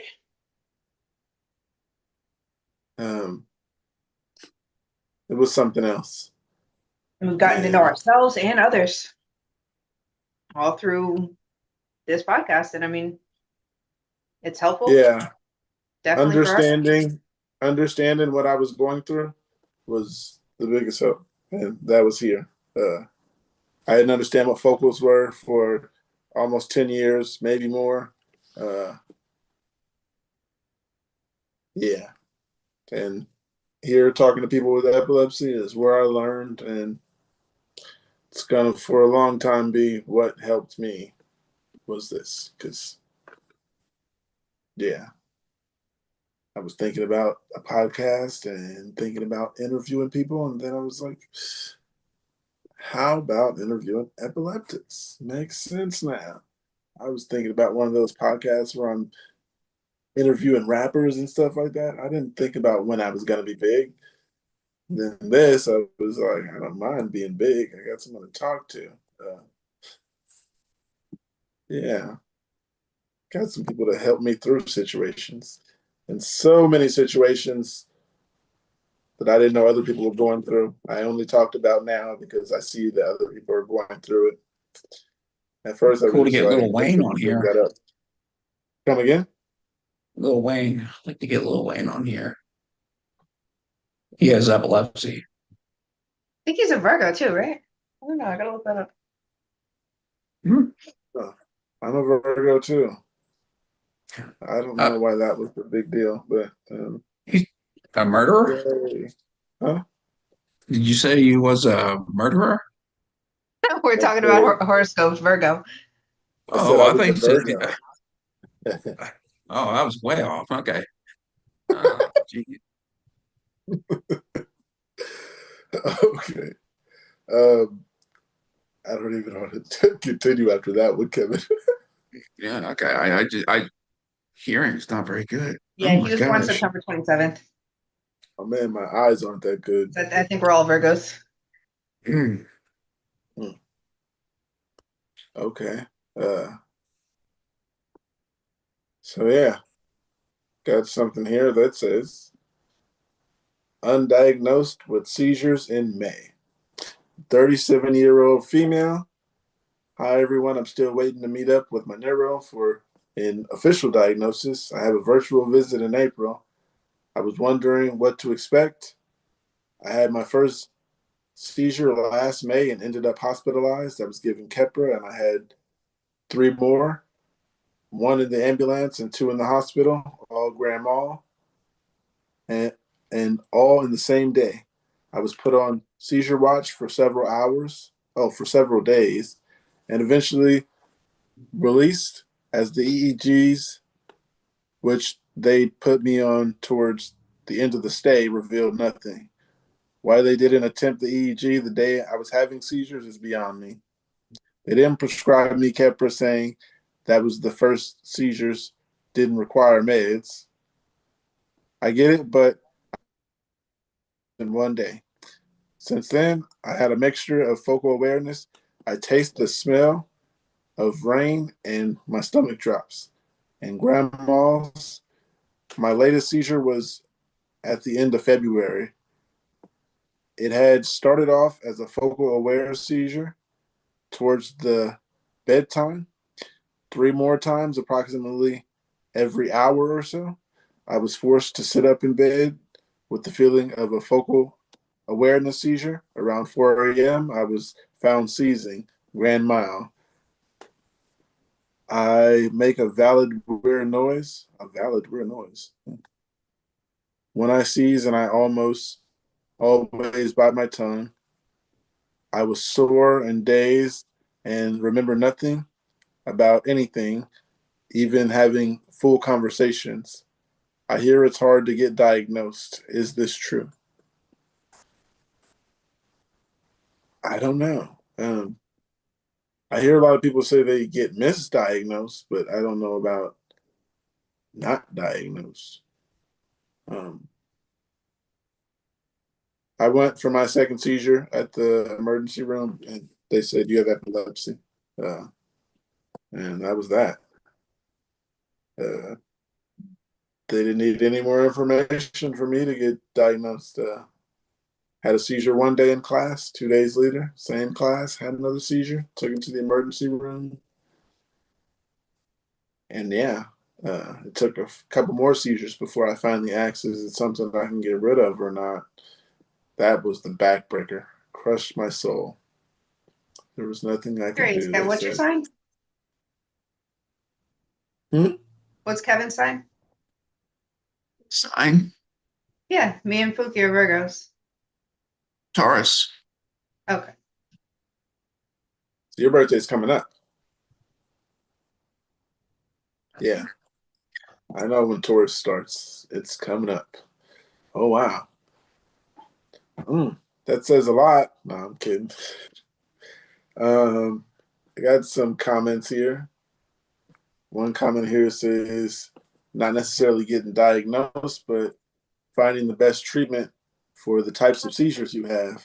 I've had epilepsy since I was 10, now in my late 20s, and the amount of times they had me do EEGs and change the doses of the meds is too many to count. This is just the beginning of your journey, but with the right doctors, medications, and eye on any changes in your seizures or symptoms, that should help. Sorry you had 4 in one day. I had 3 once in one day, and it changed my life. I hope you have a speedy recovery. What's the most seizures you guys had in one day? I had 9 in 20 minutes. Wow.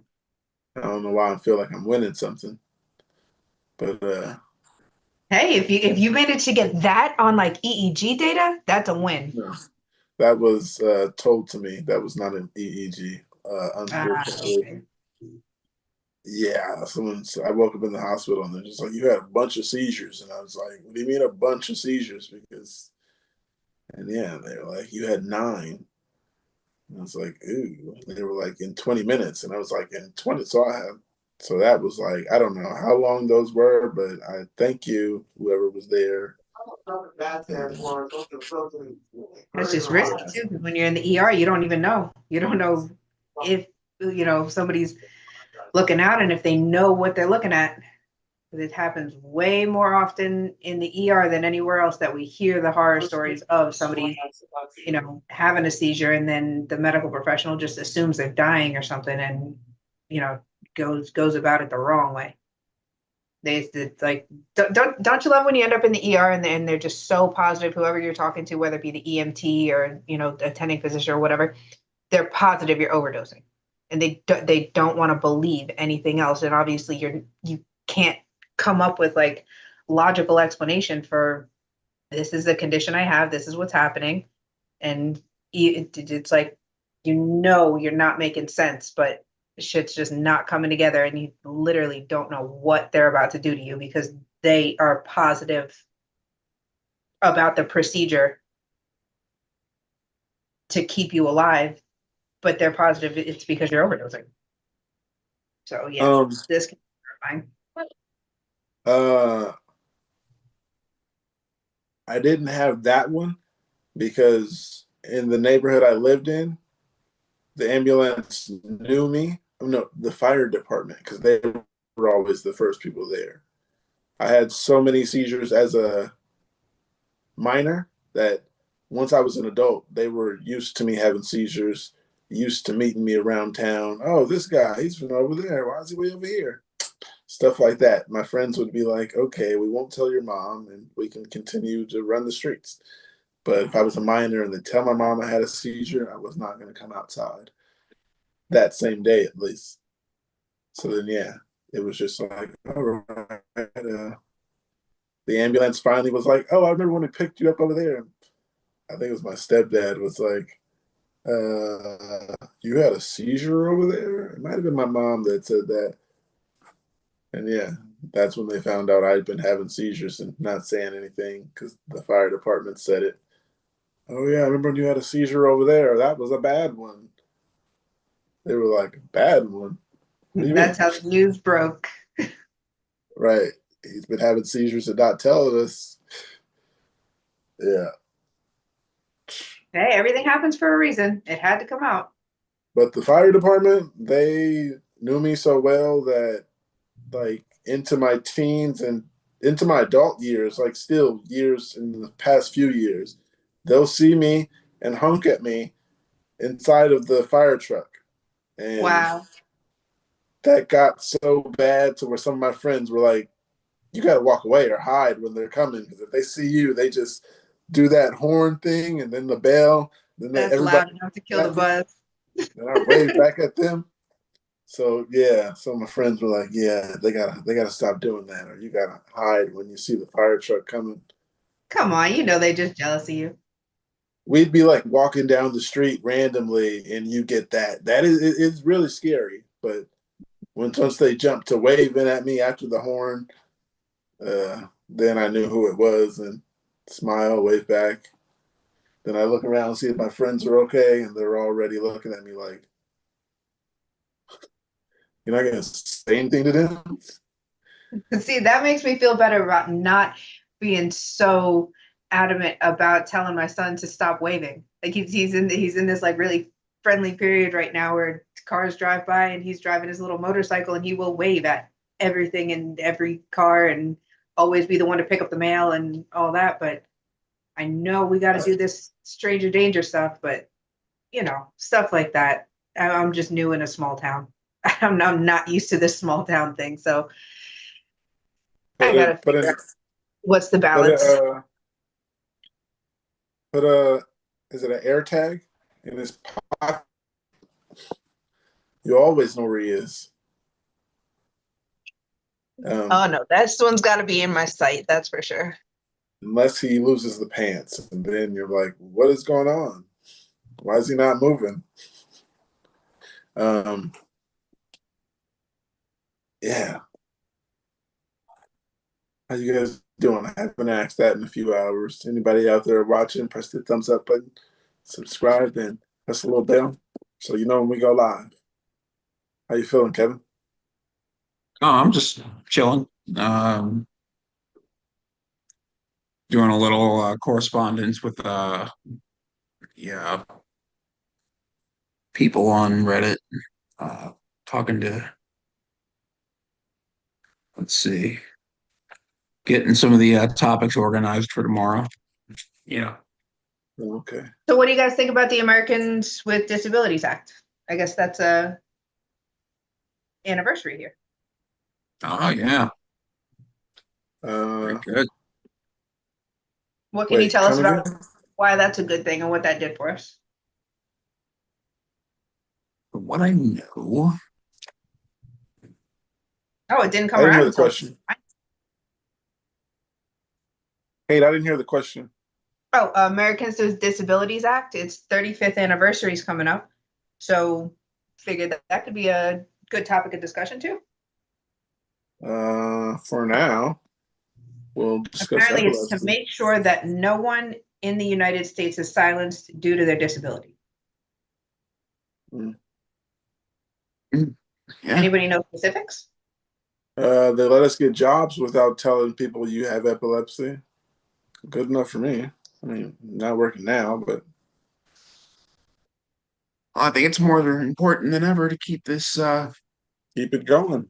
keep it. Yes, right. And I think make sure that the UCLA and everything is supported, and Yeah. Then those there's rights. Hmm?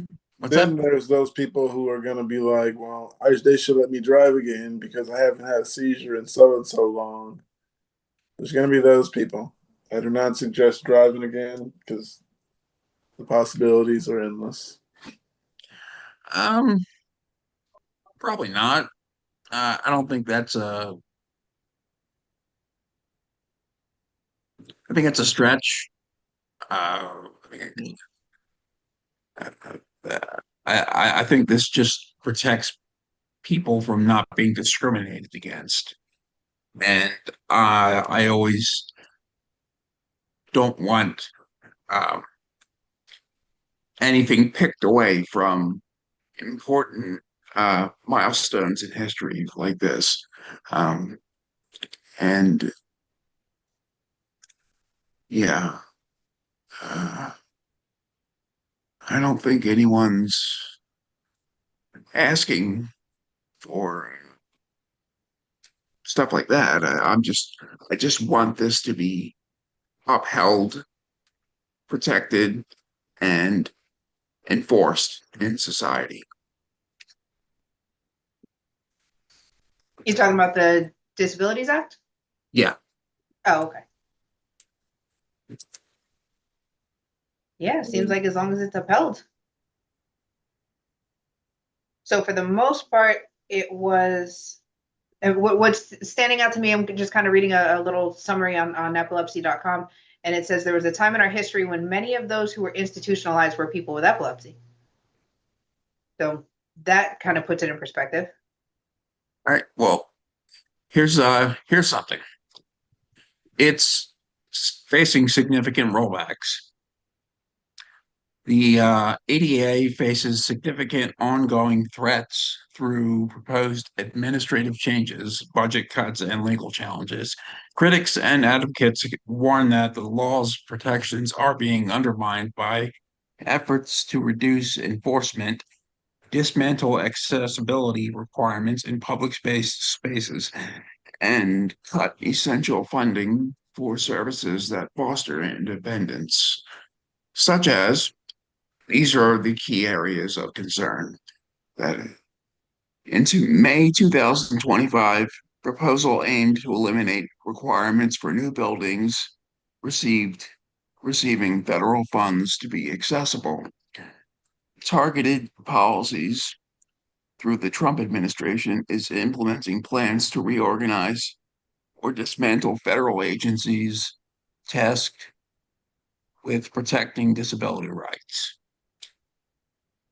including efforts targeting the IDEA initiatives. So those are um, significant problems, which means mostly the agencies are being targeted.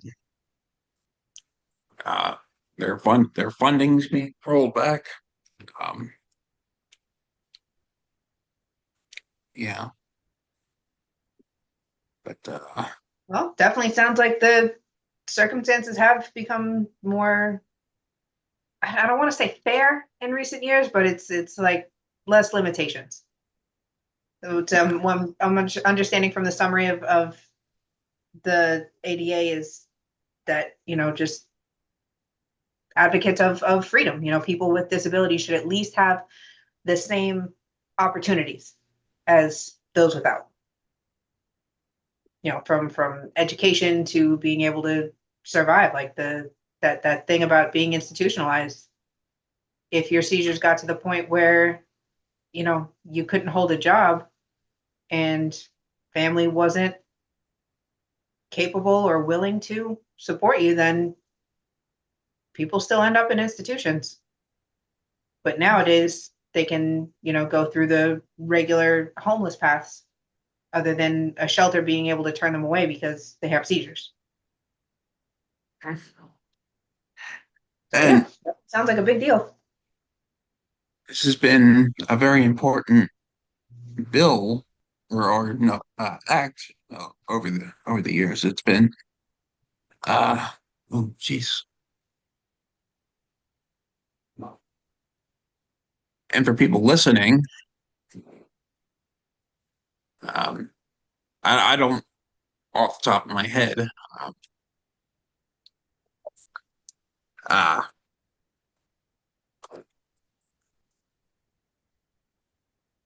uh, We've got here another one talking about, I mean, not to bring it down, but hear me out. Part of me died with my last seizure.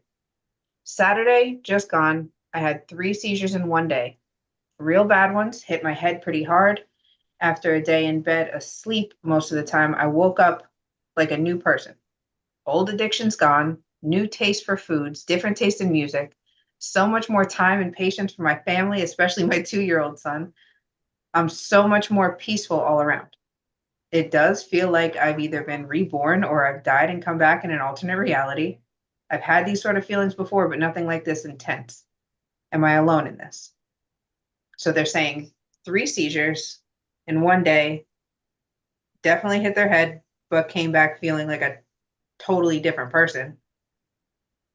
I mean, I can't say I relate to this one because any extreme changes have been over time. Like my taste in music, I was listening to 9 Inch Nails today, and wow, I don't know how long it's been since, but I still know the words to so much of that.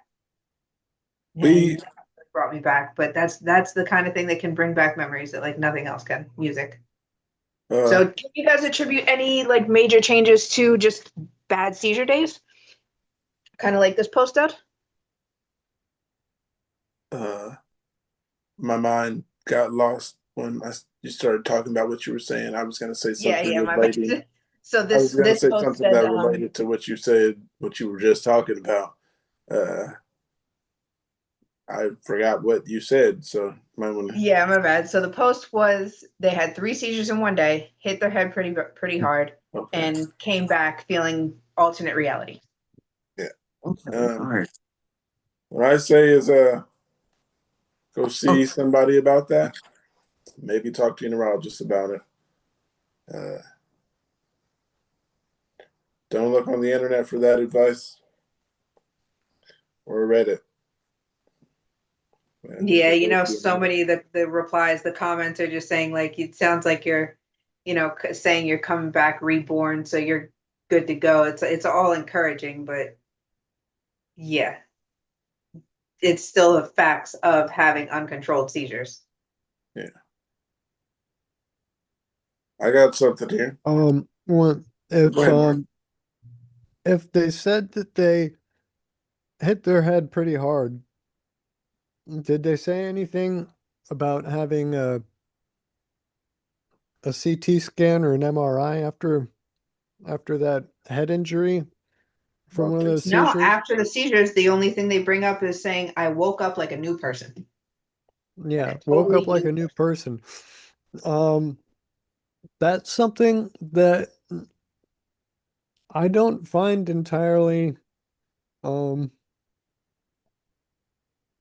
out of the ordinary or unexpected. It seems like um there's been a well-documented history across the um at least most of the 20th century. I don't remember how early it was, but there was one of the earliest instances where um, early psychologists started to learn that different parts of the brain have different functions. Was a case of a man called Phineas Gage who had been a railroad worker, and he was working I don't remember exactly what his role was, what he was doing, but there was something including explosive charges, and I think he was packing that down, tamping those charges down into a hole that they were about to blast with dynamite, and the charges went off early, and it sent the rod straight up, like through his jaw, up through um all the way, yeah, all the way up and out, and he survived. But his personality completely changed. He became a kind of like a spiteful, mean-spirited person. I think he became a drunkard afterwards, or he was a teetotaler before. Um, but I think he ended up spending most of his life, the remainder of his life, on the carnival circuit doing, sideshow type, come see the thing. He had a flap of skin on the top of his head because that chunk of his skull was never replaced. So flap of skin he could pull back and people could see right to his brain tissue, and for an extra nickel he'd let the people touch his brain tissue there That's a because shame. I mean, there's no nerve, like pain receptor nerve endings inside of the brain tissue itself, inside of like the frontal lobe and all of that stuff. So, um, you know, the concept of a headache is an invention of the brain itself. It's not something that, you know, yeah. So it's interesting that the brain doesn't register. Well, I guess it Pain. doesn't have the sensors to. Anyway, I'm rambling. I'm sorry. Pookie. That was informative, though. Uh, I up mean, to a there's point, and then it kind of just tapered off. I need to learn to cut things a little bit shorter. I'm Hey, you still trying. have listeners I'm here. aware. I'm yeah. I aware. was gonna say we're Awareness is the listening. first step. I'm trying. So bear with me. Help me. Point out if I'm kind of going long, getting long-winded and veering from relevance, you know. No, You I'm know. like Or we were give totally me paying give me like a attention. hand signal or something, like if I need to start wrapping it up soon. But uh, Nah, you're all right because um, I was paying so much attention that I wasn't looking for the post that I was supposed to be looking for to say next. I was listening to you. So yeah, you talking. You probably see the look on my face because I'm always like tuned in. I don't know about their faces because I look at your face when you're talking, but yeah, uh, you know what I mean, right? But we can't call it long-winded either when like you said, we're focused on that. So I mean we all forget what the original post was. But, and maybe it is because like somebody has like an extra long response, but that's how a conversation goes, it keeps it moving along. Now That's I'm how way more life. curious about how like people with disabilities might have capitalized on that. I mean, literally letting yourself become a sideshow freak like that.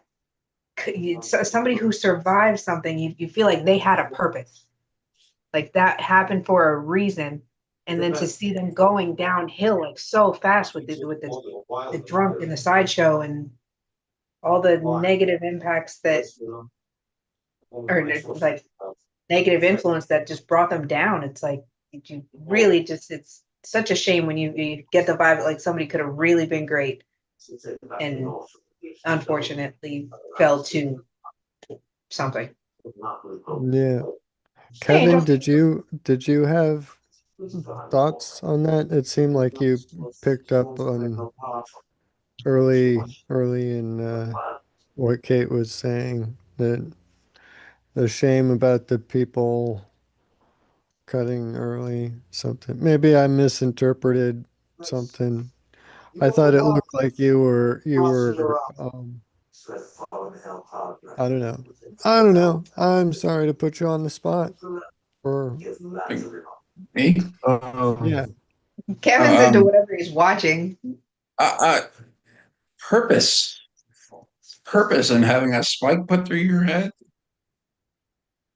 I mean, I don't see a purpose in anything. Well, there's a Not to be significant negative. amount. I mean, not to bring everyone down. I mean, it's just, I think the universe is just not random. There's you know, there's Always wanted to see natural the law. six sense of humor and There's everything. natural laws, but there's besides natural laws for everything happening. Yeah, there's no real reason not to spit on your uh, Well, to counterpoint, um,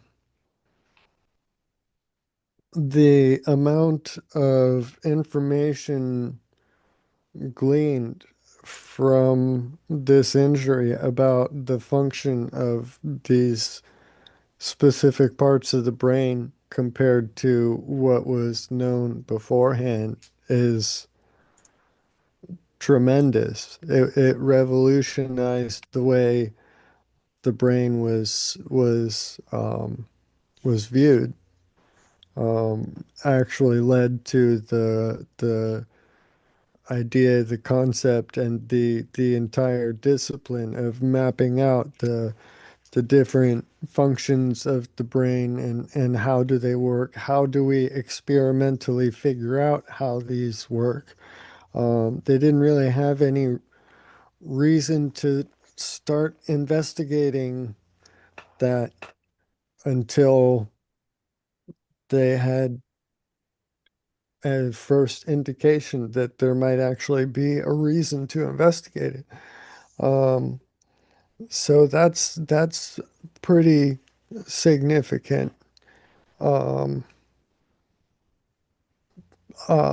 benefit outcome from a an otherwise random event. Um, and workplace injuries happen all the time. The vast majority of workplace injuries do not produce um, such statistically significant um, results towards, the scientific corpus. Um, I guess purpose most or workplace meaning injuries generate may lawyers. be kind of a use of language that is um, maybe kind of difficult to accept because of a sort of implication of um, a meaning giver, a purpose giver, right? Kind of implicit in that. But if we kind of try to dissect or separate that from it, um, you know, from the two, then um, that that single case was statistically so far out of what happened from all other injuries of similar workplace accidents in that time, that it's a statistical aberration to the point that it verges on what could be argued to be um, miraculous by some people.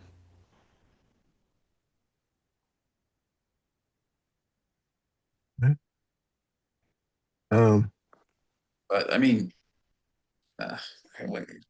All right. Okay. Did that come out as word salad or come across Uh, as word salad? no, I wouldn't call it a miracle. People get Well, miraculous in the same sense that the statistical probability is kind of similar to what one would come up with for, uh, I don't know. I'm having trouble thinking of anything. now. I don't mean to be a jerk I with mean, this. I'm the so idea sorry. of I don't want to like be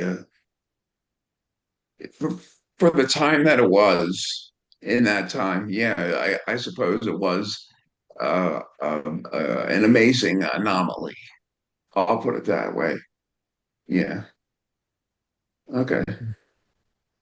The fact that a person survived that, it was a quite an incredible anomaly. Yeah. But people well, all the and time do get shrapnel. They that get shrapnel in the survival brain. also led to a lot of, because a lot of people survived injuries that really didn't produce any sort of significant literature. So, um, I don't know. I'm sorry, I jumped in. Um, Mm. That's- you're Nah, we're just both tossing up words, trying to make something. I don't know what we're doing. uh, I got That's how you come up with good ideas. Is it's an interesting, yeah, interesting. Well, yeah, thought experiment, I guess. mm, Maybe could that be I don't know. When I think of thought experiment, I think like Schrodinger's cat or something. This is more oh man. like uh Um, like abstract semantics or uh, extended. Um, yeah. I got something here. Back to talking about seizures. It says, does this sound like a seizure? 16-year-old very stressed about the fact of brain tumors. Since this, been noticing these issues where it feels like I skip a few seconds, blackout, I get a gust of tiredness, and then these few seconds I will have really realistic dream and then wake up a few seconds later. These happen when I'm stressed. Just want to know if stress can cause this and how likely is it a brain tumor symptom? Mm. I don't know about brain tumors. I heard about it, but yeah, I wouldn't know what a brain tumor symptom is. Uh, doesn't lightly sounds like a seizure. Could be a few seconds, but if you know it's only a few seconds, it might not be a seizure. Uh, yeah, this person they'd have to give me more information, some more evidence on it. Advice, you guys?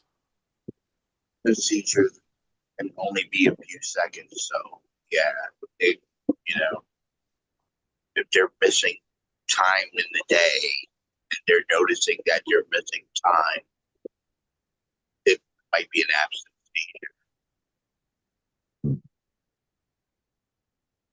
Okay. Uh, I was gonna say I don't have blackouts exactly, but yeah, wake up from a seizure and don't know where you are is common for me. Don't know what's consult a going doctor. on. That's good advice. If you're anything with any sort of blackouts or anything, you gotta. It could be anything on the. And just Ooh. can't mess around with that sort of stuff. Uh, okay, I got something here. It says do you try to disguise your symptoms or seizures, and is it working? When I have symptoms where I am conscious and people ask me if I'm okay, I try to look normal and smile or say, shh, like I'm good and shut the hell up. Or when my awareness is impaired, I try to nod and smile when someone is talking to me. Are you being honest with your surroundings and tell them when to shut the F up is wrong, or do you play everything is good? Or do you play like, in quote, everything is good? Do they recognize the shut the hell up is wrong? And which one do you find more helpful long term? Uh, I don't disguise my symptoms. Uh, wait, I don't disguise my seizures, but symptoms sometimes there's not enough pointing out that I'm gonna have a seizure, so I don't say anything to worry the people around me. So sometimes it isn't always worth bringing up, and I'm just having a little twitch in my eye or something I shouldn't point out. But anything else, I think it's best not to disguise.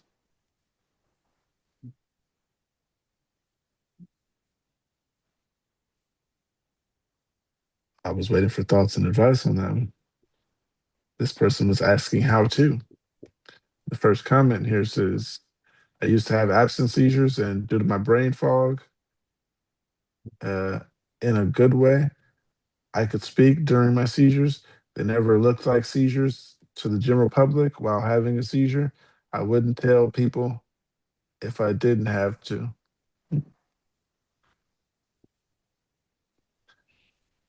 Isn't that the asymptomatic ones that like ships has? Yeah, because I was going to say that because this person is not recognizing that they're having seizures. Uh, that's exactly what that made me think about. Chip is not here, but that would have been nice to ask him. I got a good one for us, though. Does anyone else feel like a failure when they have a seizure? I know it's dumb and seizures aren't something I can control, but whenever I have a tonic clonic or even myoclonic jerks, I feel disappointed in myself, angry too, like I should be doing better. I'm taking the meds, making the changes the neurologist told me to make, etc. It's especially hard because I'm coming out of a really long seizure-free period. I know logically it doesn't make sense and it's not my fault and all that, but I can't help it sometimes. The question is, do you feel like a failure when you have a seizure? I've come No. to I've come to expect mine every 3 to 4 months. That's just what's been happening for the past 3 years, and it's been consistent. So I'm assuming that's going to keep happening. I'm having between 3 to 5 a year, so that's better than the years before I started paying attention because it was 7, 8, 9, all the way numbers, too many seizures a year. But yeah, didn't feel like a failure. Wait, yeah, might have not. Um, these days, I don't feel like a failure when I have one. Kevin, you ever feel like a failure? Yeah, with I did a lot back in the day. Yeah, just I don't know if it was the fact that I had one or it was just post-ictal depression, but like just I don't know, it was just some kind of chemical reaction that made me feel just so bad. But you know, The depression I get, but I never felt like a failure. yeah. Yeah. Gotcha. Uh, yeah, like I said, mines are pretty much expected. I got to get off of this pattern. I feel like I'm doing everything right, and it's just happening like legit every 3 to 4 months. James, did you change anything to stop your seizures or slow down your seizures? I mean, I'm taking the medications and stuff, and the Gotcha. EEGs, just trying to find out. I don't know, just trying to find out whatever I can about it to get this to stop, or at least be less than like once or twice a month. Okay. Um, I got something here. We might have been through this. It says anybody else get told they assumed they were on drugs while having a tonic-clonic. I didn't realize people thought this until I got older. My in-laws especially think I don't want to work and I'm lazy because I'm on disability. They think drugs trigger my tonic-clonics. No, I was born with epilepsy and wasn't up doing cocaine at a young age of 7. I don't do drugs and I take care of myself and I am medication resistant. Has anyone ever been told they were on drugs when you had a tonic-clonic?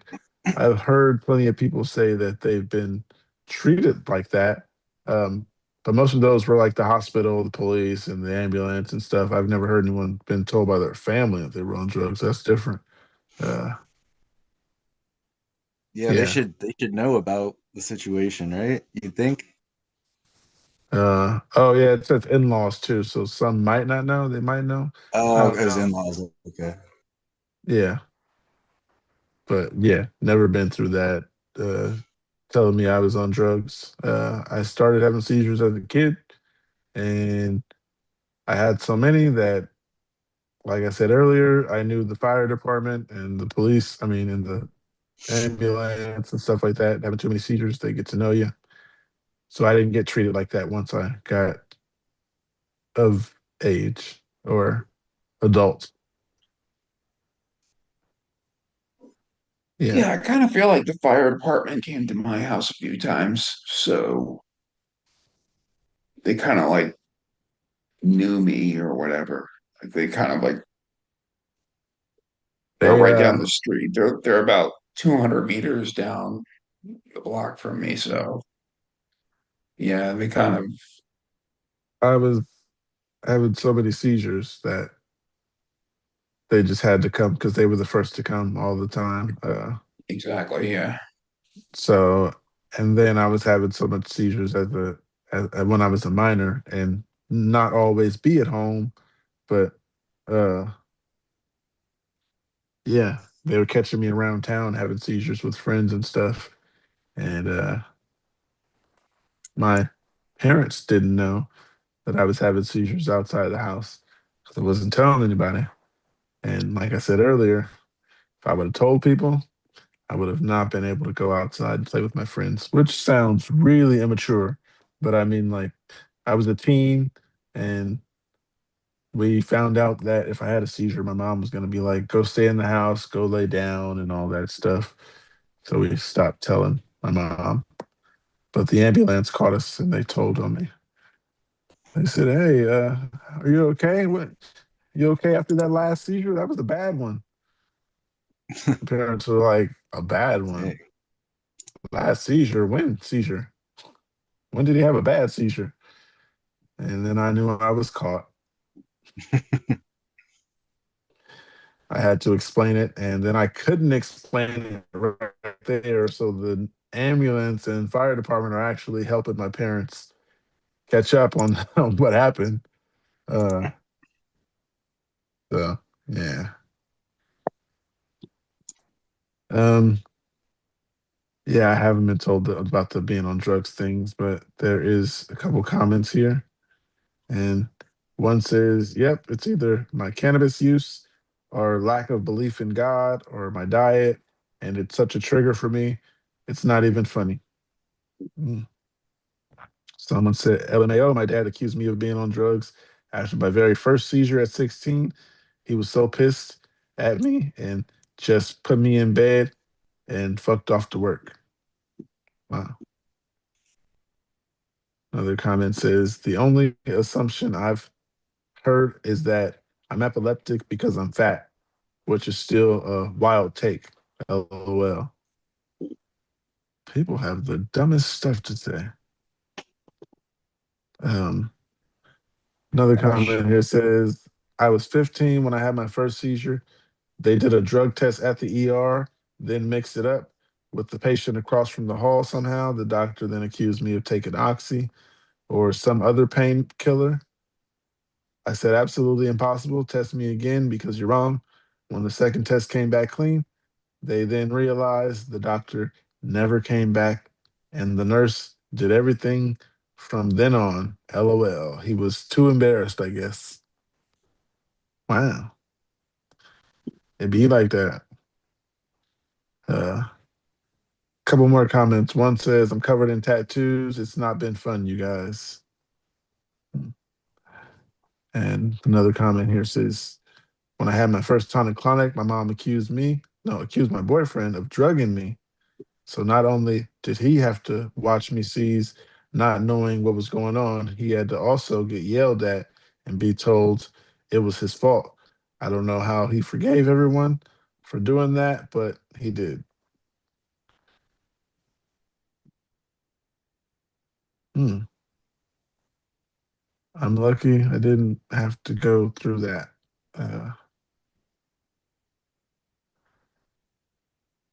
Public transportation. We're all taking public transportation every now and then. This one says, public transportation anxiety is the worst. Or is it? Taking the bus with my daughter and constantly worrying about having an episode while we're out by ourselves is really getting to me. The whole not driving thing is already frustrating enough, but then add this layer of fear about being stranded somewhere if something happens, and it just makes everything much harder. Am I overreacting? Anyone else deal with this kind of anxiety when you're out with family members? I don't go out with family members a lot, but yeah, when I'm out alone by myself in public transit, it is something that goes through my mind. Like, am I going to make it home without a seizure? It's not too much of a panic of anxiety, but yeah, that's just a thought that goes through my mind. Not so How about much because there's Uber now, and Uber is more expensive than like for us. It's the other public transportation is SEPTA, but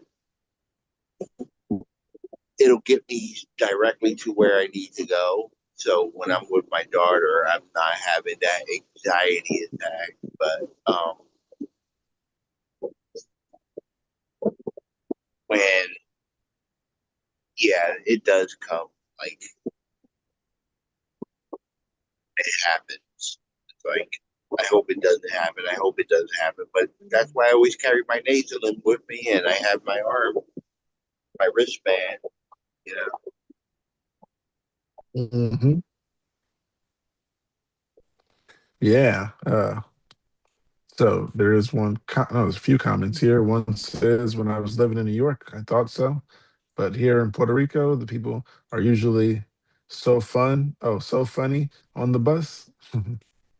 Another comment said, I'm the only one in my family with epilepsy. My seizures are complex partial, can be stress or weather related, so public transit is a nightmare. I have anxiety in general. It's a med side effect, so that's fun. If I go on public transport, I end up with a headache and I usually have a seizure at home unless it's raining. Then I have one walking down the street. I usually stop and step to one side and wait it out. Hmm.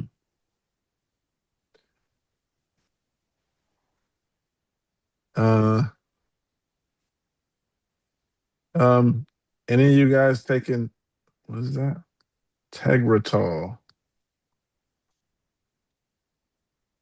No? Not anymore. That was like my first medicine. Oh, wow. How were the side effects of Tegretol? Is the only question. If you remember,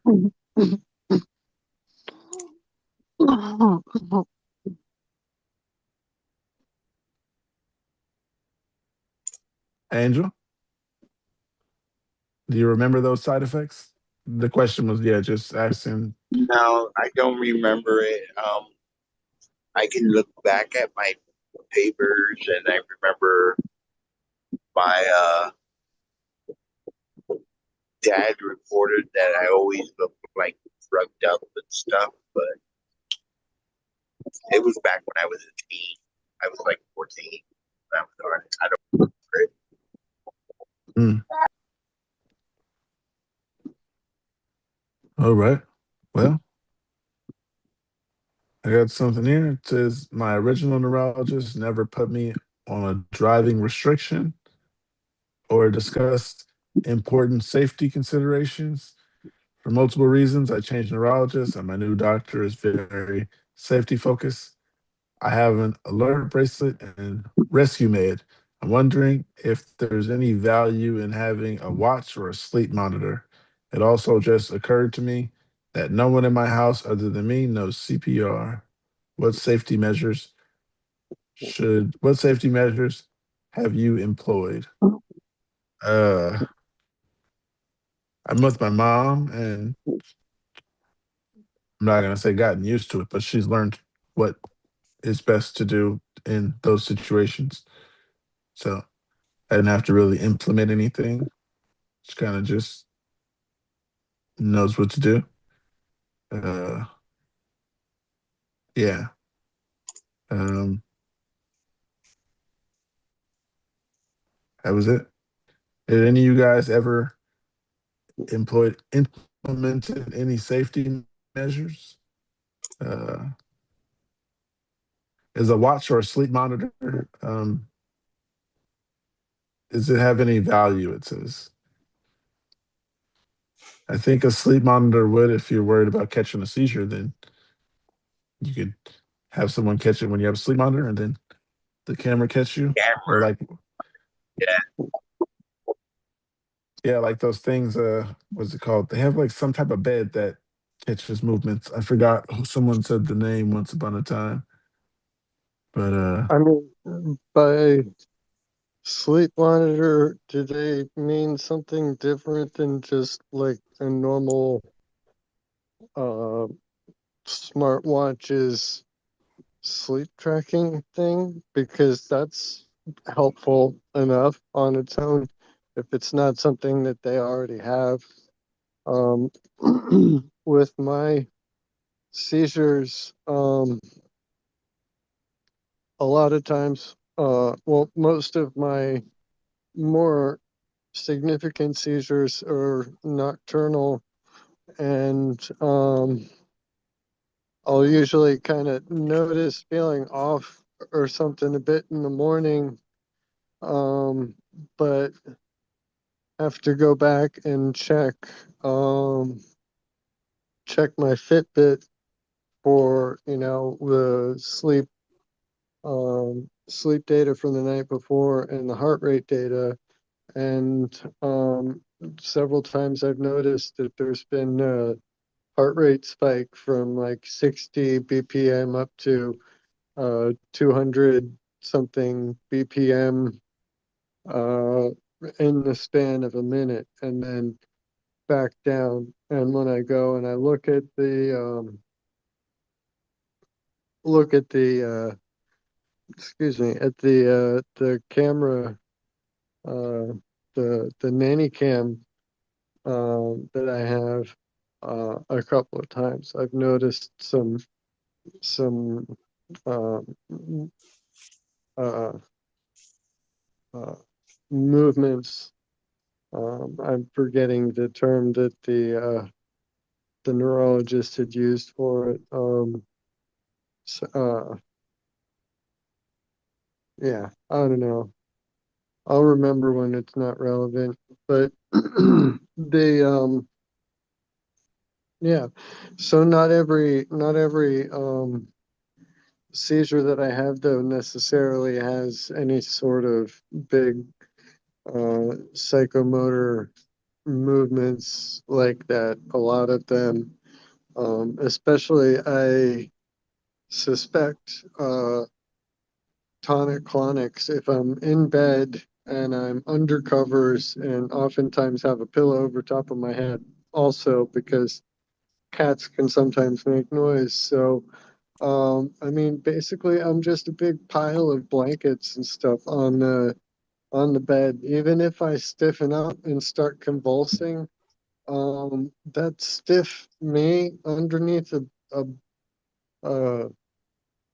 big bed, blanket and all the pillows and everything and stuff probably doesn't register on the cameras much, but those heart rate spikes do. Um, so I think that those are important. And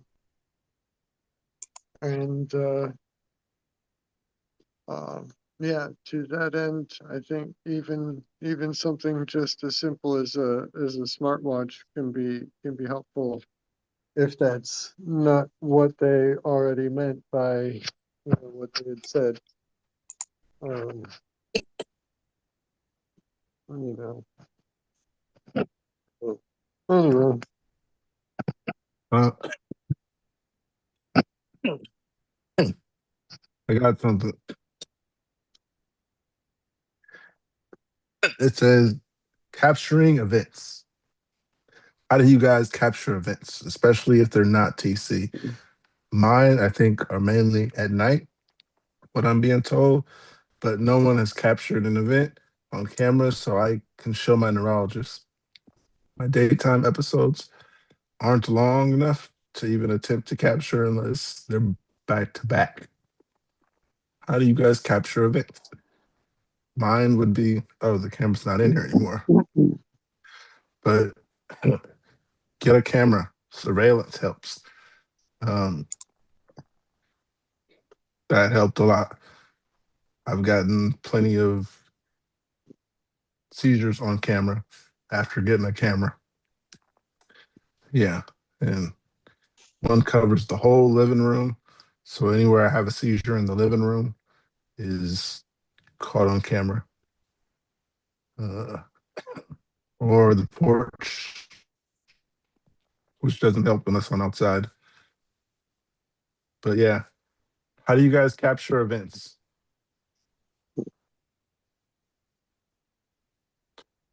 James? I mean, just the one at the doctor. That was it. I have never seen myself have one before. You don't have surveillance in your room? No. How often do you have seizures in your room? I don't know. I'd say that's where most of them happen.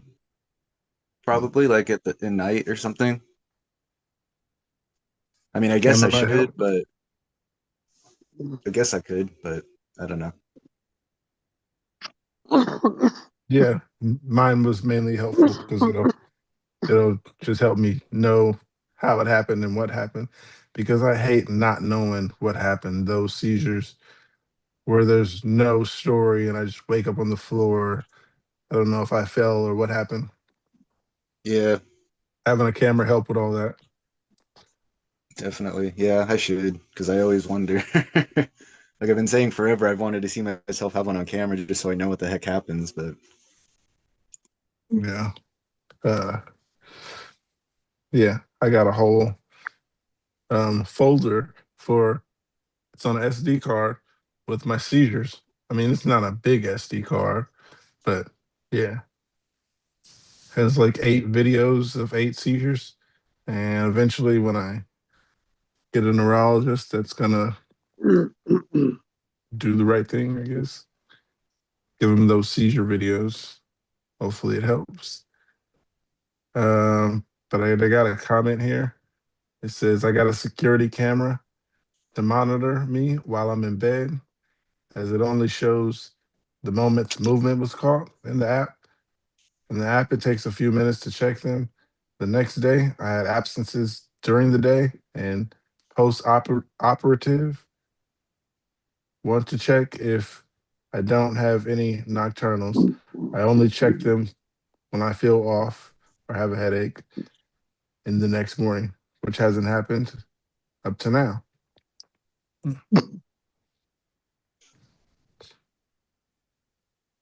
Yeah, this lucky person, they don't have any seizures on camera and have a camera. Yeah, how you doing today, Mark? I forgot what the. Oh no, I know what the icebreaker was.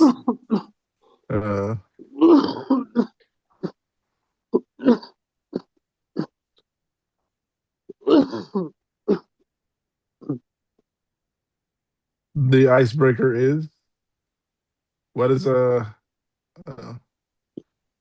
what is the conversation that people avoid? Most people said politics. There were some other ones, but oh, Andrea said death. I said SUDEP. There's a lot of situations I think people avoid. James, you? Do Any I what? What was the conversations you question? avoid? Oh, situations to no. Conversations. Oh, conversations. I already I don't know, I just said politics earlier. Oh, okay. Yeah, probably politics right now over here. All right. Um, I had some posts here, but I didn't notice that wasn't in English. You know what time it is? Okay, I see. I got something here. Since I had a routine medical checkup with my neuro, and she just increased my dosage. Is it really like this? Just always increasing dosages?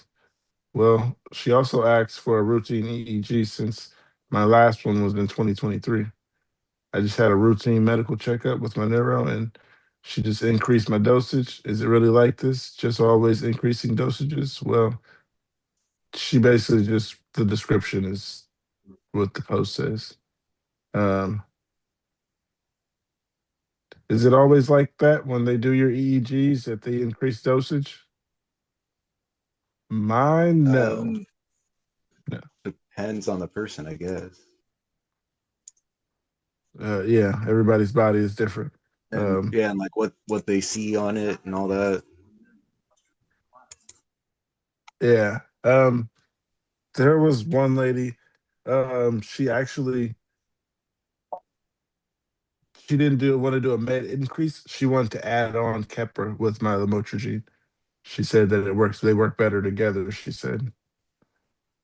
Yep, I didn't that's what want to. That's what you were told. Kepra. Well, I was on Kepra, and they said even though I had Lamictal before or lamotrigine, um, they said it's a mood stabilizer for Kepra.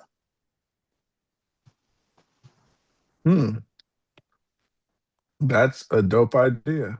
That's the only reason I didn't want to try it because I didn't want to.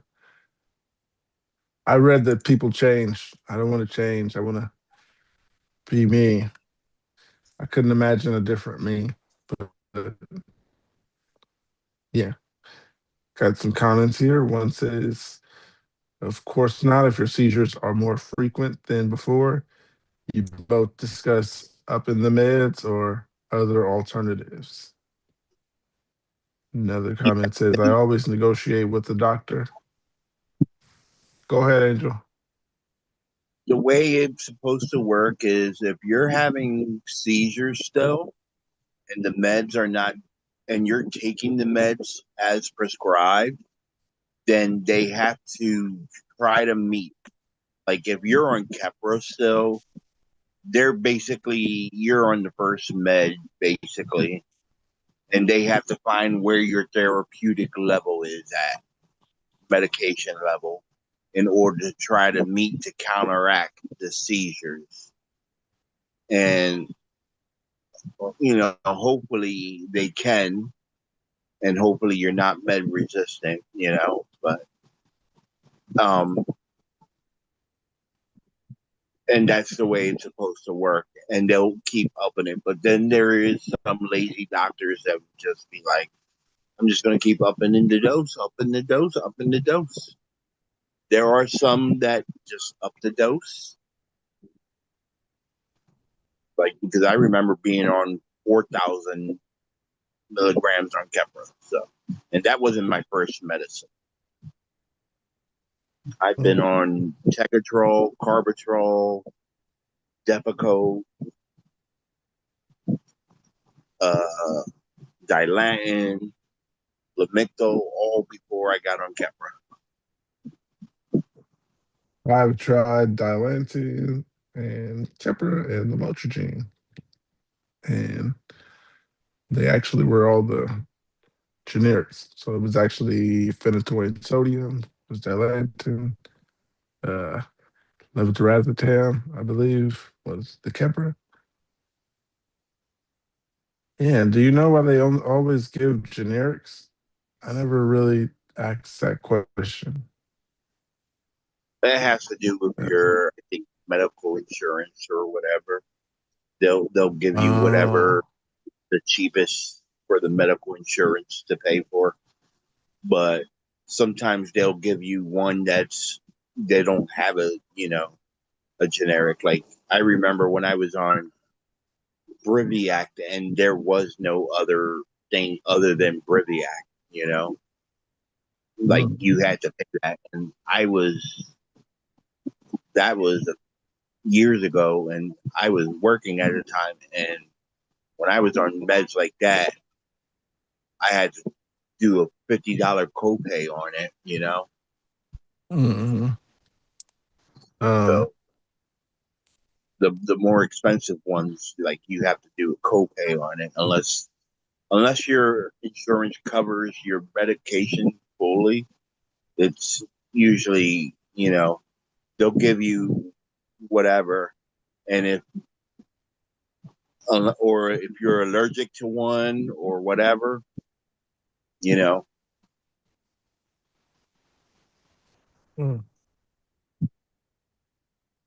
they'll try the other one.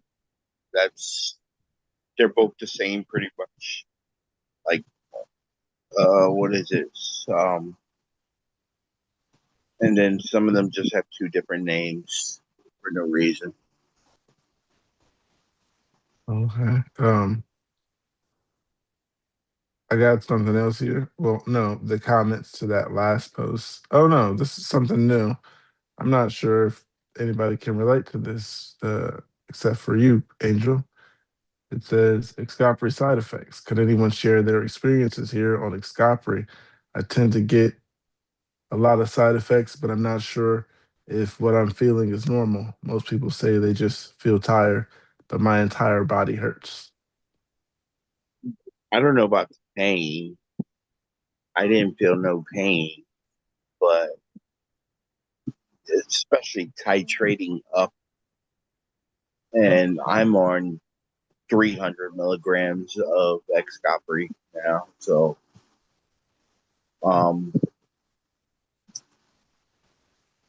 titrating up, yeah, tired wasn't even the word. It was, I don't want to fall asleep. That's how tired it was. Like, it was basically a tranquilizer. Yeah. But other side effects I had were headaches and double vision. And I know some people who also had it. I didn't have it, but they had the QT heart rhythm side effect. So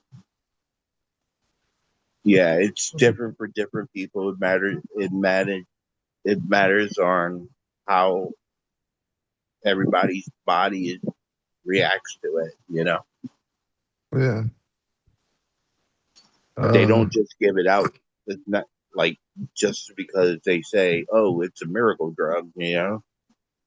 Like you have to pretty much been on, I think, a few drugs, a few medicines before you even like. They say, "All right, well, let's try Xcopri now."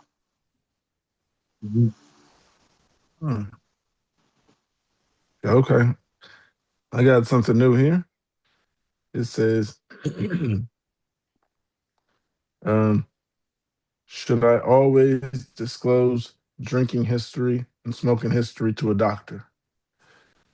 Yeah, I think it's technically possible to have a genetic ALDH2 deficiency, but the test for the test is ridiculously expensive. You want to rule out the most common uh, provoke provocations for adult onset seizures, alcoholism, either excessive consumption or withdrawal or both, diabetes or thyroid issues before asking someone to order expensive tests. Should you always disclose your drinking or smoking history to a doctor? If Yeah. yeah, Yeah. uh, I was gonna say no if it's weed, but yeah, my doctor he asked, and I just said yeah. I didn't come out with it, but yeah, that's a good Even thing if to it's point out when you're on alcohol, when you're on other drugs, because they need to know what not to give you because you're doing this or that. no, they need to know even if it's marijuana, they need to know because they need to know if something might be affecting the medication levels or how to adjust it with medication levels. I would agree.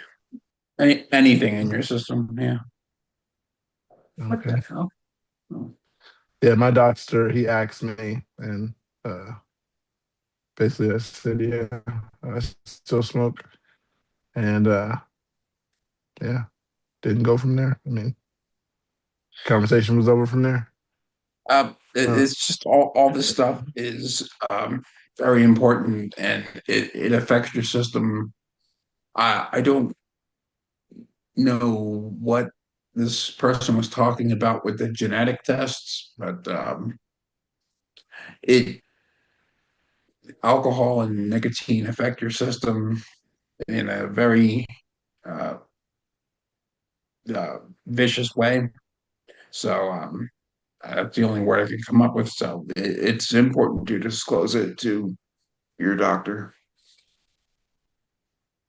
Okay. Uh, yeah, for sure. Well, I'm not gonna start drinking again. So, but yeah, like I said, uh, my doctor knew only because he asked me. I didn't think to come out with it. But if you have a problem, tell your doctor. Like Angel said, they want to know what you're doing and what to give you, and make sure there's no side effects from the both.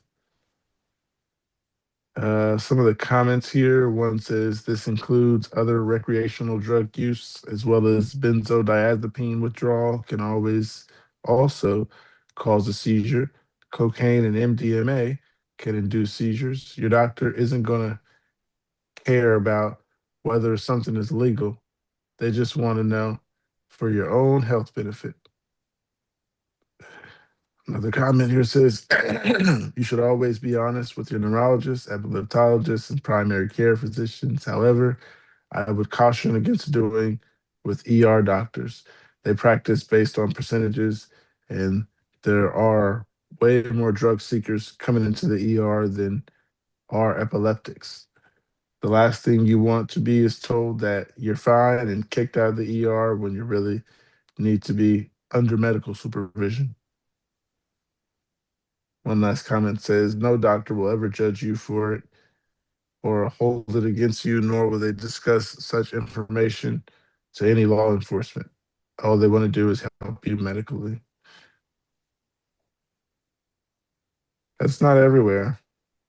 There's sometimes, What's said yeah. between you and your doctor is your own personal thing that they can't share and unless you give them permission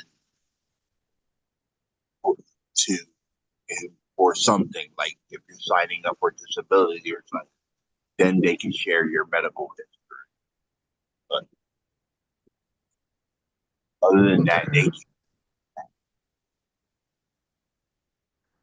Um, Anybody? Oh, it says carbamazepine. Anybody taking carbamazepine? I don't think so, right? No. Okay.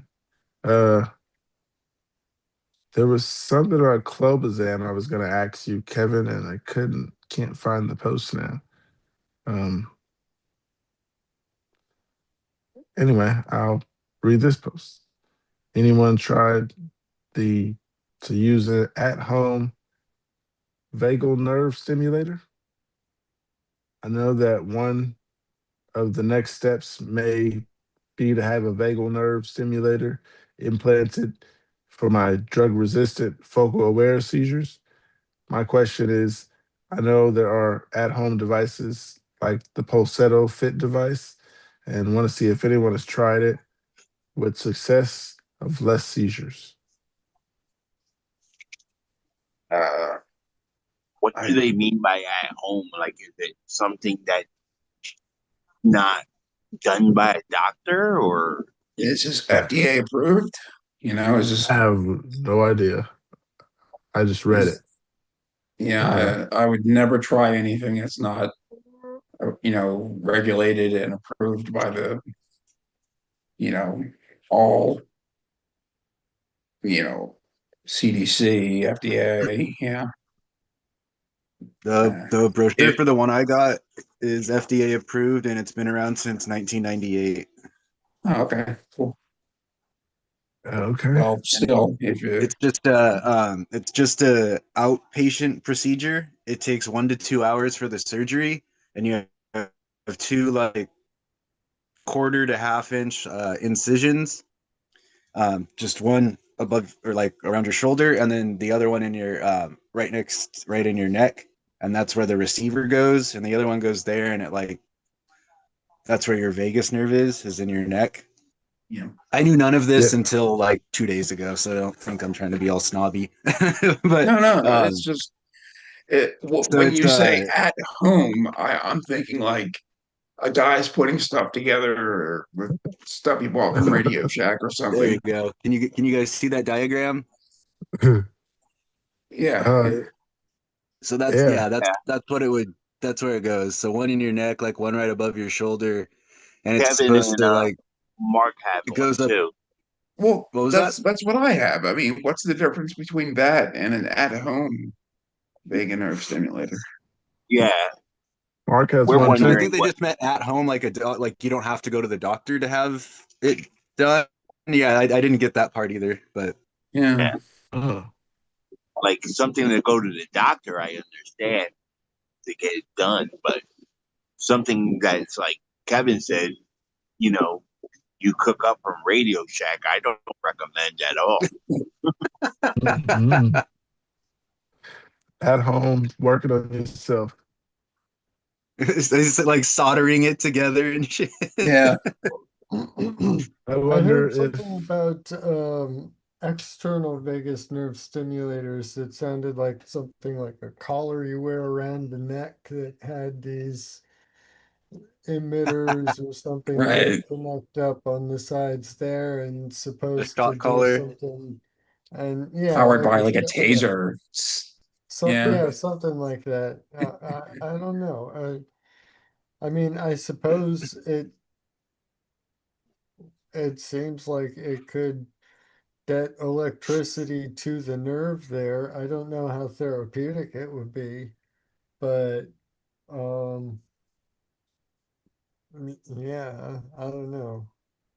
I missed the beginning of this. What was that? That wasn't like literally from Radio Shack pieces, was it? no.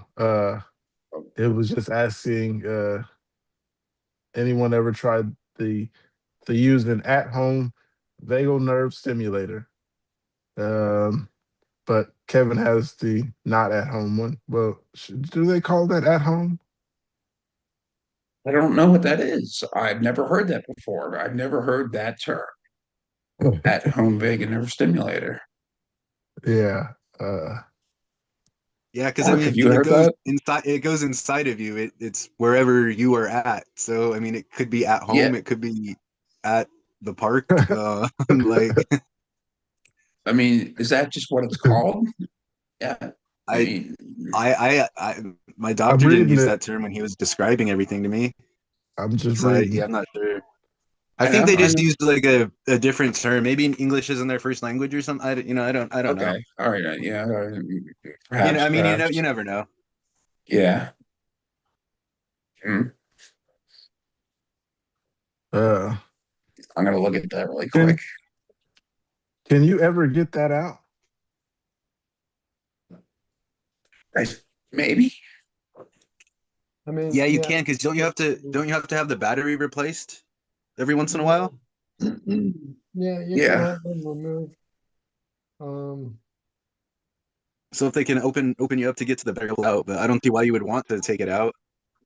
well, yeah, you could just have it switched off or, have the battery pulled and leave the Yeah, that's true. generator Just yeah, not running replace the battery, right? properly. Eventually.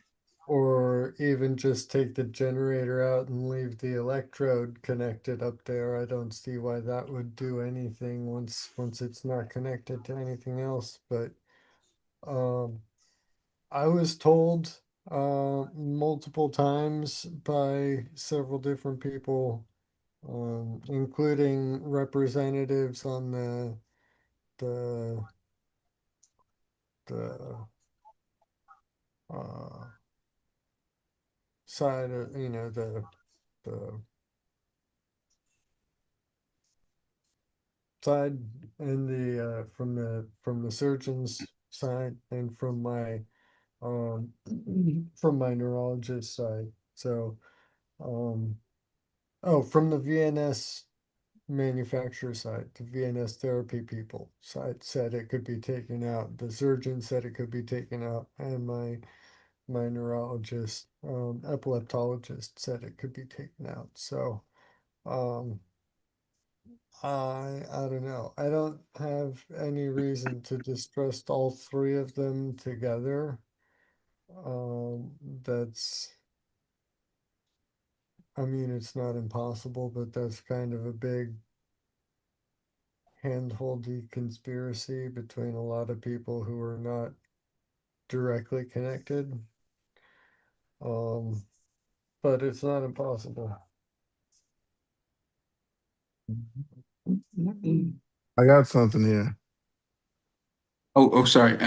Yeah, I was just looking at uh The at-home part of uh, it. Okay. yeah, sorry. I don't want to linger on this. Move on. Uh, should I discuss with my parents what me and my neurologist discussed?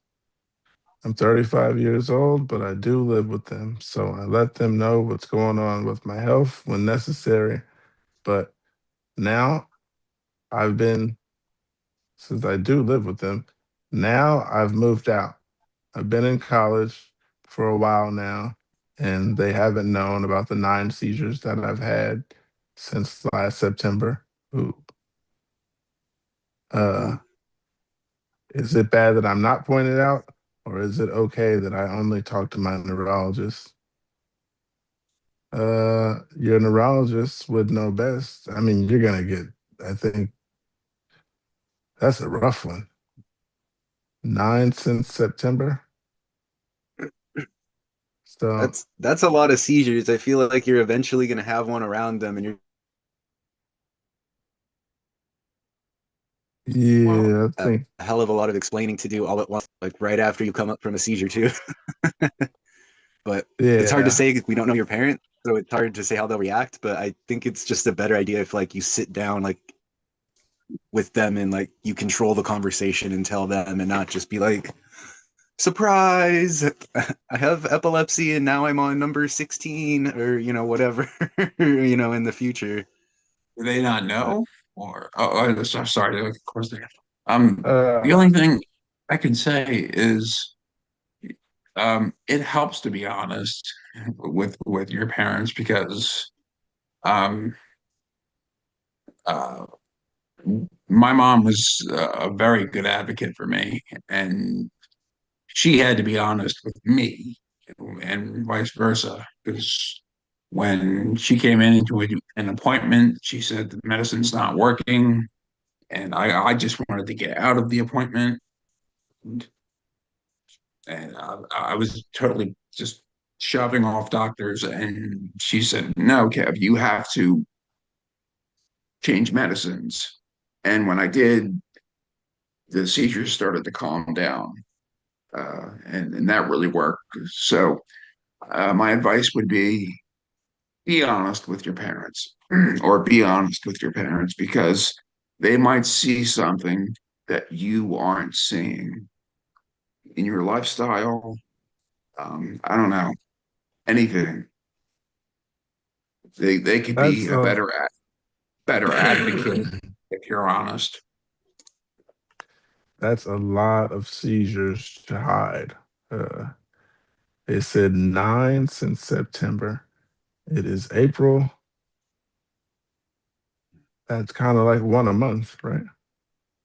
To play Uh, the devil's advocate, I mean, if he's living on his own or she's living on her own, um, then yeah, it's like okay. Even if you're living in the dorm room in college, it's still like you're not living with your parents and you're above age. You know, you're letting your doctor know, so you're doing the right thing. At least your doctors know. You don't. If you're still living with the parents, then that's a different thing. But I understand where they're coming from. Like you might be in a situation where you might not want to tell like your mom or to put more stress because she might have a medical condition on her, you know, and you don't want to stress that out because Absolutely, yeah. but um, reasons. Well, I'm just saying, like they're saying uh, basically, they might observe.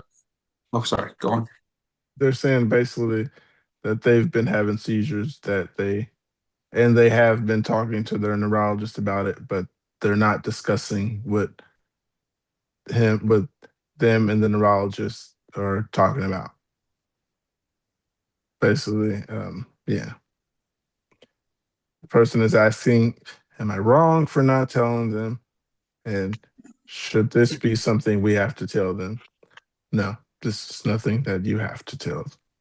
If you want to, if you feel bad about it and you just like, I gotta tell my parents that I've been having seizures, then yeah, I kind of don't feel like you have to. You don't have to, is what I feel like. If you want to, that's different. Right. But yeah, You can don't. tell them you having seizures, but you don't got to tell them like everything you and your neurologist are doing. Yeah, don't hide them because uh, I mean, like I wouldn't hide it as to if they ask me. I'm not gonna be like, no, I haven't been having seizures, but I'm not gonna run to them with that's the conversation I want to been having. Like I've been having seizures. No, if you're around, you're around. There's no reason to bring up the last one and all that stuff. I don't know. Certain people, I don't think you should feel bad about not wanting to keep what you talk with your neurologist about.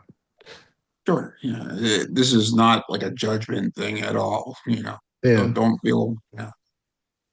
Don't put that extra weight on yourself. Absolutely not. yeah. I was gonna say if things are going fine now and you've been dealing with your doctor stuff by yourself, but things aren't going fine now because they're having one seizure a month. Uh,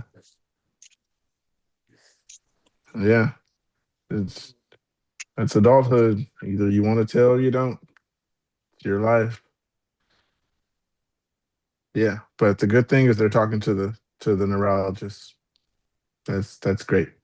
Keeping up with Hmm. the neurologist is always good. There's nothing bad about that. They know everything, even if your parents don't know. The good thing is that neurologist knows everything that's going on.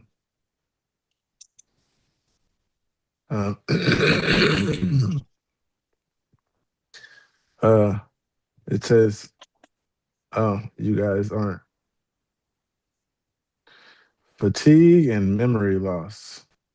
I'm 30 years old, and 3 years ago, I was diagnosed with epilepsy with no identifiable cause. My seizures only happen when I am sleeping at night. I did VNS and I am still on medication. I struggle a lot with memory loss and fatigue. I'm a PhD student at a medical school and I get frustrated if I cannot easily remember things. From being an A plus student to being this forgetful is exhausting. Does anyone have similar seizures? Does anyone have memory loss? Does anyone have apps or tracking tool to help them get over tasks quickly? Does anyone have camera in their house to look at how they behave when they have a seizure? This is required of me.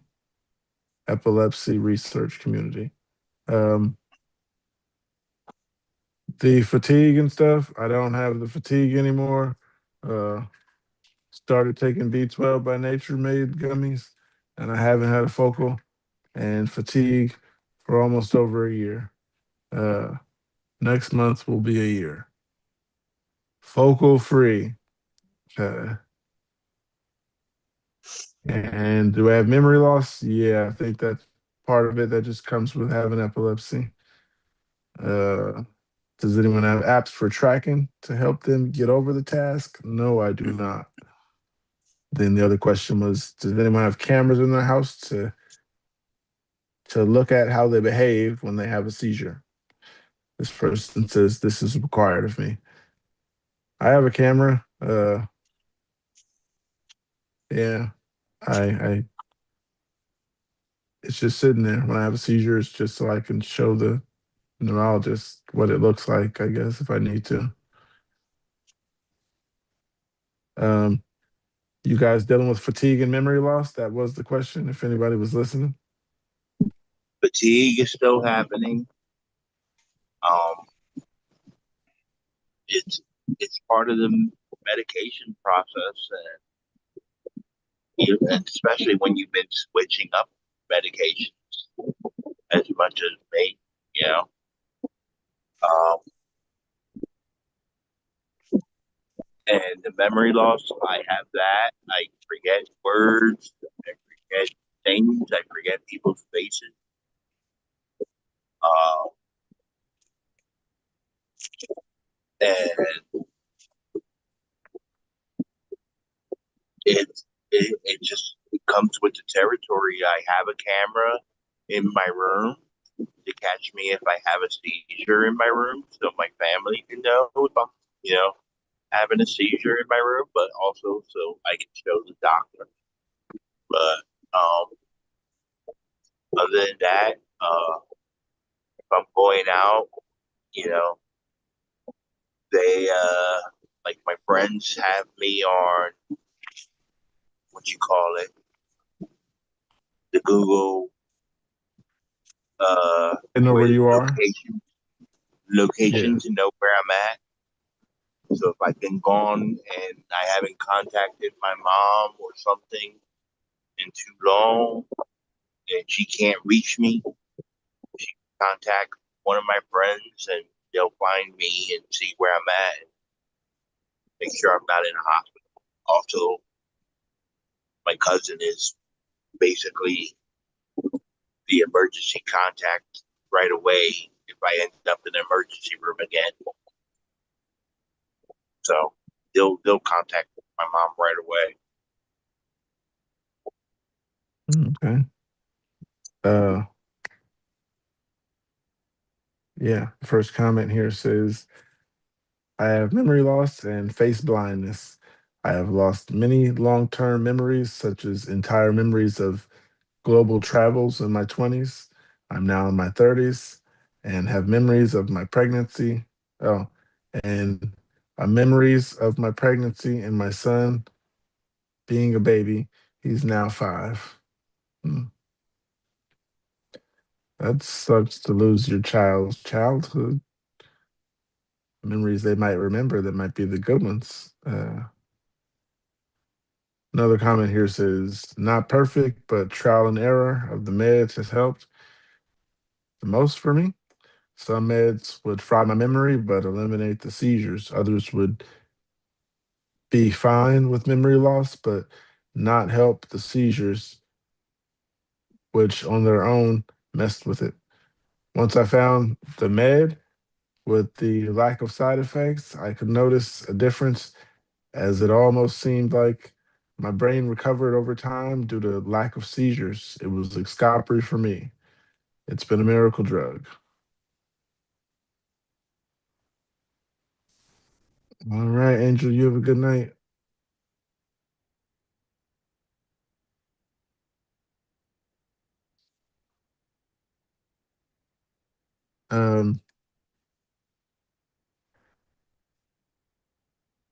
To everybody watching out there, you guys have a good night and thanks for watching and see you guys tomorrow morning.